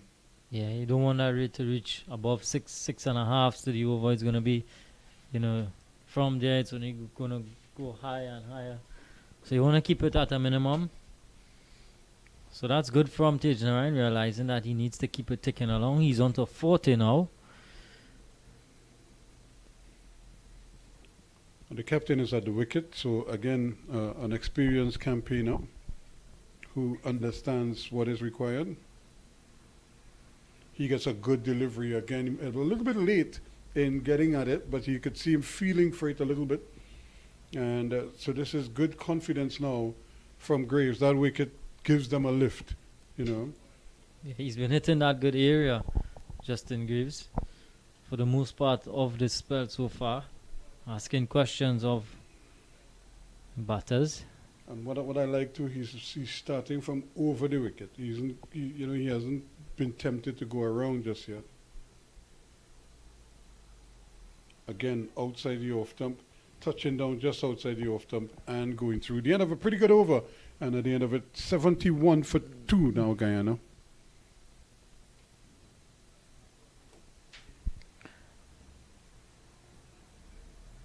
Windward just keeping themselves in the game. Runs on the board, 296 of them, and picking up those 2 wickets there. Demba to continue now. He's had a dream start. He's had a prize wicket of Hetmeyer, and now he could kind of settle down and get into his work. That first over would have been just to kind of break the ice for him. Pitching up this time, in fact, over pitching and driven powerfully down to the wide long off position, and good fielding down in the deep here, and that limits the batsman to just the 2 runs. Good work from Kavim Hodge there, covering some nice ground to his right.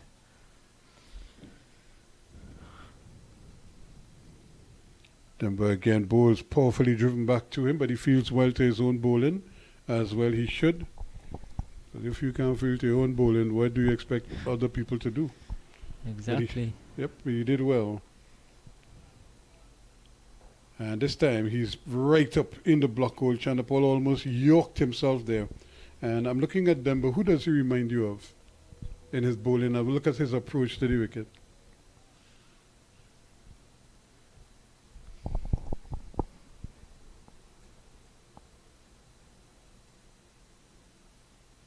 A little hop and a skip, and he's able to produce it. Anissa Mohammed. Anissa Mohammed. Yeah, oh, yeah. Anissa does that whole little Hop and skip. yeah, a little hop and skip and deliver. Not totally like her, but that's just the jump, the little hop. Here he is again driving beautifully through the covers, and another chase again for Hodge. He's going close to the boundary once more, and the batsman will cover another 2.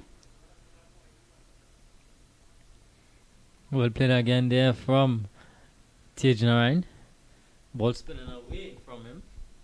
But He played with the turn. And you can see they put the short extra cover there for that, and there's also a sort of short mid-off, wide-ish. So they're asking him to hit in that area there. This time he goes to long on for another comfortable single.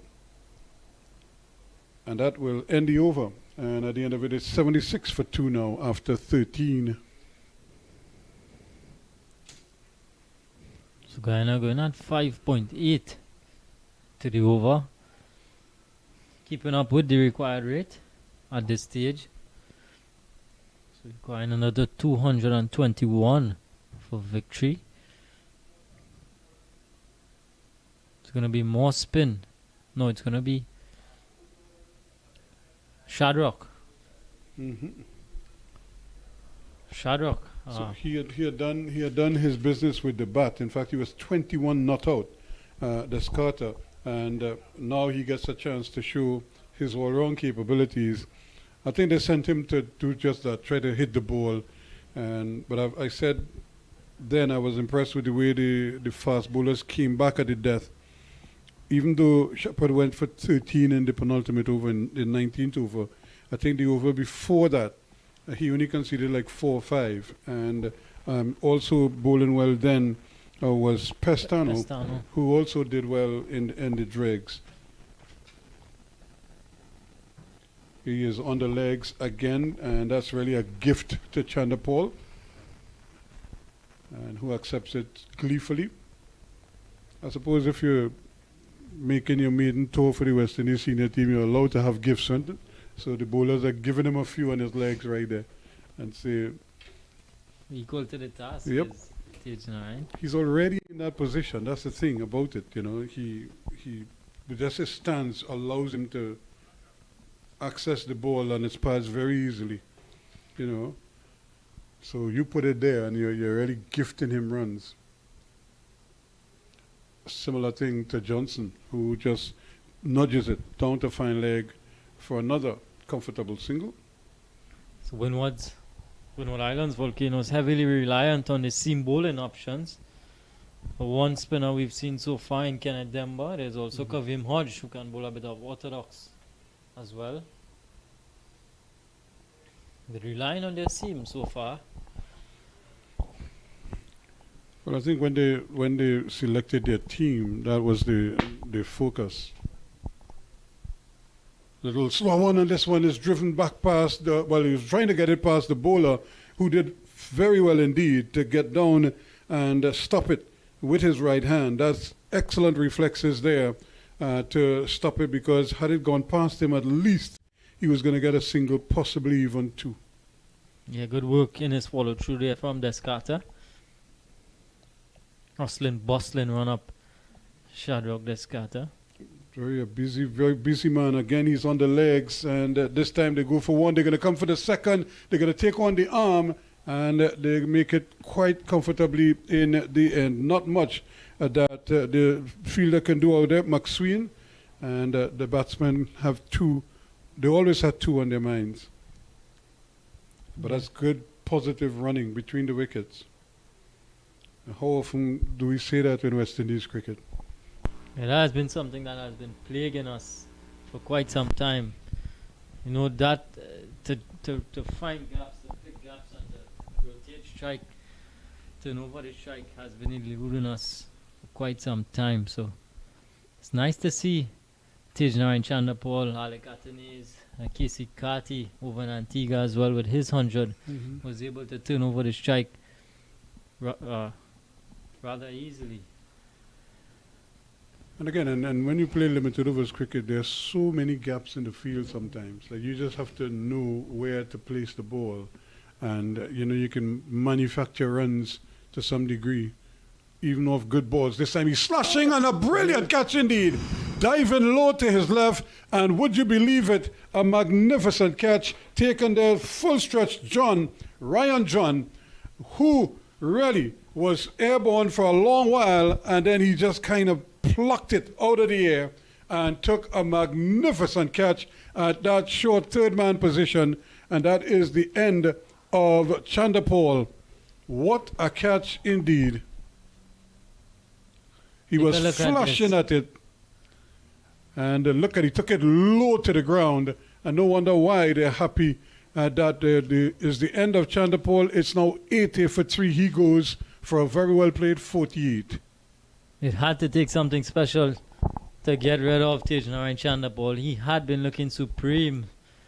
But take a look at that catch at full stretch to his left, his weaker side, Ryan John, and pulled off a simply amazing catch there. Descartes, he picks up a wicket. He gets the important breakthrough of Tejnarain Chanderpaul. Guyana after 14 overs, 80 for 3. We're going to have a bit of a drinks break at the fall of that wicket there. You need a drink after that, because that certainly was very impressive indeed. What a magnificent catch. I think if wickets could have gone to fielders for taking a catch, that would certainly be Ryan John a wicket there. It was a poor delivery, but he's well backed up in the field there by Ryan John, who was alert.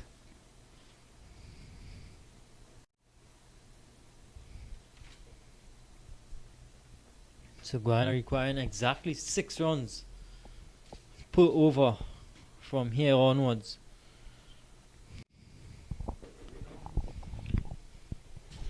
It's not going to be easy. The thing they cannot afford to keep losing wickets, which is what they're doing, which is what the Windward Volcanoes didn't do.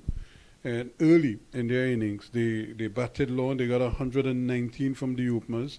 Then they added another 127 for the second wicket. So the top 3 basically accounted for 250 runs, roughly. And this is not what is happening here. Now, this is going to test the middle and low order of the Guyanese team. The Harpy Eagles now must be thinking to themselves, everybody has to contribute something now the rest of the way, even if it's a little 30 here, a little 40 there, and do it. But they have people like Shepherd who can, use the long handle very well. But you don't want to force them into that They would role. need to take it as deep as possible for the likes of Shepherd and give them a chance. even Sinclair, Kevin Sinclair in the back end. So it's not going to be easy for them, but we'll see how they maneuver from here. So it's asking them to be sensible in their approach. And Tevin Imlach is the new batsman.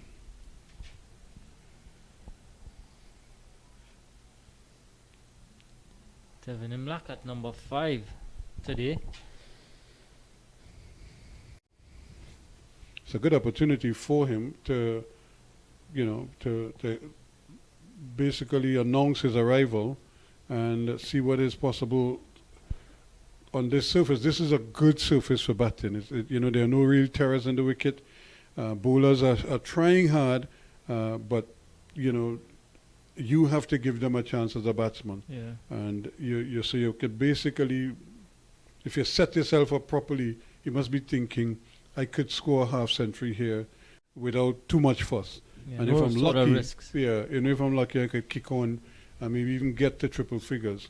But the first objective here must be to stop the bleeding in terms of wickets, and then just keep rotating strike and pushing on. Another good delivery just outside the off stump, just a teaser outside the off stump there, asking him to come and get it. Johnson says, no thank you. And slip in place now. Confidence, driven again, back to the bowler, but no real power. So now Johnson has to, as the captain, he has this added responsibility now to kind of see his team through this period. Another good nice flighted delivery, bang on target. And I see those fielders in the ring. They've come a bit closer. They're trying to cut those singles or those drop in the offside or leg side, looking for those quick runs. So that's good. Presence of mind from Captain Fletcher. And again, look at the line that Demba has assumed. He's right on the stumps. He's not giving them too much to work with. Again, thereabouts, and making sure that the batsman plays at the ball. You don't want to let him off the hook by leaving it alone too often. In the main, he's asking him to play, and there he goes. Plays another good one. It's the end of 15. At the end of it, 80 for 3 is the latest here at the Queen's Park Oval.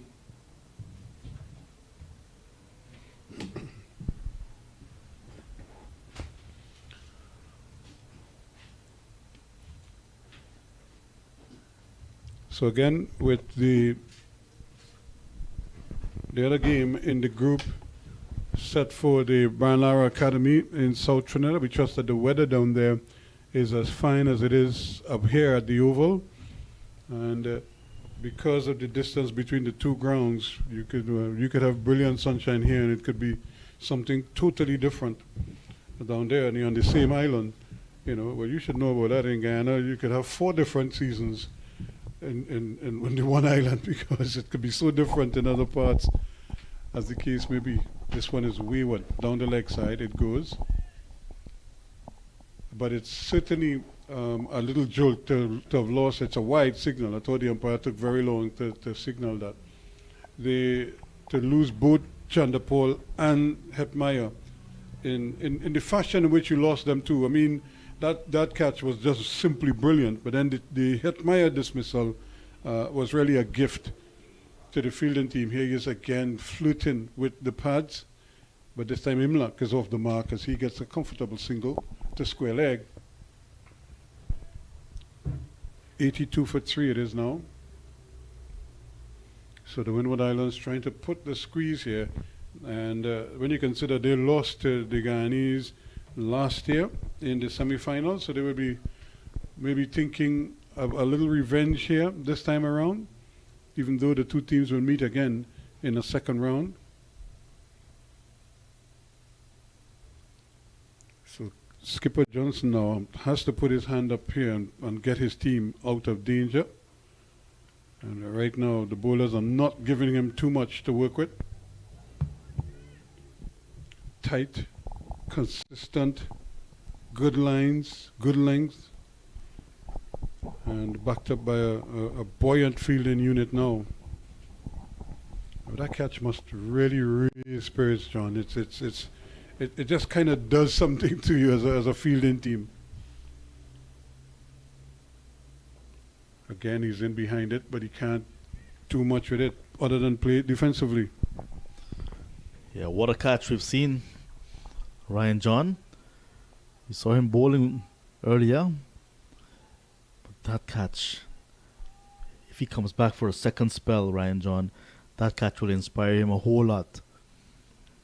We're seeing the bowler in operation now, Descati, who's credited with that wicket. Bang on target again. He's not drifting from that line too much. He's trying to angle it across the left-handers, and but keeping it close enough to the stumps that they can't just shoulder arms and let it go. They have to play at it. The challenge here now is when either if he goes a little wider, if you still play at it, or if you leave it. And I think that is what he's banking on, that the batsmen kind of like continue to flirt at it and maybe hit the edge outside the off stump. This time he's looking to punch it through the offside off the back foot, and but he can't get it through. Yeah. So the game is like on a little bit of a knife edge right now, because another couple of wickets and that could really set Guyana back totally. Descartes is looking to maintain that nagging line and length. Again, he's driving this time. It's a bit later starting. He has to hurry, and he does hit the stump. They're appealing for a run out, and they're going to get a second run because it ricochets and it goes away. Fletcher has to run it down. But again, the batsman just might have made it, and I think it's a good decision. Here is the throw, and yes, the bat is grounded, and he's in comfortably in the end. One would have to say. Yeah, good umpiring, good work as well from the outfield. And the Windward Islands Volcanoes trying to get a wicket via the run-out route. And Leon Johnson getting in there just in the nick of time. And then turning back for that overthrow. So they all add up to the total. So Johnson, he's on 3. And Tevin Imlach, who tasted success with the West Indies on the 19 team back in 2016 when Shimon Hetmai was captain, Kimo Paul vice captain. Imlach, he was the third Guyanese in that successful side.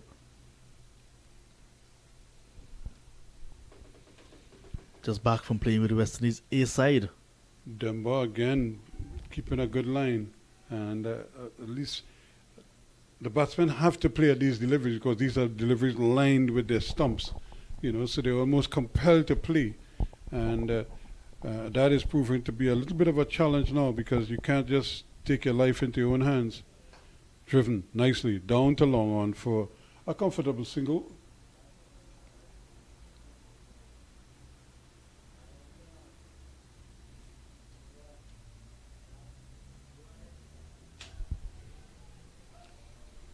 So this is where I think the game could really be won or lost in this spell right here, in this period right here. Struck on the pad, and the hands go up, but I don't think they were really serious about an appeal there. They were just more in hope than anything else. And an umpire might probably tell you, what are you appealing for, light? The main hand remained down, however, that of the umpire. On the back foot he goes. Again, good fielding to his own bowling there. Demba just skips across and cuts it off from going down the hill. He's doing an amazing job here. He got a wicket early, and he's really revving now.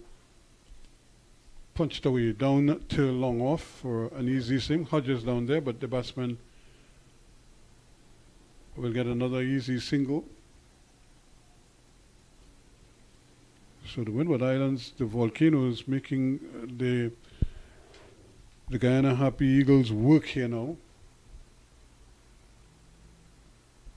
On the back foot he goes. This time he can't cut it off.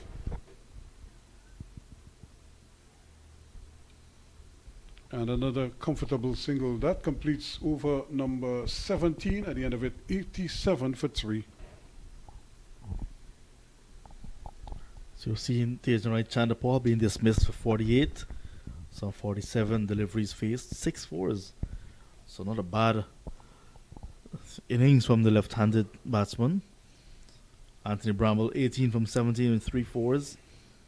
Shimon Hetmaya, 12 from 16 with 2 fours. They're all dismissed, however. Captain Johnson's on 4, Imlach on 3. Imlach been rewarded for his consistency. So despite being a wicket-keeper batsman, playing period as a batsman in this game. Because Again, at this time he's on the legs, and you could just see the wicketkeeper almost getting his, well, he's losing his foot in there, and he almost got his stub, his spikes stuck in the ground, and now you're looking at him there trying to adjust, make sure that the divot is back in place. But it could be a challenge for them with their footing, and he just made sure that Devon Walcott doing well this time again. Look at the angle, the ball coming into the right-hander, and the batsman could only play with the tide and play down to mid-on.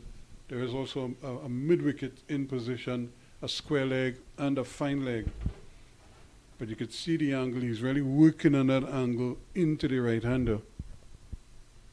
Almost got through that on that occasion. That one kept a little bit low, and I don't think the cut shot was the ideal one for a ball of that length. But that one came back at him. We were just talking about the inward movement, and he almost fell into the trap there. Luckily, it was outside the off stump. Yeah. Good work, good bowling. So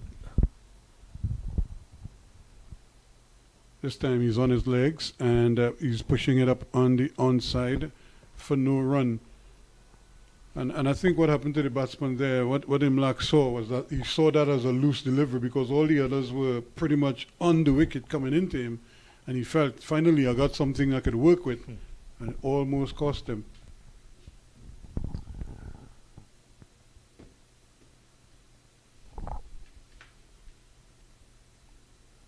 Outside the off stump he goes again. They go for a single. He's in trouble. If he hits, he was out, but he missed.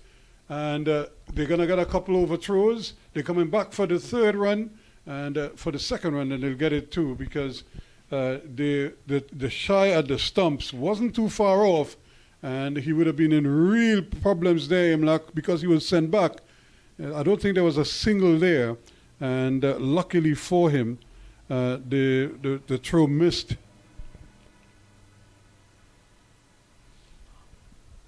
But clearly a miscalculation there in terms of the Wick, and Fletcher had a chance here again. They can't score, and that's good bowling. It ends the over. It's 89 for 3 at the end of 18. yeah, good steady over coming to an end from Shadrach. So just one wicket for him so far. Sounds like a dance hall singer in the Shadrach. Yeah. 3 overs, 1 for 10. But Imlach and Leon Johnson now, they're in the middle, need to have a partnership going. Just 9 runs so far for the 4th wicket. We had 3 batters dismissed. Lots were expected of them, but now it's left the middle order and the lower order. Still to come, Sherfin Rutherford, Romario Shepherd, Kevin Sinclair, Pestano, Gudakesh Moti, all capable with the bat.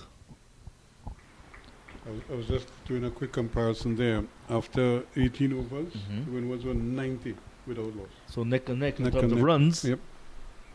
Those 3 wickets making a big difference. This one was tucked off the hips nicely, easily by Leon Johnson. Leon Johnson actually had the highest individual score in the last tournament in Guyana. Magnificent 100 at the Everest Cricket Ground.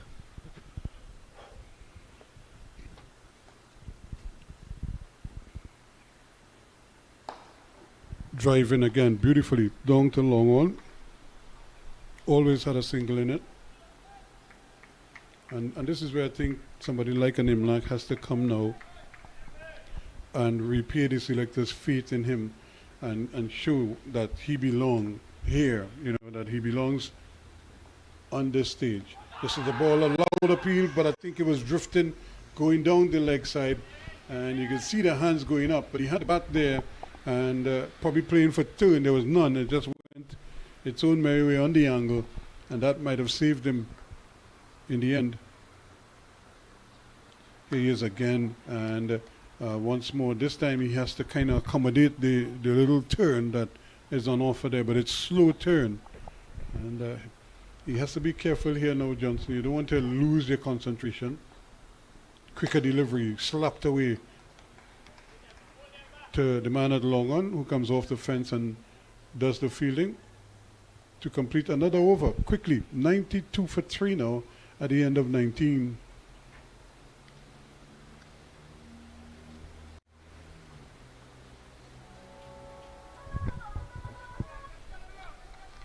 We're seeing DJ Bravo, the champion, is on the just beyond the boundaries with the little boy, maybe his son. He's sort of champion DJ Bravo here at the Queen's Park Oval. Looks as if he's making a video, maybe a TikTok with this little boy. Yeah. But Johnson and Imlach, they got to be very careful. The bowlers are on a high at the moment for the Volcanoes. 3 wickets down. So this partnership in the middle here is very important.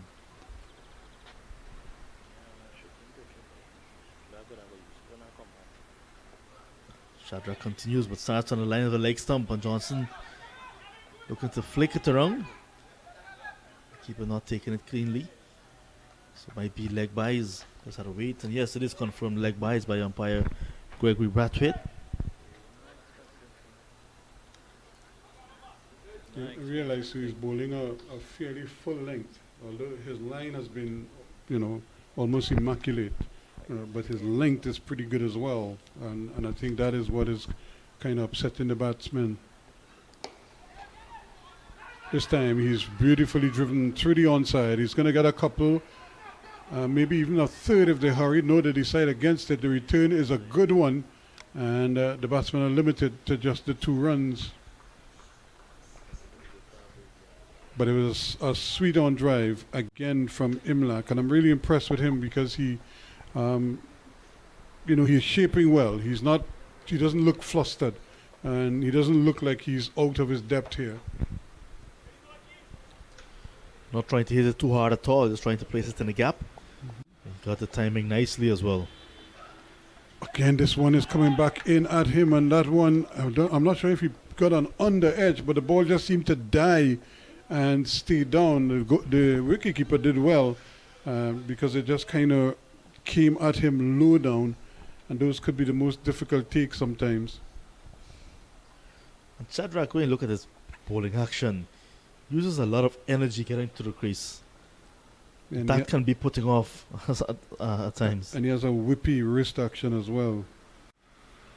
This time he's again playing that same shot, a kind of cut shot, a cut drive push that he's just opening the face and allowing it to run off the face of the bat down to third man. He gets a single.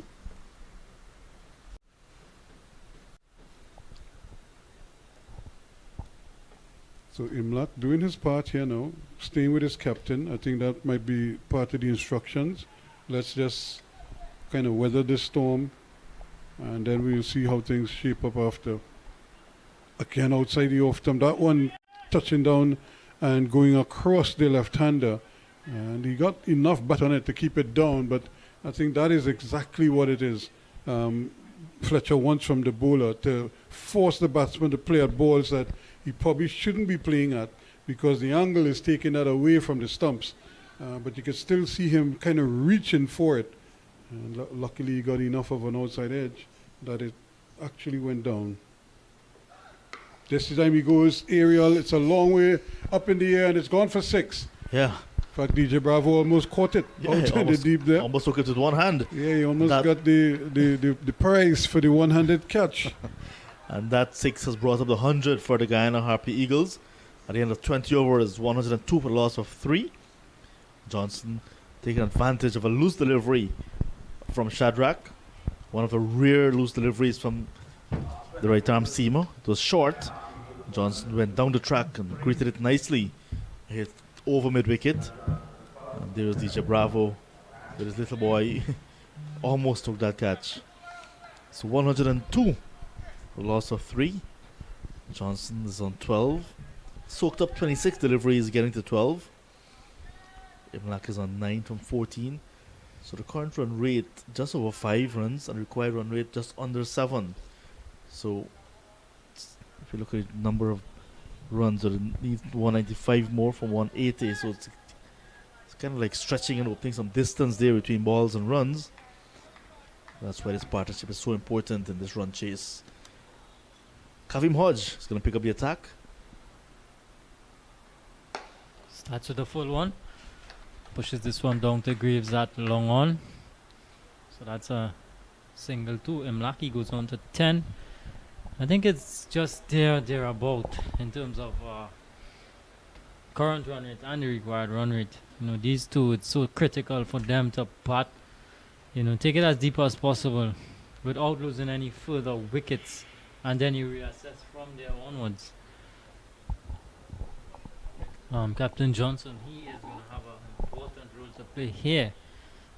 You know, together with Devin Imlak.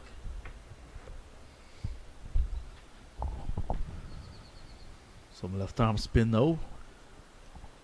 Earlier we saw Kenneth Demba with his off breaks. Hodge on the line with leg stump again. This time Johnson just flicking it, but straight to backward, straight to fine leg. Missing out there was Leon Johnson. Yeah, I think so, but he was more look like as if he was just contented with just playing the ball rather than trying to score off of it. Tucks this one nicely. Just a single this time. So McSween, 3 overs, none for 22. Ryan John, 4 overs, 1 for 28. Greaves, Justin Greaves, 4 overs, none for 20. Demba, 5 overs, 1 for 12. Shadrach Descarte, 4 overs, 1 for 19. And now Kavim Hodge in his first over. Good again there from Imlak. Working this one nicely. The deep mid wicket. Picks up a single. Easy single.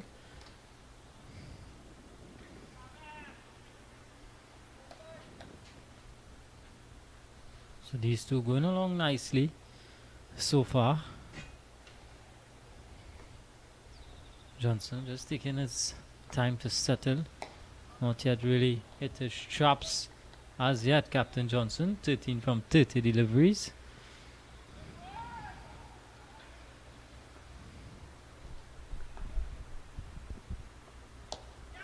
Down the track and just turning this one into the leg side. Just one. So at the end of over number 21, Guyana Harpy Eagles are 106 for 3.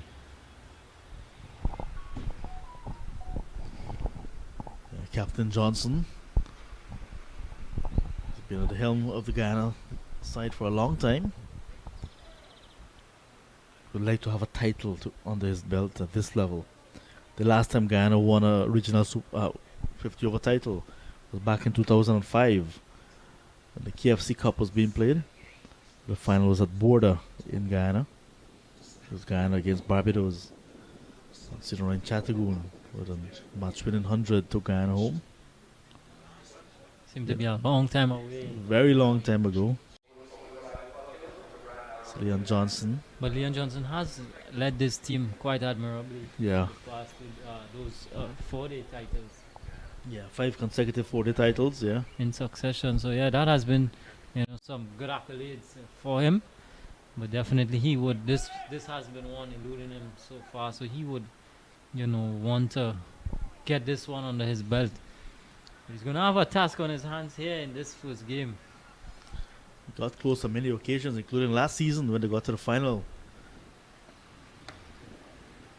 Cutting this one away, but straight to Alec Athanaze at backward point. No run. So McSween back into the attack. Back into the attack. Preston McSween switching ends. Started from the media center and he's switched ends now and he's bowling from the Brian Lara Pavilion end. Southern end of the ground. Running into a slight headwind.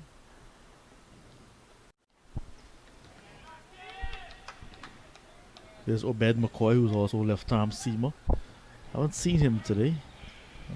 Obviously not playing this game as well. Maybe being rested because those guys that were with the West Indies side in the World Cup, they're back home. I'm not sure if he's remained You're not sure if he's back home. Yeah, all those guys are in the playing 11 for Trinidad as well. There's Furan and the likes of them. Good delivery from Maxwell. Quick single. Johnson gets home in the end. Bit of a tight one there from Leon Johnson. Pinching one to Ambrose, who was on the edge of the 30-yard circle there, but all's well that ends well. Johnson still there. He's on 15 now. Guyana just ticking on by ones.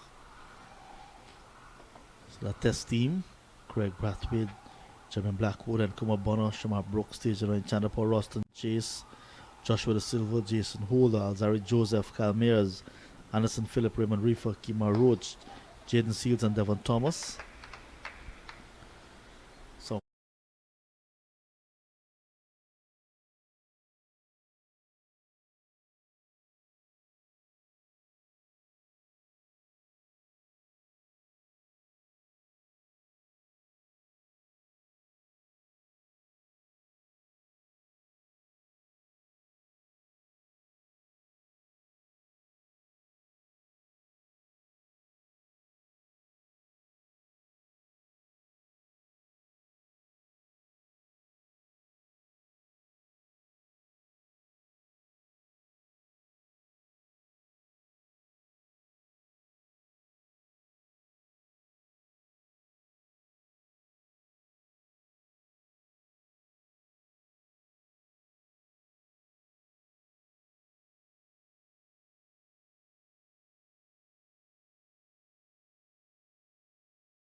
just about 7 runs to the over. Partnership of 33 between Imlak and Leon Johnson. We had 44 for the opening stand with Bramble and Tejner and Chandapal. So this is the second best partnership of the innings, second best of the run chase. In terms of runs, would have soaked up a lot of deliveries, quite unlike the opening stand. Yeah. But I think this is exactly what is required from them. To just bat. Johnson looking to beat that coverage, and there Fletcher comes across. Hodge now with his third over. Seems to be enjoying his bowling spell so far. This time Johnson reverse sweeps and will get the boundary. I call it too early. Because Alhambra given chase, and he actually pulled it up just in front of the boundary ropes. So just 2? Yeah, so just 2. So Johnson playing conventional cricket strokes and not getting the type of runs he's looking for. Opted to go for the reverse sweep. Got 2. No spectators really for this one, just a sprinkling of spectators. Well, I must say there are no spectators in the ground, but lots of persons are following online. This one is swept forward of square this time by Johnson. And Demba collects. Yeah, so a lot of persons following near and far. Because I have a friend right here in Trinidad and Tobago who asks for the link. I have some friends and family out of the Caribbean that are in North America. They've asked for the link as well. And they're following. Of course, those guys back home. So there's lots of interest in the match despite persons not in the ground. Yeah. Nicely worked there from Black.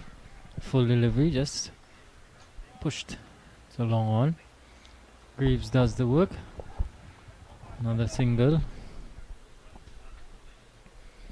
Remember a long time ago, cricket used to be planned with the rainy season in mind. When you had a traditional rainy season in Guyana, to be May, June, and then December.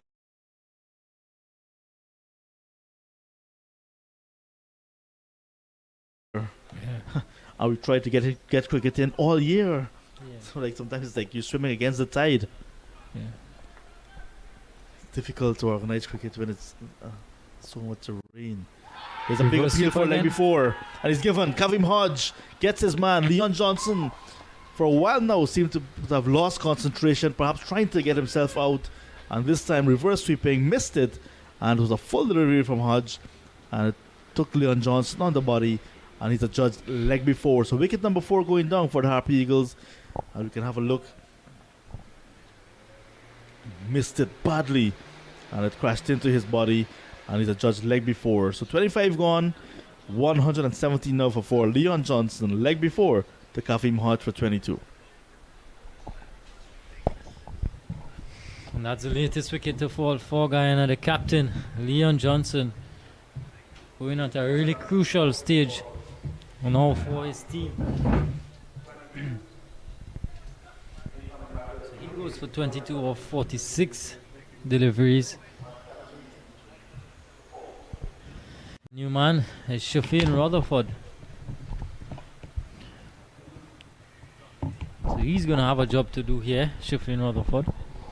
Yes, he does, and still, you kind of scratch your head as to why he would feel that he needed to make that shot at that reverse sweep. It could be a productive shot, but it could also end up just the way he ended here. It could get you out. It's like almost like a 50-50 scenario. You could it could work or you could get out, and the percentages are such that it's really a risk that you're running in trying to play that shot. And he tried it. He got away with it a couple of times. In fact, he tried it and it didn't come off, but he didn't pay the price for it. And then he got a couple of runs. He almost got a boundary earlier, and then suddenly, he lost his wicket. And now his team is in more problem now at 117 for 4. And so now all the pressure falls on the lower order now to kind of pull things around. Imlach is going to be very important now for Imlach to stay out there. Rutherford in at 6. Shifty and Rutherford. McSween into his 6th over now.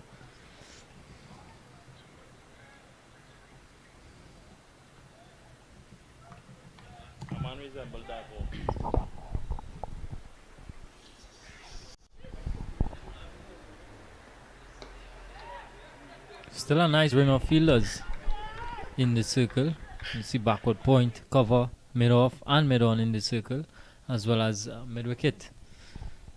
It's because they're hunting wickets now. You know, they're so buoyed by the success that they've had.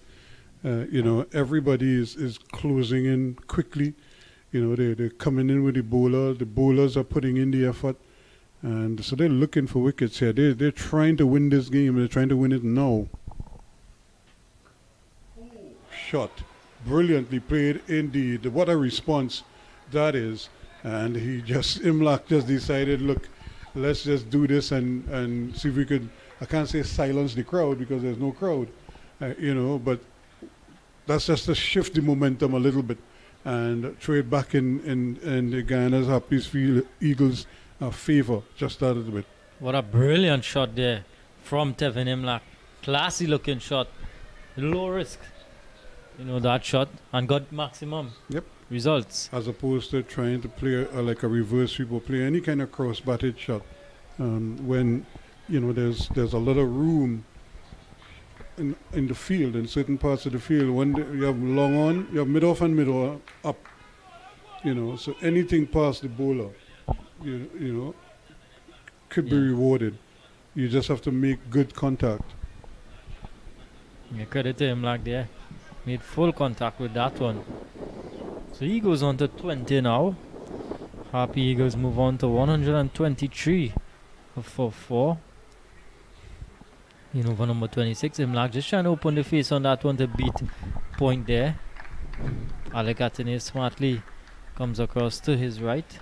Cuts any thought of a single. And Karim, if you notice, everybody got a start. You know, and they just haven't been able to capitalize on it other than, well, so far, Chandapal with his 48. Yeah. And that's the thing, you know, when you get a start, you want to carry on, especially when you're chasing a score of this sort of magnitude, 296. You know, once you get in, you don't want to get out soon after. You really want to carry on. When you get in, you don't want to get out at all.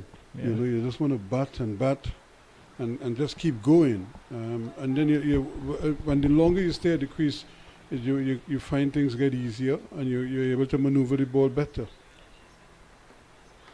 Here he is again. This is not the first time he's attempted that shot. He just seems to like to kind of open the face and dab the ball down there. Might get a run, but you might get out. 123 for 4 at the end of the over. And I'll tell you what, it's more risky trying to play that shot because you're playing with less of the bat as opposed to punching. You get any good length, that sort of length of punch, you could punch through cover where you would get a single out to the sweeper, and if you punch it in the gap, you could possibly get 4. And he's better off playing with a, you know, With playing the the full ball face. with a full face and, you know, as you say, get it back past the bowler if it's anything. Yeah. Now, unlike Chandapal, he's not kind of like, his stance doesn't put him in that position. Whereas with Chandapal, with Technarain, he's already so kind of square on, so he's already covering the off stump. So he could just, it's almost like he just rises up with the bat and drives it back past the bowler. He now has to kind of shuffle into position. But few batsmen are able to do that in modern day cricket because they're coached now to kind of play at the side of the ball as opposed to behind the line of the Stay ball. like side of the ball, Yep. yeah, plenty, yeah. Denver back into the attack now. And, Denver has gone through a very good first spell, 5 overs, 1 for 12. That prized wicket of Shimron Hetmeyer. I'm really impressed with him, and I don't want him to feel as though because I compared him to Anissa that I mean anything by it. I was just looking at his action and his approach to the wicket. That he has this nice little jump and skip, and Anissa Mohammed does that a lot as well. Short. And this one is going the distance from Rutherford. He certainly can bowl short to him. He's rocked back on the back foot and hit that one wide. And that's a good shot because, again, he's playing it away from the fieldsman. He's getting it into the gap. Once he clears the head of the man at the edge of the circle there, it's a safe shot. But he hit it so well, it went all the way for 6. Rutherford is quite a small guy, but he hits the ball so hard and so far. Packs a good punch. He has to hurry here, and he does. Yeah. But it's a good contest, and I think when the organizers put together these games and they drew up the list of teams in the different groups, this would have been one of the games that people would have been looking forward to see how these two teams would fare here. And I think the Windward Islands have accredited themselves, very well. The Volcanoes must be proud of their effort so far. What they need to do now is finish the job. Yeah. Whereas the Eagles, the Harpy Eagles, have to dig themselves out of this hole that they've created. Good shot there from Imlak. Nice forward press. Gets off strike. Yeah, certainly being asked to bat first this morning. They did that part of the job, that first part. They did that supremely well. And in the bowling effort now, they've shown that, few quick wickets early on, and now they have asserted themselves in the driver's seat. So now Guyana with the game chasing this one. Misfield there from Johnson Charles. Yeah, a little bit of laziness there on his part because he never even attacked the ball. But it's the end of the over, and at the end of it, it's 132 now for 4. And look at it, 1-6 in the over, and you're pretty much, you're right where you want to be. So they just need to keep plugging away. And if we could just do a quick comparison, after 27 overs, they're 132 for 4. By comparison, the Windwards after 27 were 136 for 1. So they're right there. The problem is they've lost these 4 wickets.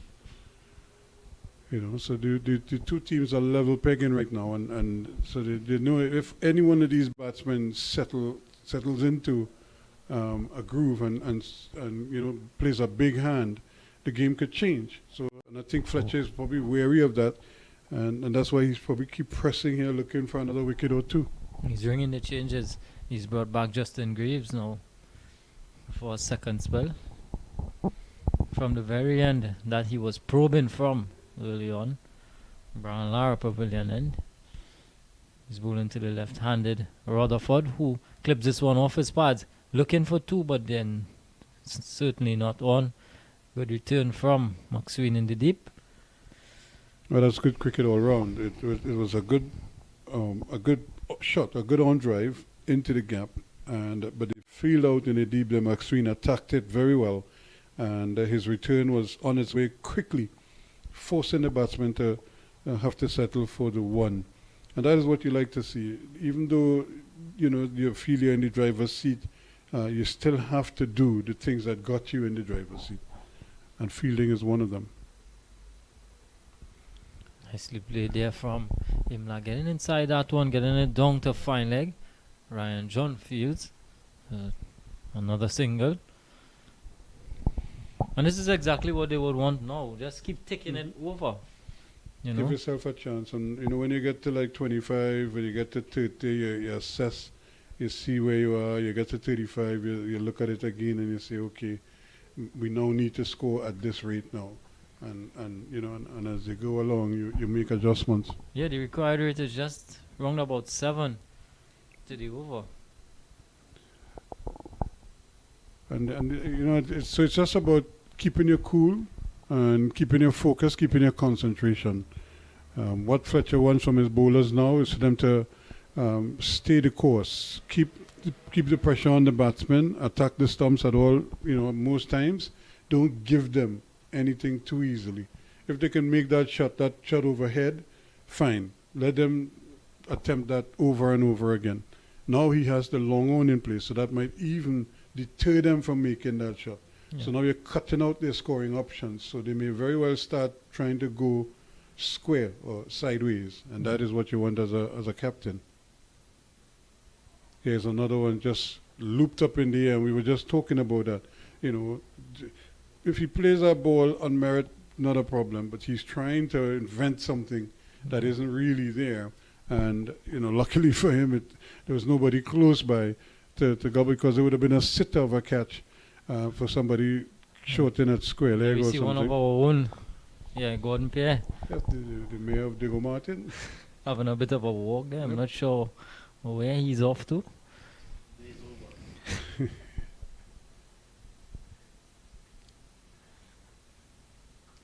Okay, punched away, but that's good fielding once again. And the Windward Islands are very impressive in their fielding so far. And you know,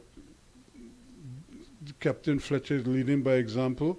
And again, think back to that catch that we saw earlier. That just lifts everybody when you get that kind of effort in the field. Yeah, certainly.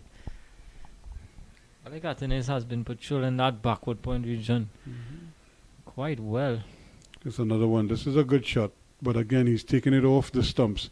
You see, they're not giving away too much, and I think that's really all that the captain could ask for, is that the bowlers remain consistent and keep applying pressure on the batsmen. It's the end of the over. 28 completed, 137 now for 4.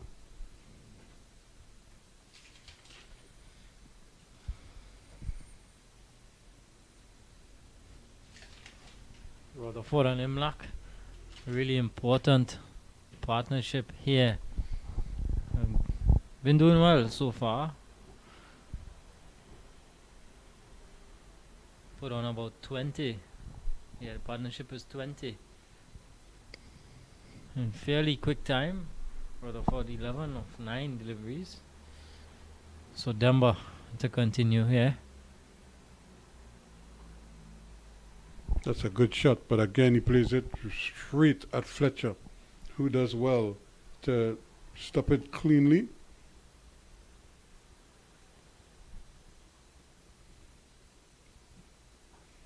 And again, and Fletcher again says, well, you tried once, you ain't get through, you'll try it again. What makes you think you'll get through this time? Well, what he now has to do is adjust and maybe just slightly, Open the face, just on contact. Yeah. Here he is now tickling this one and going to get it easy. And once again, they're not giving the batsman anything.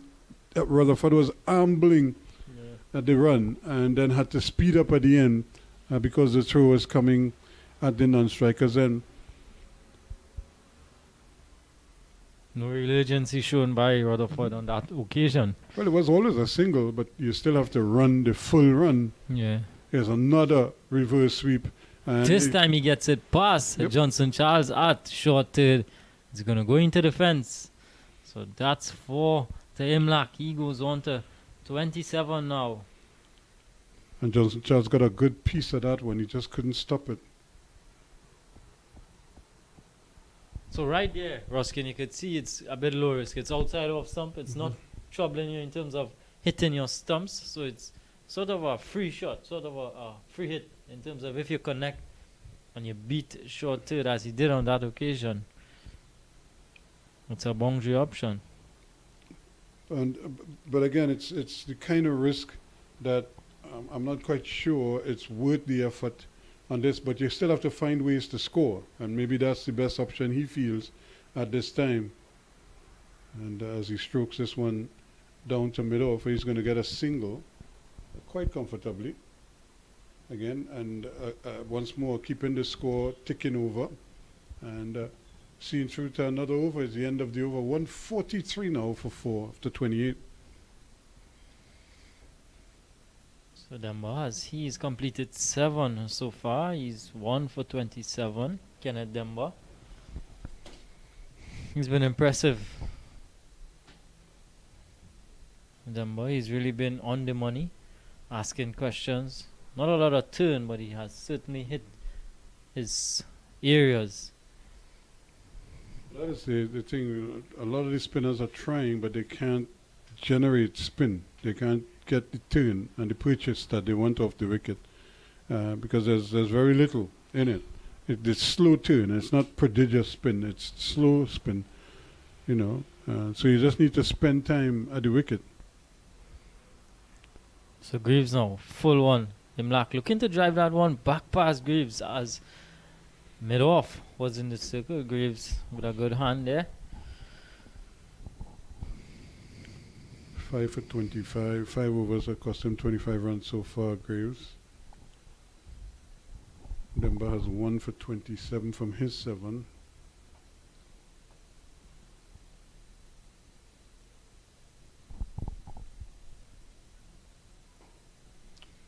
Driven sweetly down to long on, but there's cover down there. So again, Fletcher plugging all the gaps.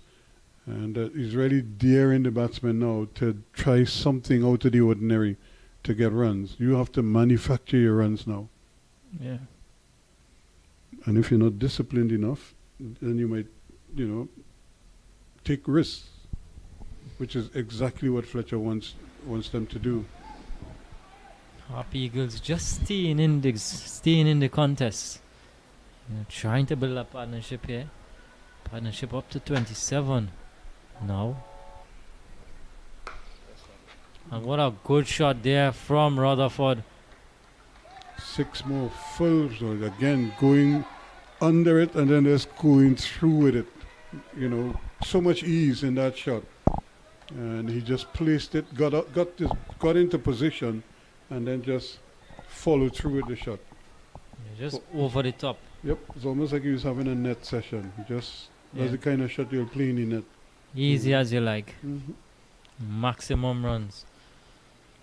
Cool so that's good on Rutherford's behalf. He's certainly given this innings an impetus so far. 18 of 13 deliveries. Short again there from Greaves. Nicely worked into the man at the deep mid-wicket region. Results in a single.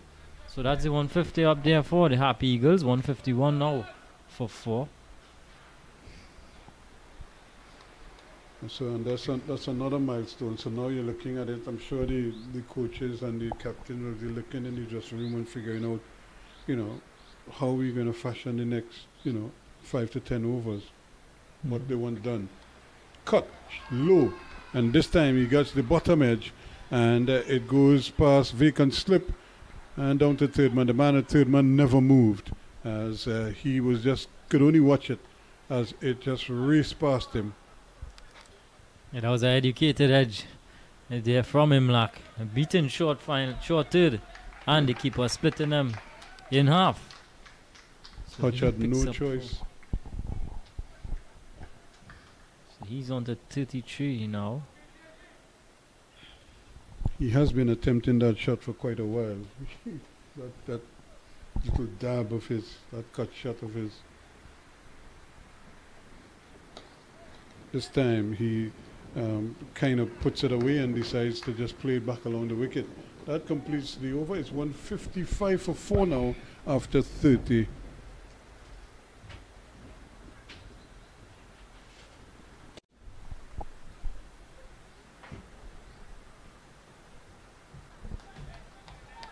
So decent partnership here building between these two.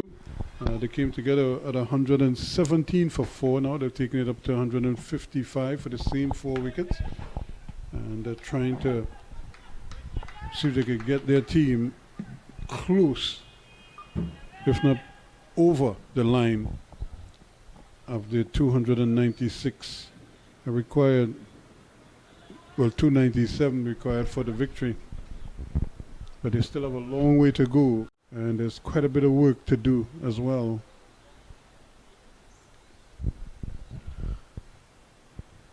Partnership of 38 between Imlach and Rutherford. Rutherford making his presence felt already. 6 hitting character. Here he is driving, pushing it up to long off for another comfortable single. And, you know, I'm sure Fletcher probably looking at the ease with which Rutherford has come out and started to stroke the ball around the ground with a massive 6 to throw in for good measure. Must be thinking now, how do I get rid of one of these two? And he's not going to get it there, as the ball is way too comfortably played by the batsman.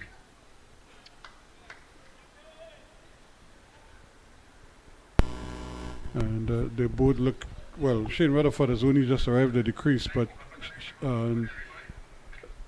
Imlach looks spot on at the moment. Rutherford and Fletcher were part of the St. Kitts and Nevis Patriots of this year. That's a good ball, and they're going to have to hurry again, and they do. But once more, we saw that in the first innings where the batsman was trying to turn the ball on the onside, got a leading edge, and gave a return catch to the bowler. This one didn't go to hand, but it was the same thing, trying to play against the spin and almost getting foxed with a return catch. This time getting to the pitch of the ball. Imlach will get a single. Imlach looking very composed at the crease. Rutherford looking to get on with things. Yes, Rutherford and Fletcher were part of the Patriots side in this year's Caribbean Premier League. So they'll spend some time getting familiar with each other's technique. Cut away, but brilliantly stopped again. Again, full marks to the Windward Islands outfit. They've just been superb in the field. They've not allowed anything extra. That's a short ball. That is one that's been asked to hit, and he almost got there. In fact, I thought he had given up when he first started, because he seemed to be looking as if to say, well, that is 4 runs. And then when he looked up again, he realized how close he was to the ball, and almost got a chance to cut it off. In the end, it just beat him into the boundary, and Descarte couldn't get around on time. So at the end of it, it's 163 for 4 now, with 30 overs completed. 31. With 31 rather, completed. Yeah, Rutherford trying to go under that one to lift it over mid-wicket. Eventually just got it along the ground, a couple of bounces into mid-wicket boundary. You call it right. Descarte really trying his best after giving up. But Rutherford motoring along nicely now. 2 sixes already in his innings. And that 4. So the partnership getting close to 50. So this is the best partnership of the Harpy Eagles innings. 46 the value so far for the 5th wicket. 114 balls available to get 134 runs. Imlach looking very solid on 35. And now with him, 25 is Rutherford. Rutherford from the Enmore, east coast of Demerara area. Okay. Lives in New York. Spends a lot of time, I should say, in New York. In New York, right. Yeah, where he has a son who just celebrated his 1st birthday. Oh, okay. No, sorry, he's halfway there. He's 6 months. 6 yeah, months, I just remember. Yeah. And John, think about this. It's 163 for 4 now. Do the comparison. After 31, 165 for 1. So in terms of runs, they're right there. You know, there's just those wickets, and they just need to stop bleeding wickets. So Ryan John is back into the attack. Starts the delivery on the leg stump of Imlach. Imlach skips across for his 36th run. Well, that's 2nd wicket partnership for the Windward Islands with Athanaze. 127.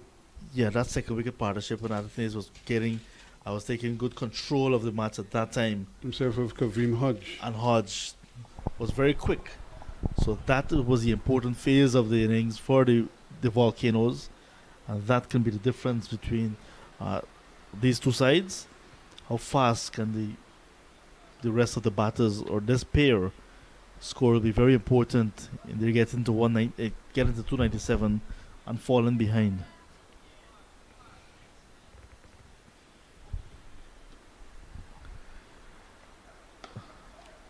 Again, they're just pushing and running here now.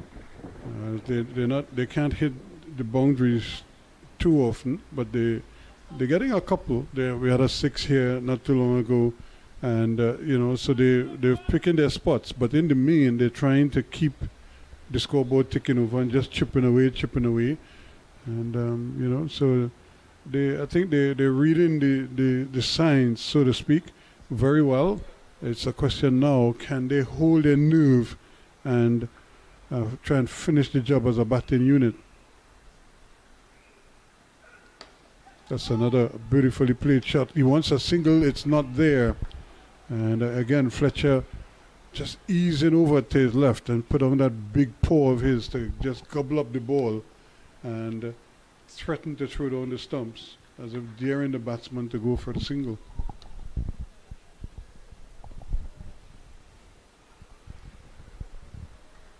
Partnership now 48. Slow delivery again, and just kind of fooling everyone there and keeping it in front of him. No problems for him, and you can look at the wicket now. It's pretty much pedestrian. There aren't any. You're not even getting sharp turn or bonks or anything like that. You might get one or two, might just bounce a little bit more, but it's not any kind of dangerous bounce that should create any kind of fear in a batsman's mind. He goes for the flick and he's out caught. Another good catch just at the edge of the boundary, and he might have hurt himself in the process, but another fine catch taken there. And again, it's Descartes. This time he's able to haul it in, trying his best, Imlach, to invent some runs here and paying the ultimate prize. 30-60 goes for, it's 165 for 4. Wow. What a catch. Nice catch again from Descartes. And a catch that will get his side into a little more comfortable areas because of seeing the back of 5 of the Harpy Eagles batters. Imlach, who just said was looking very solid, rock solid, is now gone for 36. Nice catch indeed. Whether he's injured or how long he's going to be down on the ground for, I think the catch itself and the wicket will not make that pain last too long. But good wicket for the Volcanoes. Imlach gone for 36, 165 for a loss of 5. Again, it's the timing of the wicket. When you lose these wickets at these stages, just when you look to be getting back on track, and as we keep pointing out, in terms of runs, they're right where they want to be. And but you need to have wickets at the end to give yourself that chance to really launch and trying to get the upper hand. But it was another fine catch, another good catch take. Now they take nothing away from the Windward Islands. They've really looked the part here today. They're operating like a unit. You could see Fletcher advising his bowlers, getting advice from other senior players as well, and they really do look the part, and which are positive signs, good signs for them.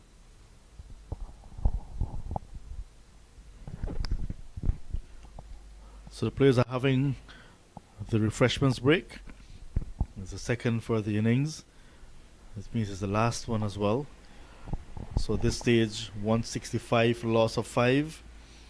The Volcanoes realizing that 5 wickets away from victory.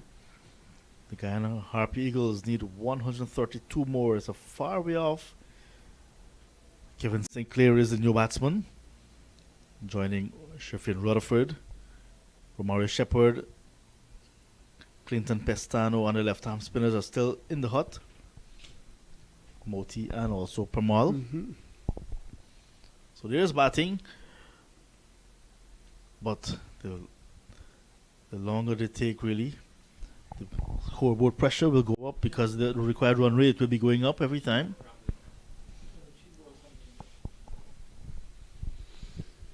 So again, the other game is on up at the Brian Lara Cricket Academy, 44 for 4 right now.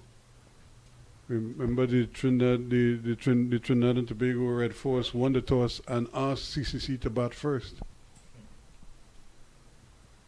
So that decision seems to be paying off, as opposed to what transpired here, where Dion Johnson asked Fletcher to bat first, and they said thank you very much and promptly posted 296. And if they continue to pick up wickets quickly down at the Brian Lara Cricket Academy, that game may finish before this one. Well, I'm not so sure. I'm not so sure, but you're right. If you lose wickets in bunches, and that Trinidad team is a strong team. It's a powerful team, and with a decent bowling attack. In fact, they have good variety, because when you consider you have your seamers, your frontline seamers, who are all West Indian players, and you have another pair of spinners who can do damage, who are outstanding spinners in their own right. You have a right-arm off spinner in Sunanarayan. You have a left-arm orthodox spinner, in Akil Hussain. You have a right-arm leg spin googly bowler in Imran Khan. So you have good variety to work with, and but it's you still have to put it together in when you're out there, and so I'm not quite sure what the keep back here is. It just seems as if Sinclair is trying to get something done with his bat. He's not happy with it, it seems. But that's the bat he chose to walk out with. So there was a sticker or something On it. on the bat, and umpire Gregory Brathwaite, with all of his experience, spotted it, went down to Sinclair and said, you got to go off or change your willow. All's well that ends well, and then the first delivery he faces, he's in behind it quite comfortably. That completes the over. It's 165 for 5 now after 32.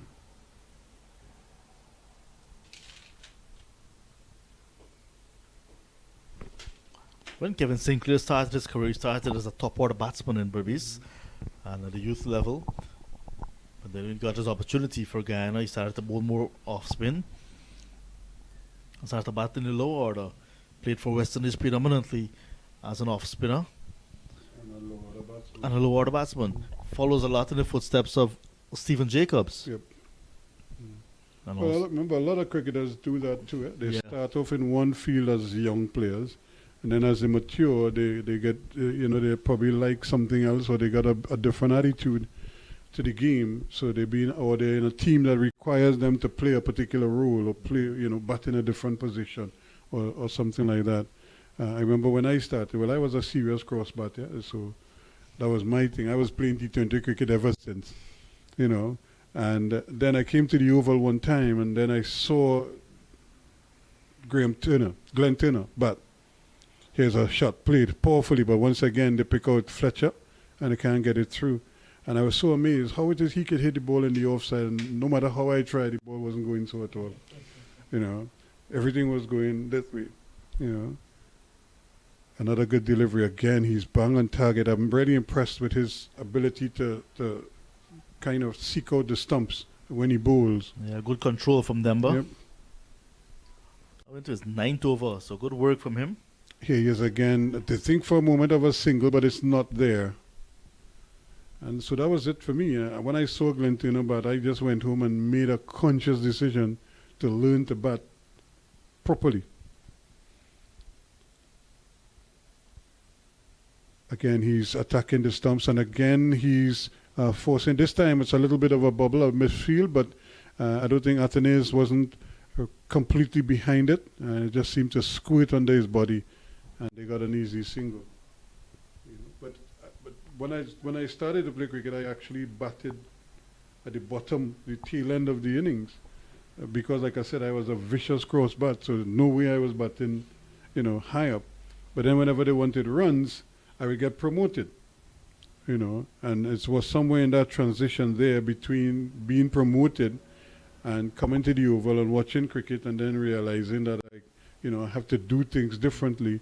That's when I started to bat. So when they put me up in the order, it changed, you know.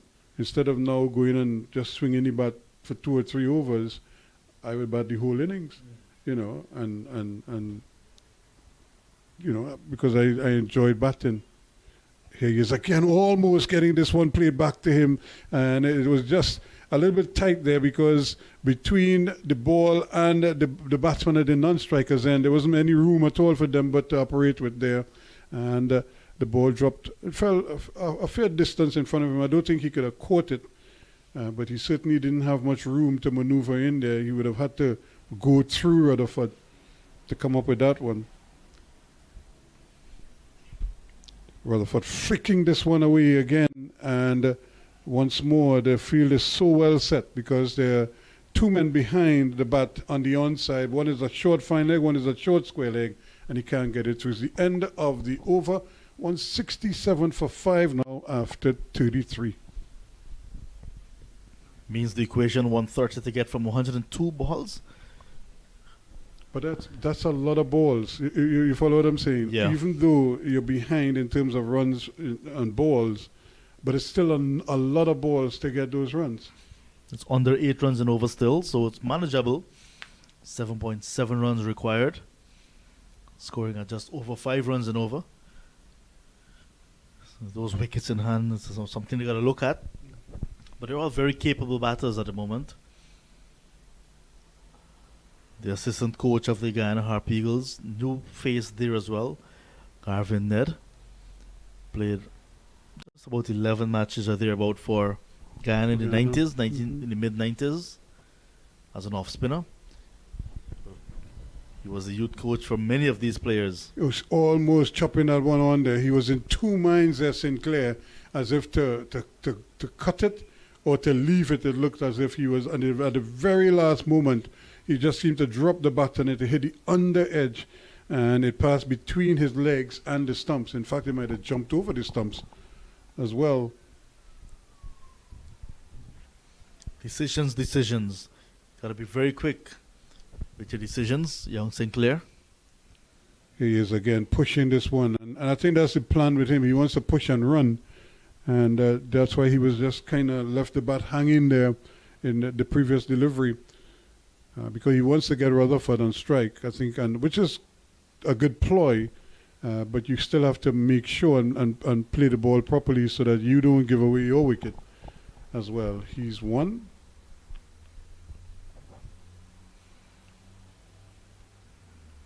Again, just trying to get a run, but not able to do it just yet. And if you look at where he's placing the bat, he's trying to push the bat. The bat ends up in front of his body to some degree. And if he plays that same ball here in line with his body, he has more time to see the ball and he could then maneuver it at the very last minute. But he's kind of pushing at the ball in front of his pads. He is again pushing this one up, and a little quicker delivery, but he's in behind it comfortably. So the Guyana Harpy Eagles are 167 for 5 now, and really need somebody to play a big innings here. They have a set batsman in Shafin Rutherford. He needs to carry on, but he's at the non-strikers end. Sinclair again can't get this one away, so the pressure builds now on him. This is good bowling from Ryan John, just bowling to Sinclair. Not giving him the opportunity to score at all, just keeping him very quiet. If Sinclair is not going to get the single, he'll be forced to play a rash shot to get a single or to get runs, and that can be the demise. He goes for the big one now, and he gets it well. That's a good shot, and he clears that front leg, and with one nice sweet swing, he hits it over lawn, straight as an arrow, and he gets a 6, a maximum for it. That goes to 173 now for 5 after 34. Yeah, just a little shimmy down the track, And when he got to the pitch of the ball, hit it back over the head. So that's a very good shot from Sinclair. His first maximum.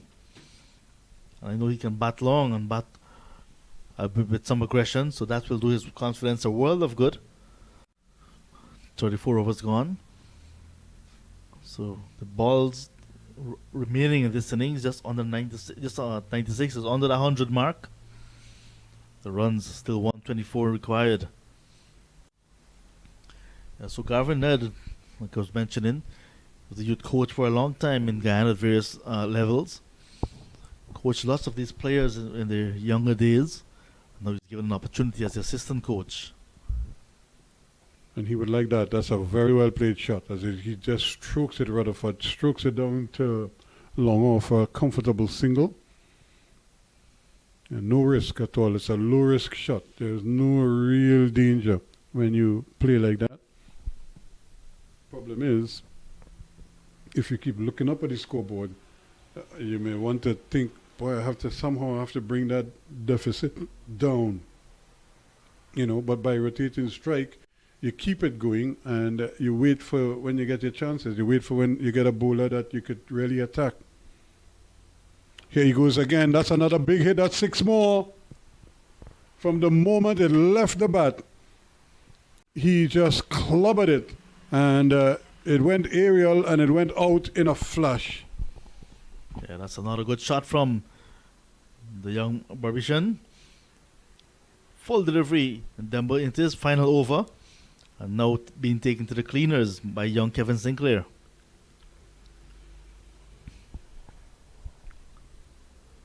Quicker delivery this time. He plays it unless you have to hurry, and they do. And Fletcher not able to pick it up cleanly first time. So the batsman completes the single. And to some degree, the figures of Denver being spoiled here just a little bit. But he's bowled very well. He's done a good job for Fletcher.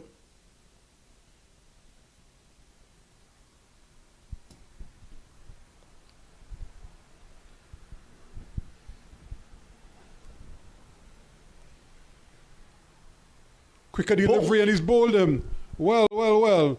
What was probably is going to be this is his last over.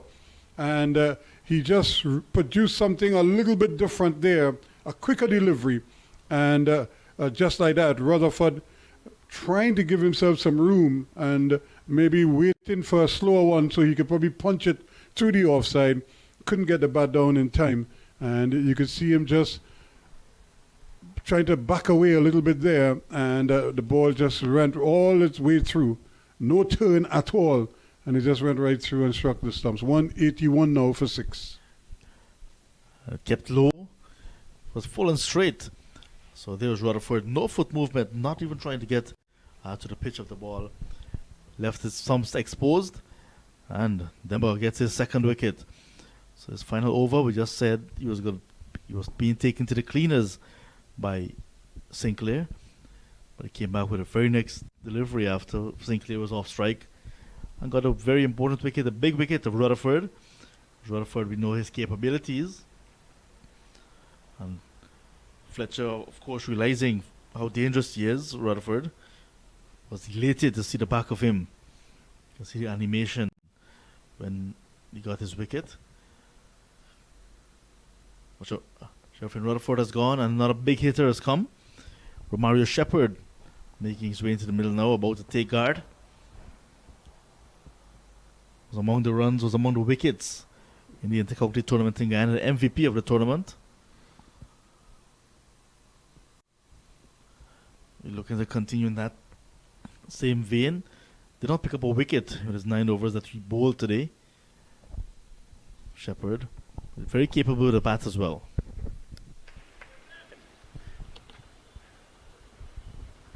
Denver again is pitching up to him, and he's immediately off the mark. Again, a good timer of the ball, as we've seen, and as you said, if he can score, you can score quickly. So that deficit in runs per balls is not that big. Especially if he could muscle a couple over the fence. Here is another one just turned down to fine leg, but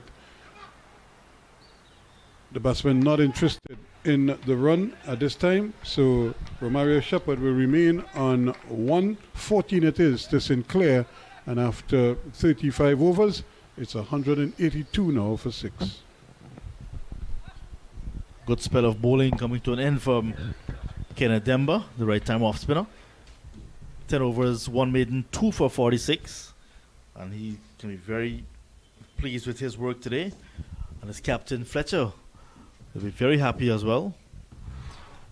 Just 4 wickets away from victory now for the Volcanoes. 15 overs remaining in this contest. So will Guyana Harpy Eagles get the 115 required for victory, or will the Volcanoes get the remaining 4 wickets, or to contain the Harpy Eagles to less than that 115? All to play for in the final 15 overs. There's a big appeal for leg before it's given. Romario Shepherd goes, and that's the big wicket as well. It is Ryan John who gets his man. It's actually Descarte. Descarte back into the attack. Ryan John was bowling previously. As we welcome back Kadir into the Commons personality chair as well. So big wicket very early in this new spell for Descarte. And that was very adjacent. Yeah, Descarte just getting that ball to jack back slightly there. Romario Shepherd, he goes for just 1. So Guyana slipping further away now. 182 for 7. Descarte, he's into his 5th over and he's picked up 2 prized wickets. Is this man Shadrach Descarte. Also had a nice cameo with the bat as well. 21 off 15 in the back end for Windwards. And he's come good with the ball as well. He's been quite brilliant in the field. So good. A nice addition to this Windward Islands team. Shadrach Descarte, fairly new in terms of regional cricket, let's say cricket. So the new man is Clinton Pestano. Guyana still require another 115 to win. But it's a fast turnover in terms of this tournament. So it's each team will play each other twice. So Guyana Harpy Eagles will again meet the Windward Islands Volcanoes. That'll be the 7th of November. However, that game will be a day and night affair at the Brian Lara Cricket Academy. Harpy Eagles will be again in action 2 days' time when they take on the Trinidad and Tobago Red Force at the Brian Lara Cricket Academy. While the Volcanoes will be in action here again, but against CCC. Each team will play each other twice. That action is on Wednesday. Yeah, 2 days time, Wednesday. Slow one there from Descarte. Mixing up his pace quite well. Yeah, it's a good format. 4 teams in Zone A, 4 in Zone B. Each team playing each other twice. So, Jam-packed in terms of action. yeah. A lot of cricket to be played still. So at this preliminary stage, each team will have 6 preliminary matches. The top 2 teams from each zone will play semi-finals, Yeah. and the winners, of course, will play the final Finals to be played in Antigua. in Antigua, along with the 2 semi-finals. Yeah. Yeah. So sort of a different format. But I mean, it all's well that ends well.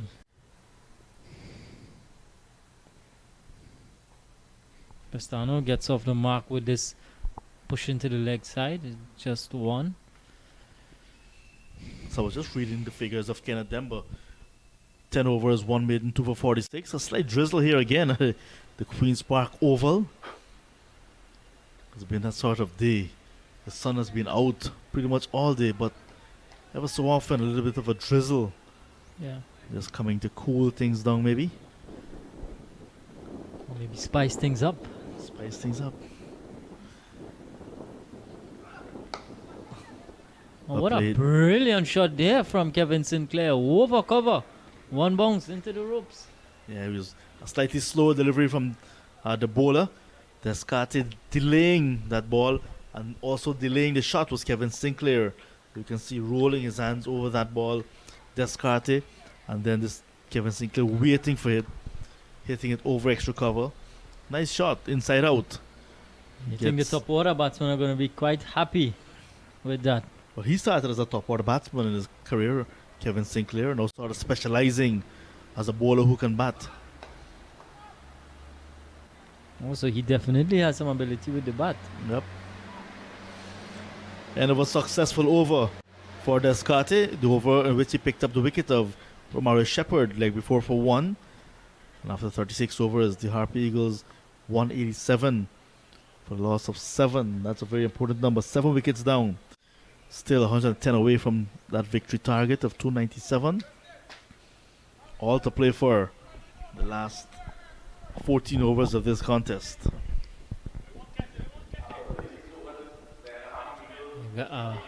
Kevin Sinclair, he's looked good for his 18 so far, but definitely, it's going to be largely on his shoulders. If Guyana to get anywhere close to that 110 required for victory, he's definitely going to need some support from the likes of Pestano, Muti, and Pumal. But Hodge is back into the attack now. William Hodge.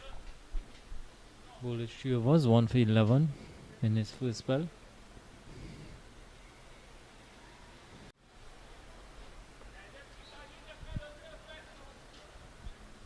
Replacing Demba, who bowled that wonderful spell. 10 overs, 2 for 46.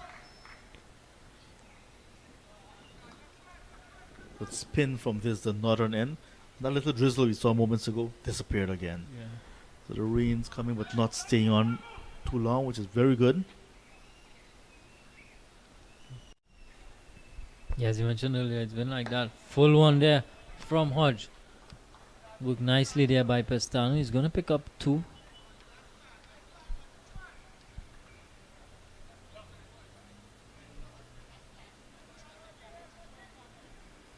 Clinton Pestano preferred today over Niall Smith. So Niall Smith has a little bit of an injury to his left ankle. Shouldn't be out for too long. Good shot again there by Pestano.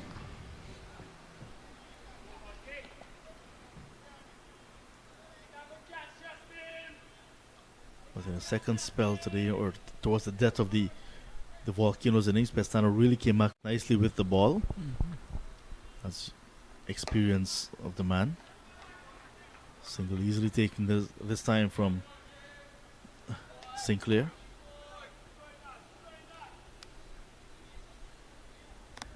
Lots of persons put their hands up to be selected in this year's squad for the Harpy Eagles.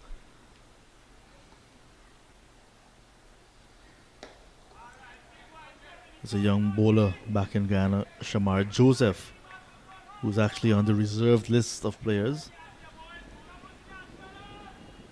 There's Silas Tyndall, another young aspiring prospect. Yeah, so many felt that he should have played at the intercounty level, did not feature at all. But one of the other good bowlers back home in terms of a seam option.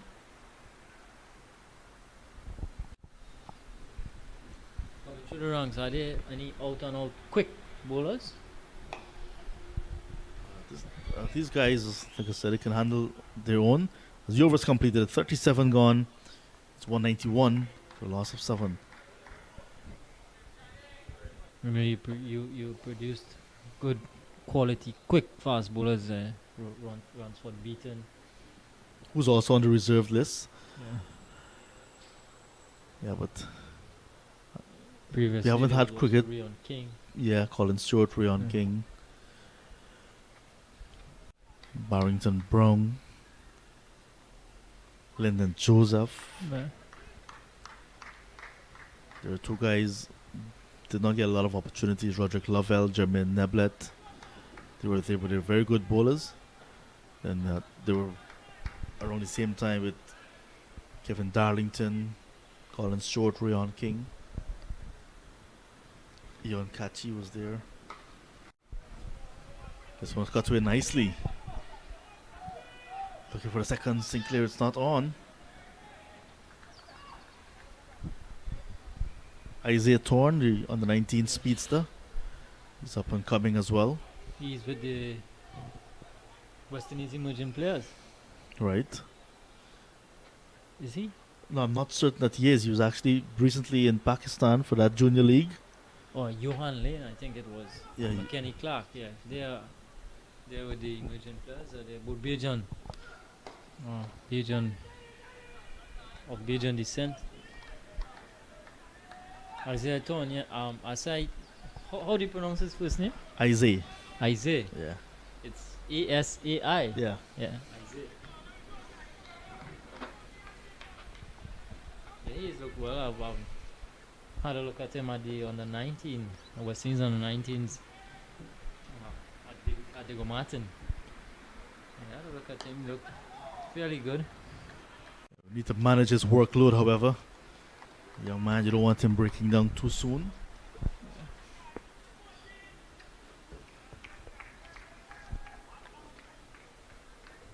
So Descarte getting through a good spell here, 2 for 27.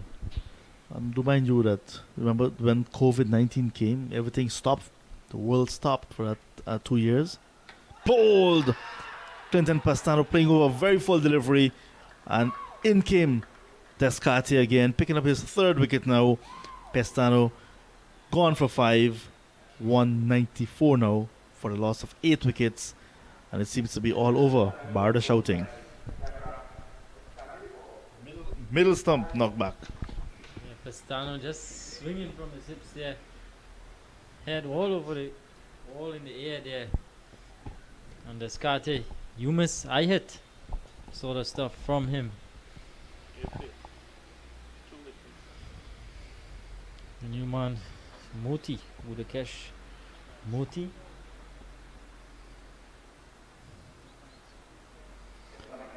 But it all started well for Windward Islands when they were asked to bat first this morning by Captain Leon Johnson. They did that part well, amassing 296, and then in their bowling efforts, they were on song, they were on the money, coupled with some poor shots, good fielding.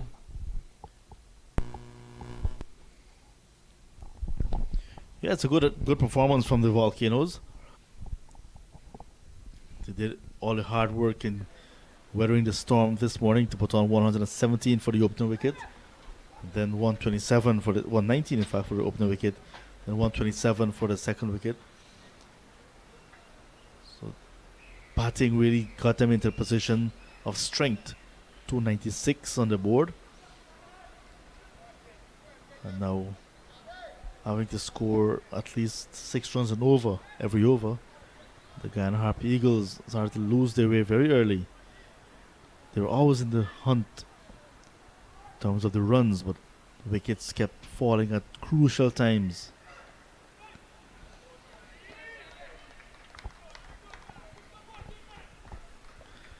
Descarte with some yards behind that one. That one getting through a bit quicker. He's looked good. A good find for the Volcanoes. Busy at the crease with the bat and now rushing with the ball.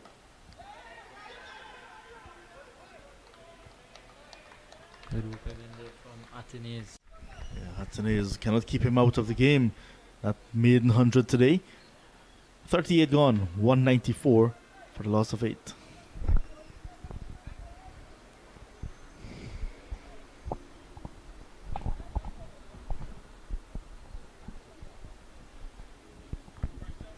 Descarte 6 overs, 3 for 27. Good work from the right arm seamer.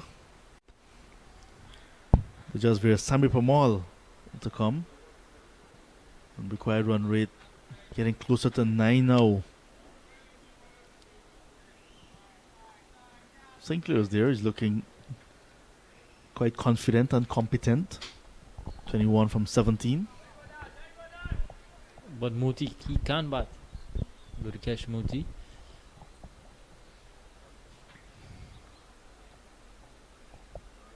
Guyana require another 103 and another inside out from Kevin Sinclair. It goes for 4. So he's still solely along Kevin Sinclair. He's on to 25 now. That's a shot that he seems to play very well. Very difficult shot to execute for a batsman. Inside out.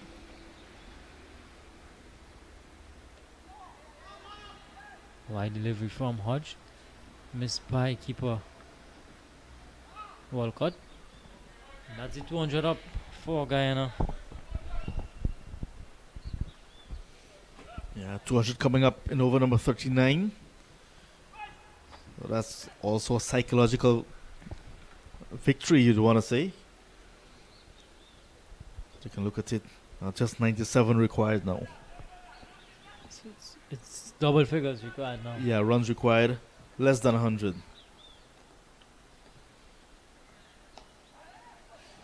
Moti blasted 100 at this very venue earlier this year.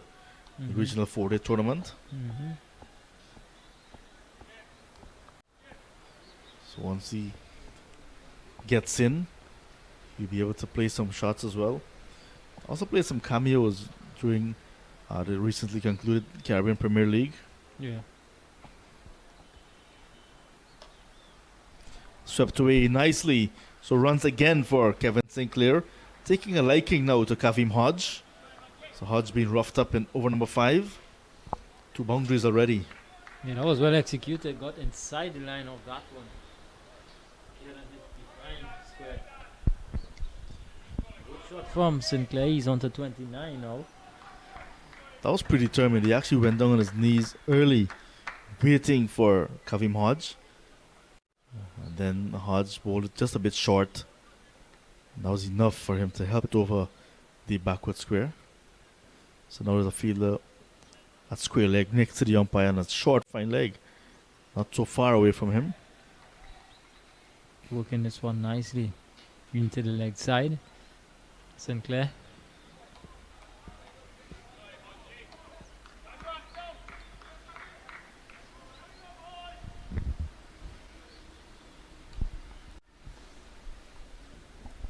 So the required run rate is stuck at 8 now. Chipped in nicely by Gurukesh Moti. That shot deserves a boundary, but no, says Justin Greaves. Just be 3. Good running as well. Good cricket all round. Yeah, brilliant shot. And good work there from Greaves. Pulling that one back in. And good running as well. Picking up 3 runs. So some urgency being shown here by these two. And scoring rather easily. Partnership on to 15 in quick time, requiring another 88 for victory. Again, trying to get outside the line to access that square leg region. So a single to end the over. Sinclair is still there on 31. Moti with him on 4. For 87 runs, a 87 runs for the Guyana Harpy Eagles. Are you a betting man, Kadir? Let's bet. Will the Harpy Eagles get to 297? I'll tell you what. This was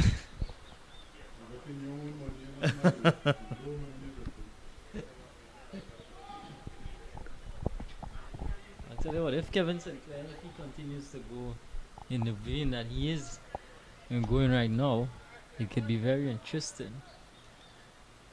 If they are to cross the line, we just have to wait and see. Remember the bowling attack? Preston McSween, Ryan John, Justin Greaves, Shadrach Descarte, and Kavim Hodge. They all have overs in the bag. Full This- toss. This one is hit back over the head of the bowler, but not enough to get it to the boundary. It's a very high full toss, and the umpire at square leg. Umpire right signals a no ball. Now Gregory Brathwaite picks it up. So it's a no ball for height. Descartes just bowling it very high, and now he's going to be penalized with a free hit. So a chance for Muti here to swing for the hills, as they say.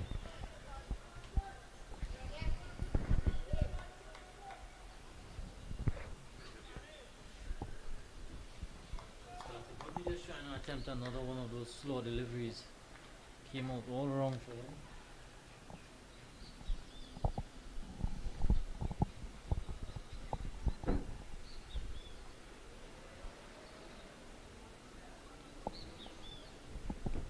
So, umpire Gregory Brathwaite was just checking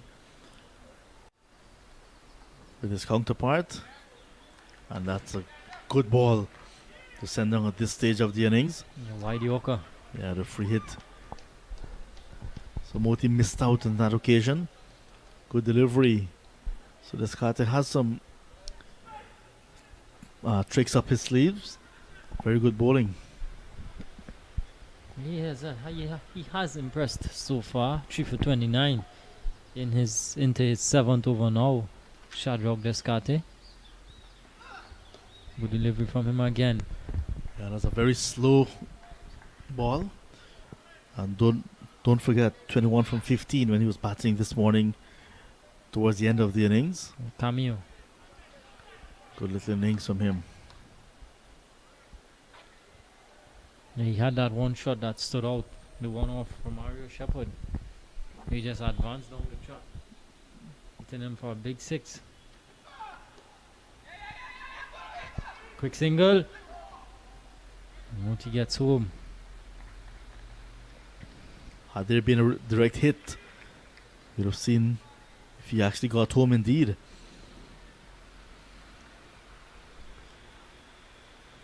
So the next game for the Volcanoes will be right here. It's going to be another day match for them.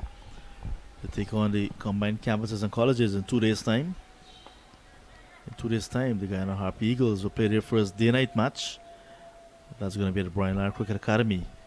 They take on defending champions Trinidad and Tobago Red Force. Down the track from Muti and spunk through the offside, and that's going to be 4. Good catch, Muti advancing down there to Descartes and slapping that one through the offside. We see Muti advancing and giving himself some room. Picking up 4. Hitting it with disdain. That's a very good shot indeed from Gorakesh Moti.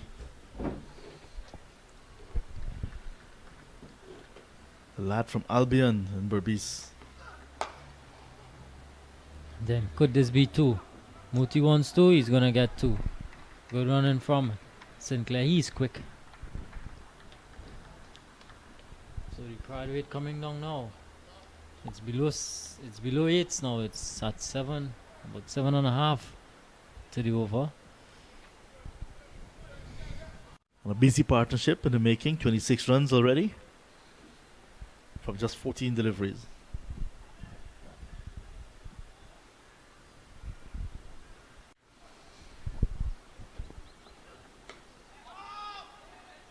Single denied.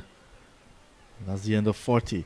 So Tajan Ryan Chandapal 48, Bramble 18, Hetmeyer 12, Johnson 22, Imlak 36, Rutherford 28, Shepherd 1, Pestano 5, all back in the pavilion. It's left now up to Gorakesh Moti along with Kevin Sinclair and still Pramal to come. And if they can get to 297, that would be an emphatic victory. Still to be seen, just 2 wickets away for the Volcanoes.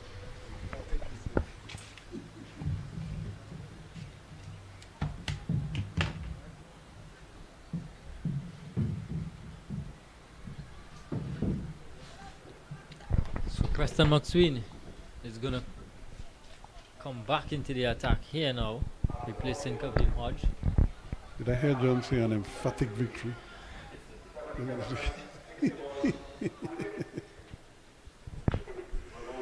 The thing is, this partnership gives them hope, and it shows what is possible. So it also puts the Windwards on notice that the game isn't over by a long shot. 77 runs from 60 balls, so there is hope here. Those are a lot of balls to bat out. And he goes for it, and this one could be problematic. He just gifts the wicket away, and Sinclair must be a very disappointed man, because just as he looked to be in the groove here, cruising with 33 from 23 balls, he just gives the wicket away literally, and for no good reason. Preston McSween is the wicket taker. It's 220 now for 9. Sinclair was looking so good, standing up and hitting the ball so nicely. Why would you want to go down? It's so much risk involved in playing those sort of shots. But he has to go. So it's up to the two left-arm spinners if they are to win this game. Now still requiring 77 for victory. I think when they look back at the manner, the mode of dismissals, I think that is, I'm speaking now like a coach. You look at how guys got out. Several players basically got out trying to invent stuff, If you cut that out, you might still be batting. That's how he would look at it. You might bat for another 2, 3, 4, 5 overs, and who knows how many more runs you would get. And the scenario continues, Of all the batsmen who have come to the crease here, Descartes made 5, and Romario Shepherd made 1. Everybody else got a start. Pestano, made 5, and Prescott made 1. But Shepherd made 1. Outside of that, everybody else got into double figures. And so when you look at it, you say, why couldn't we just manage the situation, a little bit better? It goes to show what could have been. Yep. This one is played down to long on. They might want to hustle for a second one, but they don't because, again, good anticipation there from Graves, approaching the ball quickly. I don't like the idea of him going down with one hand and trying to pick it up, though, because we saw how that could cause problems later on, because he's dipping with one hand and he's looking up to see what the batsmen are doing. And, that could cause a problem for you as a fieldsman. So you're always better off going with both hands and just releasing the ball quickly. Straight back past the bowler, brilliantly done. It's going to split the two fieldsmen, and it does. Brilliantly done indeed. And Muti still carrying the fight.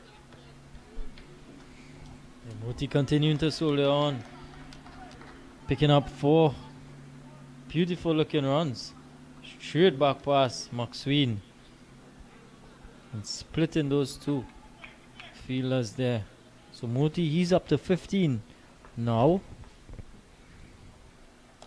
And again, he's trying to go across the line here. He just hit a beautiful straight shot. The ball is almost the identical thing. Hit it the same way. And don't try to invent stuff, You just hit that ball so cleanly. What you're thinking now is if he put it back there, I'll hit him there again. He did put it back there, but he tried to go across it and ended up getting nothing for it. Pitched up again, a slow one, but treated with respect, and gets a single from it all. So now it's Permaul's turn to see if he could rotate strike, keep the strike going over, because they now need 71 runs from 55 balls. Still gettable. Problem is, you only have, this is your last pair at the wicket. So any miscalculation at all, any miscalculation at all, you're in trouble. McSween into Permaul, and Permaul tickles this one. Yep. Diving away there was Ambrose, but that's going to get into the boundary. Hits the fence now, and that's 4 to Permaul.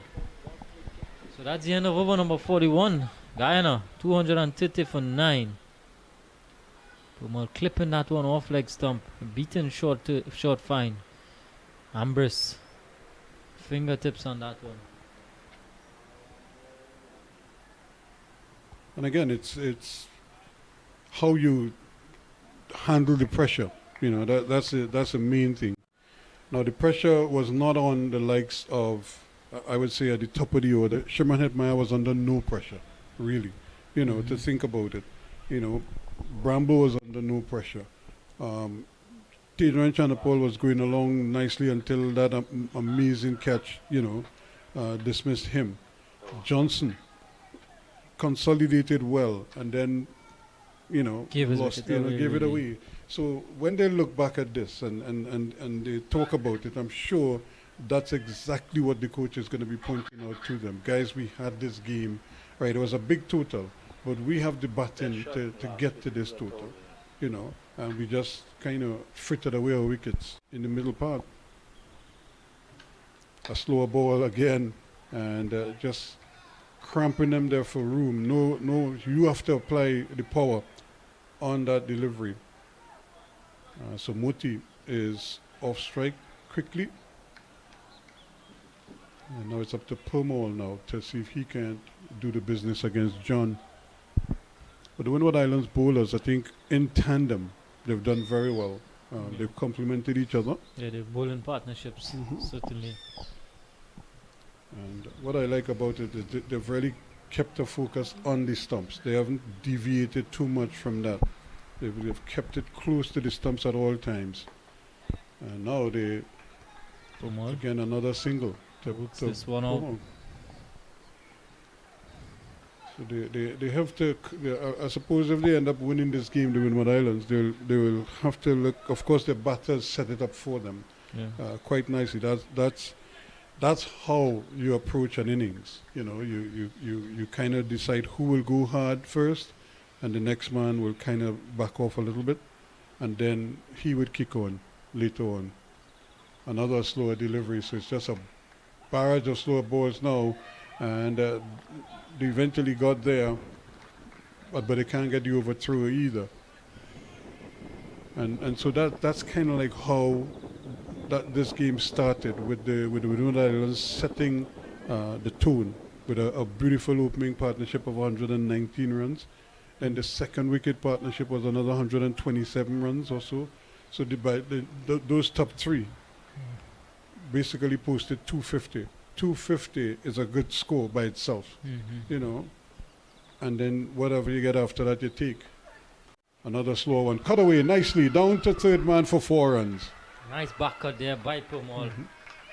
Beating that third man and backward point. Played late there by Purmall. So still some hope for Guyana. Requiring another 60. Windwards need 1 wicket for victory. And again, now what you're looking at here, check the field. They have a long on, a mid wicket on the boundary, a square leg on the boundary, a fine leg inside the circle on the onside, and on the offside there is the long off, deep point, and the 3 men in the circle. And here he goes again, bowling a slower delivery that is chopped to third man.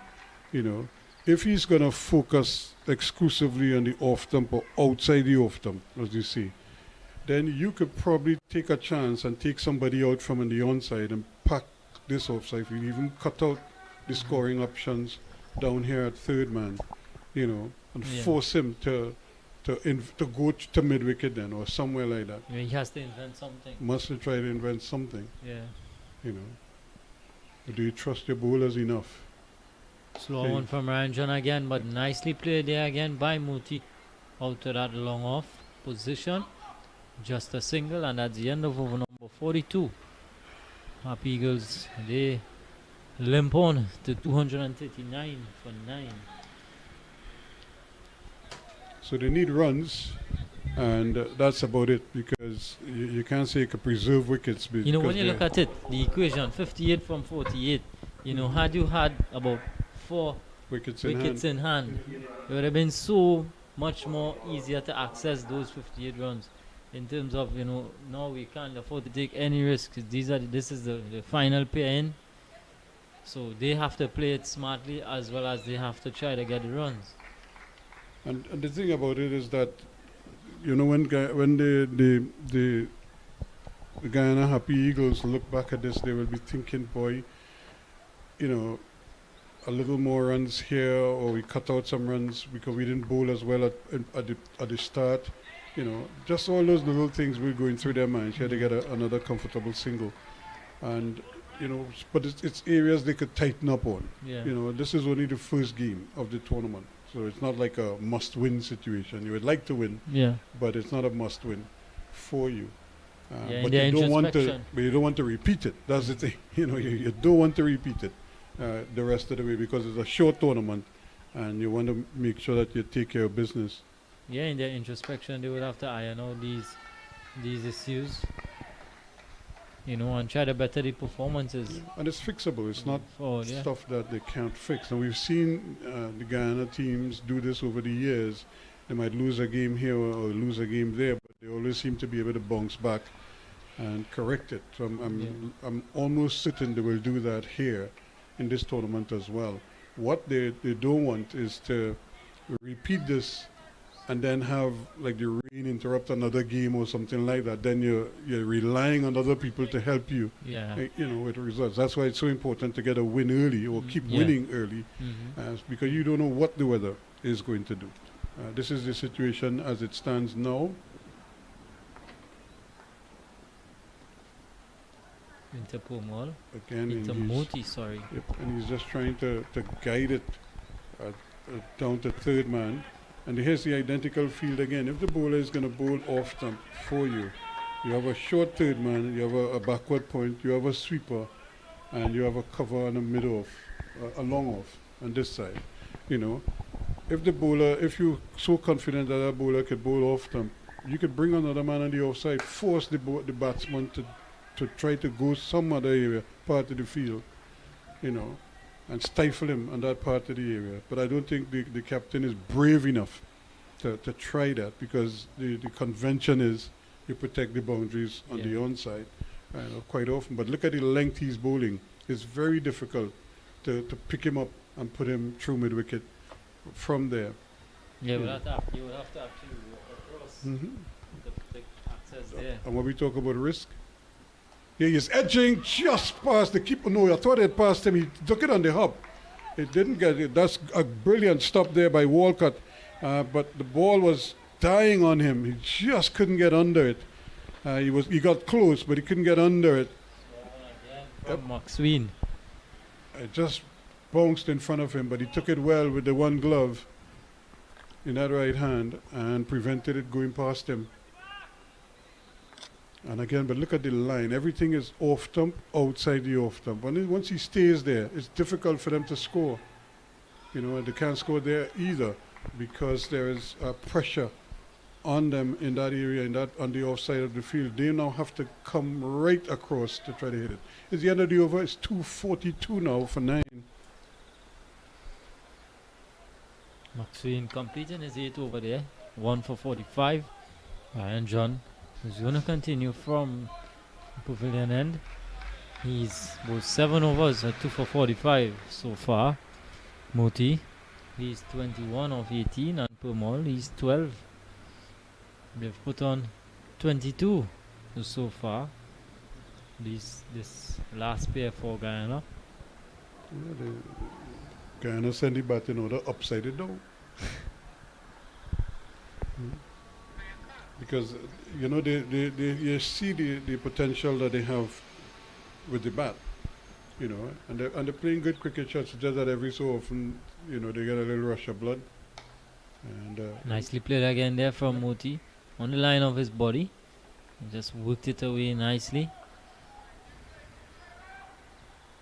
So Ryan John picking up those 2 wickets early on. let's set them back. Yep. Chandapol for a well played 48, and before that Bramble for 18. John took the catch rather to dismiss Chandapol. Yeah, that was Descarte who was bowling. Pumol again turning this one away into the leg side. Picks up another one. Score goes on to 245 now. 244 rather.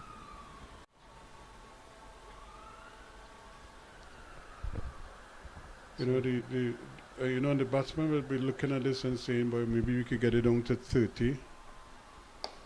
You know, that's a good shot. Slow one again there from Ryan John. Almost beat the fieldsman. He almost overran it, and the spin almost took it past his right hand. Fletcher would have had real egg on his face there. Good work in the end. Moti, another double to him. He's on to 24 now. Still require 51. Moti, this And, could be you know, two. Big gonna gaps be in two. the field, yeah. Pumol is gonna come back. You know, huge gaps, plenty of acreage out there to work with.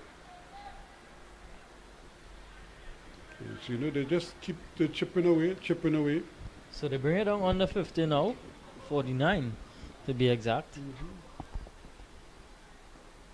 Slow one again from Ryan John. Drilled to long off.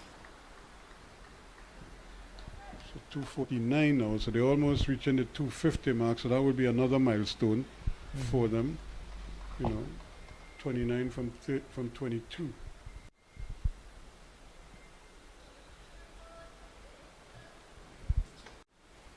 Pumol now. The take strike here from Ryan John. Slow again from Ryan John. Pumol scoots this one into the offside. Athanaze gives chase. Pumol's coming back. He's gonna complete two.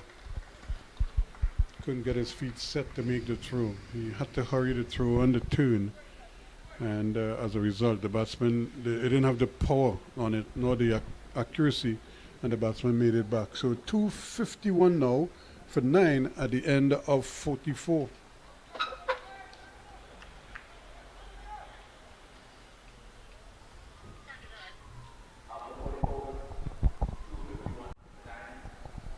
.46 required from the remaining 6 overs.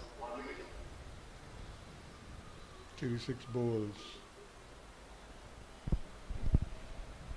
But Greaves is going to come into the attack now. Justin Greaves from the media center end, replacing Preston McSween.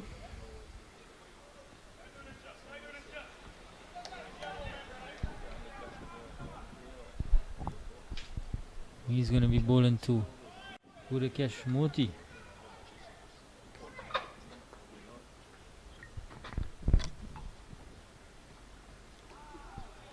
Oh, why? Actually, you got a nibble on it. It Seems seems to like. clip something. Yep, just clipped the pad probably. And again, Walcott doing well. One thing is noticeable: a lot of these bowlers now are taking pace off the ball. You know, so they're asking the batsmen to apply the power, the speed themselves. Yeah.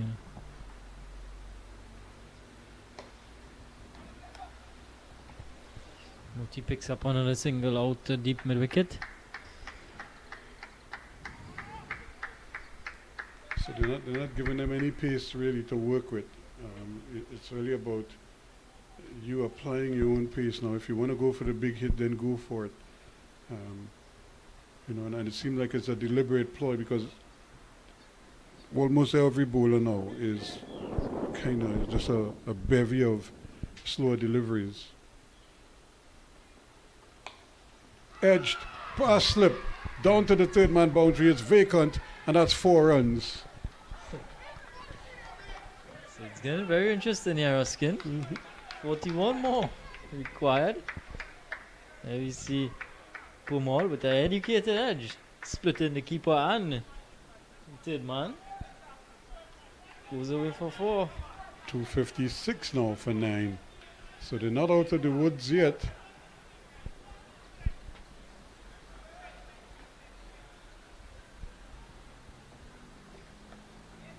Attempting another one, he have to hurry back, and he decides against it, which is a good decision. For Permal, he goes to 19, and Muti is on 28. So Graves now, not for 42, really needs to step up here.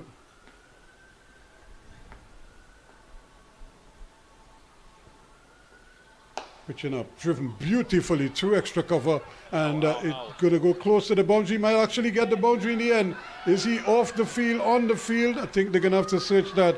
But I'm almost certain part of his body was touching.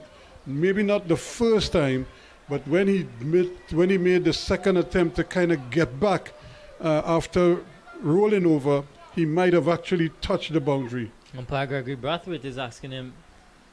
He's saying he doesn't know. And it's very difficult to tell, but it was close to the ropes, and his body was close to the ropes as well. And it's when he made that second attempt that I think part of his body might have been touching. Who knows? Now they're going to go for a quick one. They think of a second, but the bowler does well to dissuade them. So that's the end of over number 45. Guyana move on to 260 for 9, requiring another 37 runs from the remaining 5 overs. With the last pair at the wicket. That is what the equation is at this point in time. And it's still anybody's game here. The only result that is not on the cards is a draw.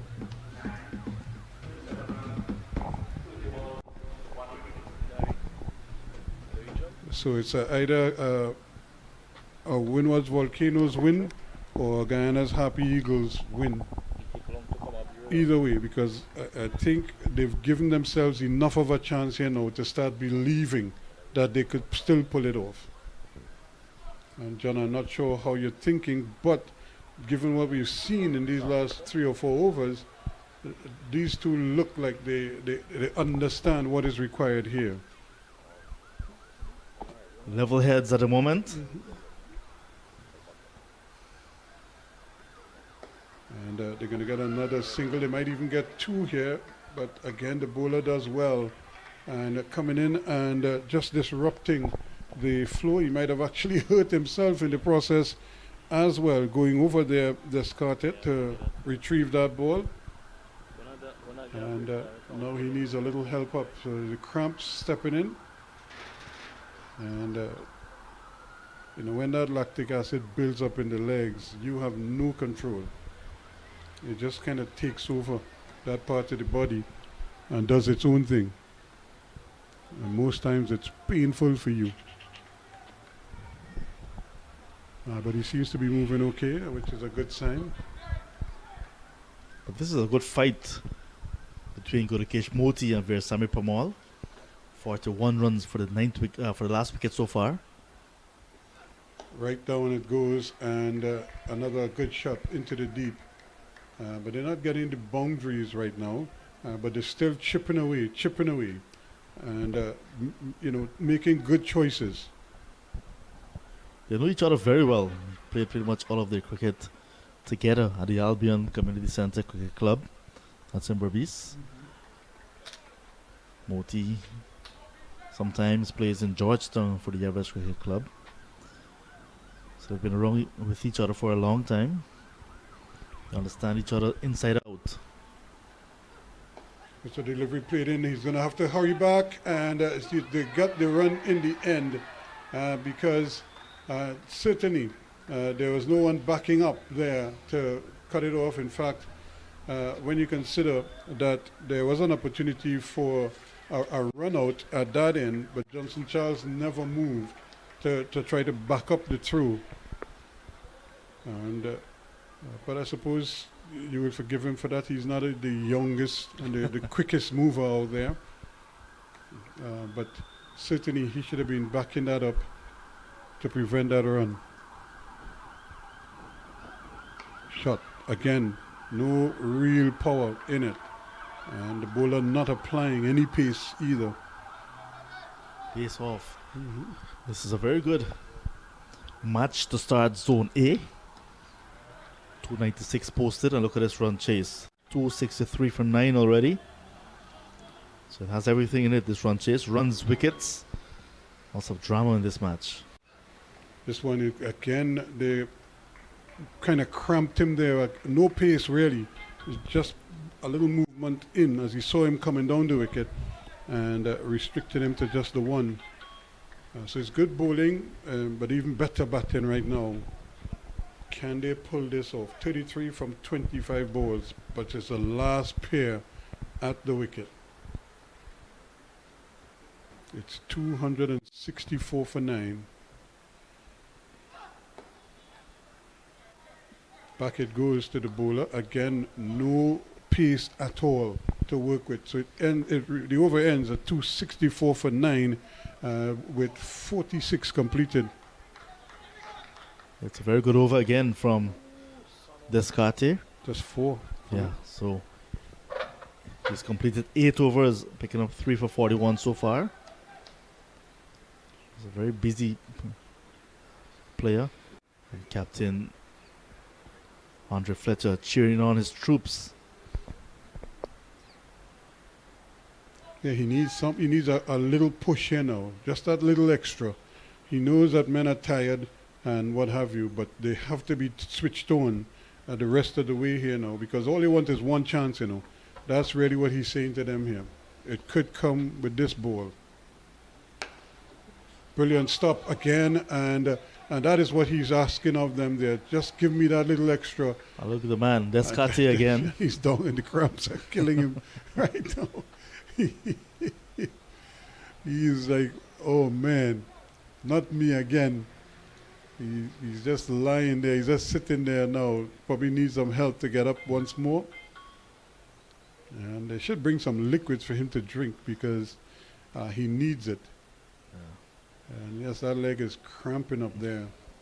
And he certainly is feeling the hurt right now. He's not going to go off. I can tell you this. He's in the middle of a very good spell. Mm-hmm. He's going to be there if the captain needs him. Look at that stop he pulled out there. Very good piece of fielding as well. And when you consider he's hurt, I mean, he's suffering out in the field right now. Ball punched away again nicely into the gap. They could get 2 if they hurry. They come back. This could be problems. No, the throw is a little bit too weak from in the deep. They needed a stronger throw from out in the deep there. I don't think Demba really put the effort into that return, and that could have spelled curtain. There was so much indecision. Yes, no, yes, no. And then eventually they completed the single. Yeah, I think they've targeted their man there, Denver, realizing that he does not have the strongest of throws. And now the captain recognizing that as well has switched him around. 266 now. Down the wicket he goes. It's in the air. Can Demba take the catch? He drops it. He came and he got it. He got both hands straight. But they were able to complete 2 runs. So that's 2 more in the kitty. And a good diving effort there out in the deep.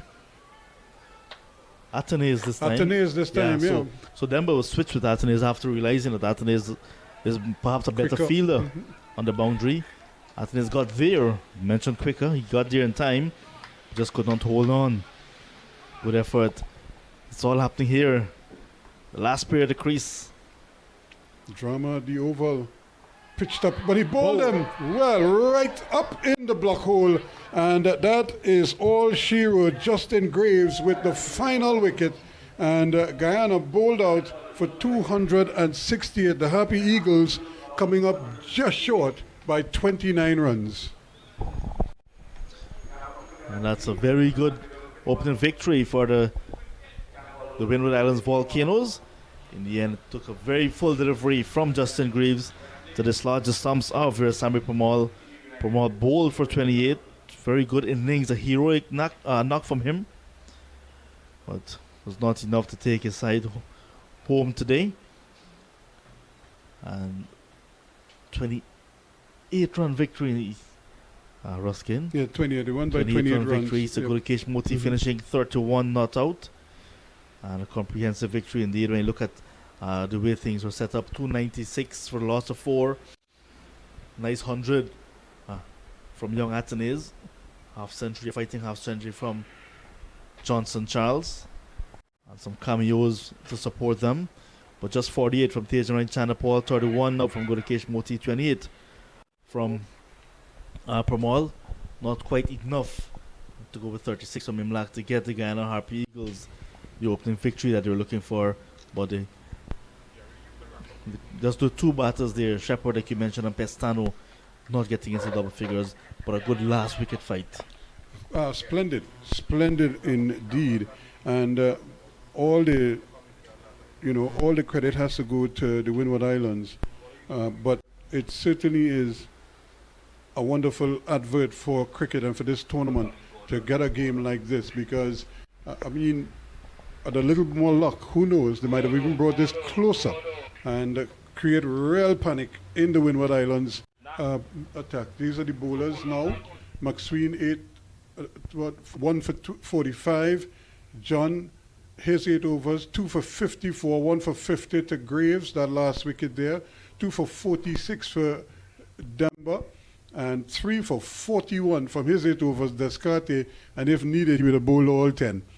Because he was fighting, he was limping, he was stiffening up, the leg wasn't working, but he was still going. So 268, the wickets at 44, 66, 80, 117, 165, 181, 182, 194, 220, and 268. 46.4 overs, and a victory by 28 runs to the Windward Islands Volcanoes.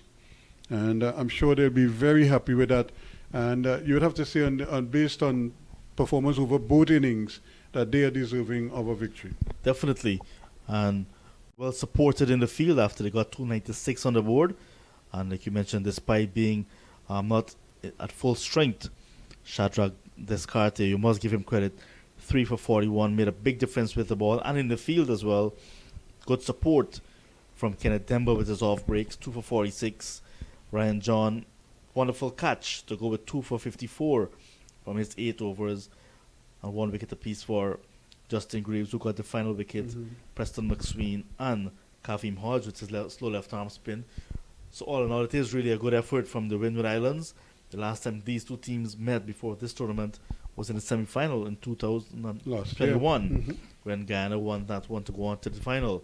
This time the Windward Islands turning the screws on them, and much deserved victory. Really good way to start Zone A of this year's CG United Super 50 Cup, and that really sets the tone really for the rest of Zone A. The other two teams in battle right now at the Brian Lara Cricket Academy, CCC against host and champions, the Trinidad and Tobago Red Force, and all 4 teams will be back in action in 2 days' time. The Harpy Eagles will go down to the Brian Lara Cricket Academy to take on CCC, and the defending champions will come here to battle the Windward Islands Volcanoes in a day match. So that's just the first match, first of 12. So we have lots to play, and it's still wide open, but congratulations to the Windward Islands Volcanoes, winning by some 28 runs. It certainly is. So victory by 28 runs, and there it is on your screen, folks. Athanaze with that splendid maiden 133 from 139 deliveries. Johnson Charles added 119 with Athanaze, with Charles taking the lead with his 64 from 63. Hodge also played well for his 42, and Descarte was 21 not out at the end. Muti, 2 for 56. Pestano, 1 for 47, bowled well at the dregs. Permaul, 1 for 58. And Rutherford had a note for 21 from his 4 overs. In reply, the Guyana Harpy Eagles got a brisk start from Tejaran Chandapal with 48. Imlak plays well for his 36. Sinclair also shaped well for his 33. And Muti was not out, 31 at the dregs. Descarte, 3 for 41 from his 8 overs. Demba also bowled well, 2 for 46 from his 10. John, 2 for 54 from his 8. And Hodge, 1 for 31 from his 5. Victory by 28 runs to the Windward Islands Volcanoes, and no doubt they will be very happy that they could start this tournament on a winning note, and it's now up to see how they do the rest of the way, but they'll be brimming with confidence going into the next game on Wednesday. And just before we wrap things up, your choice for man of the match. I'll have to give it to Athanaze in that splendid innings, because I really felt he started slowly. He allowed Johnson Charles to show his way and do his thing at the top, but then he took charge of the innings, and he didn't just make 100, he made 133. So it meant even when he passed the 100, he just kept going and kept the innings together, himself and Hodge also putting on 127. So those two century partnerships, I thought, set up the game nicely for them in the end. So I would have no problems giving him the man of the match. And then to go with that wonderful catch to dismiss Shimron Hetmeyer and some good feeling while his side was defending that run, 296. So yes, indeed, I would agree with you. Alec And you can Athanaze. share a word for Descartes too, because his heart, his heart is what you really like to see. Yeah, first time I've seen him, I'm very impressed with his efforts. Yeah. With the batting left hand, so he had a good cameo there, 21 from 15. And of course, with the ball, we saw what he did,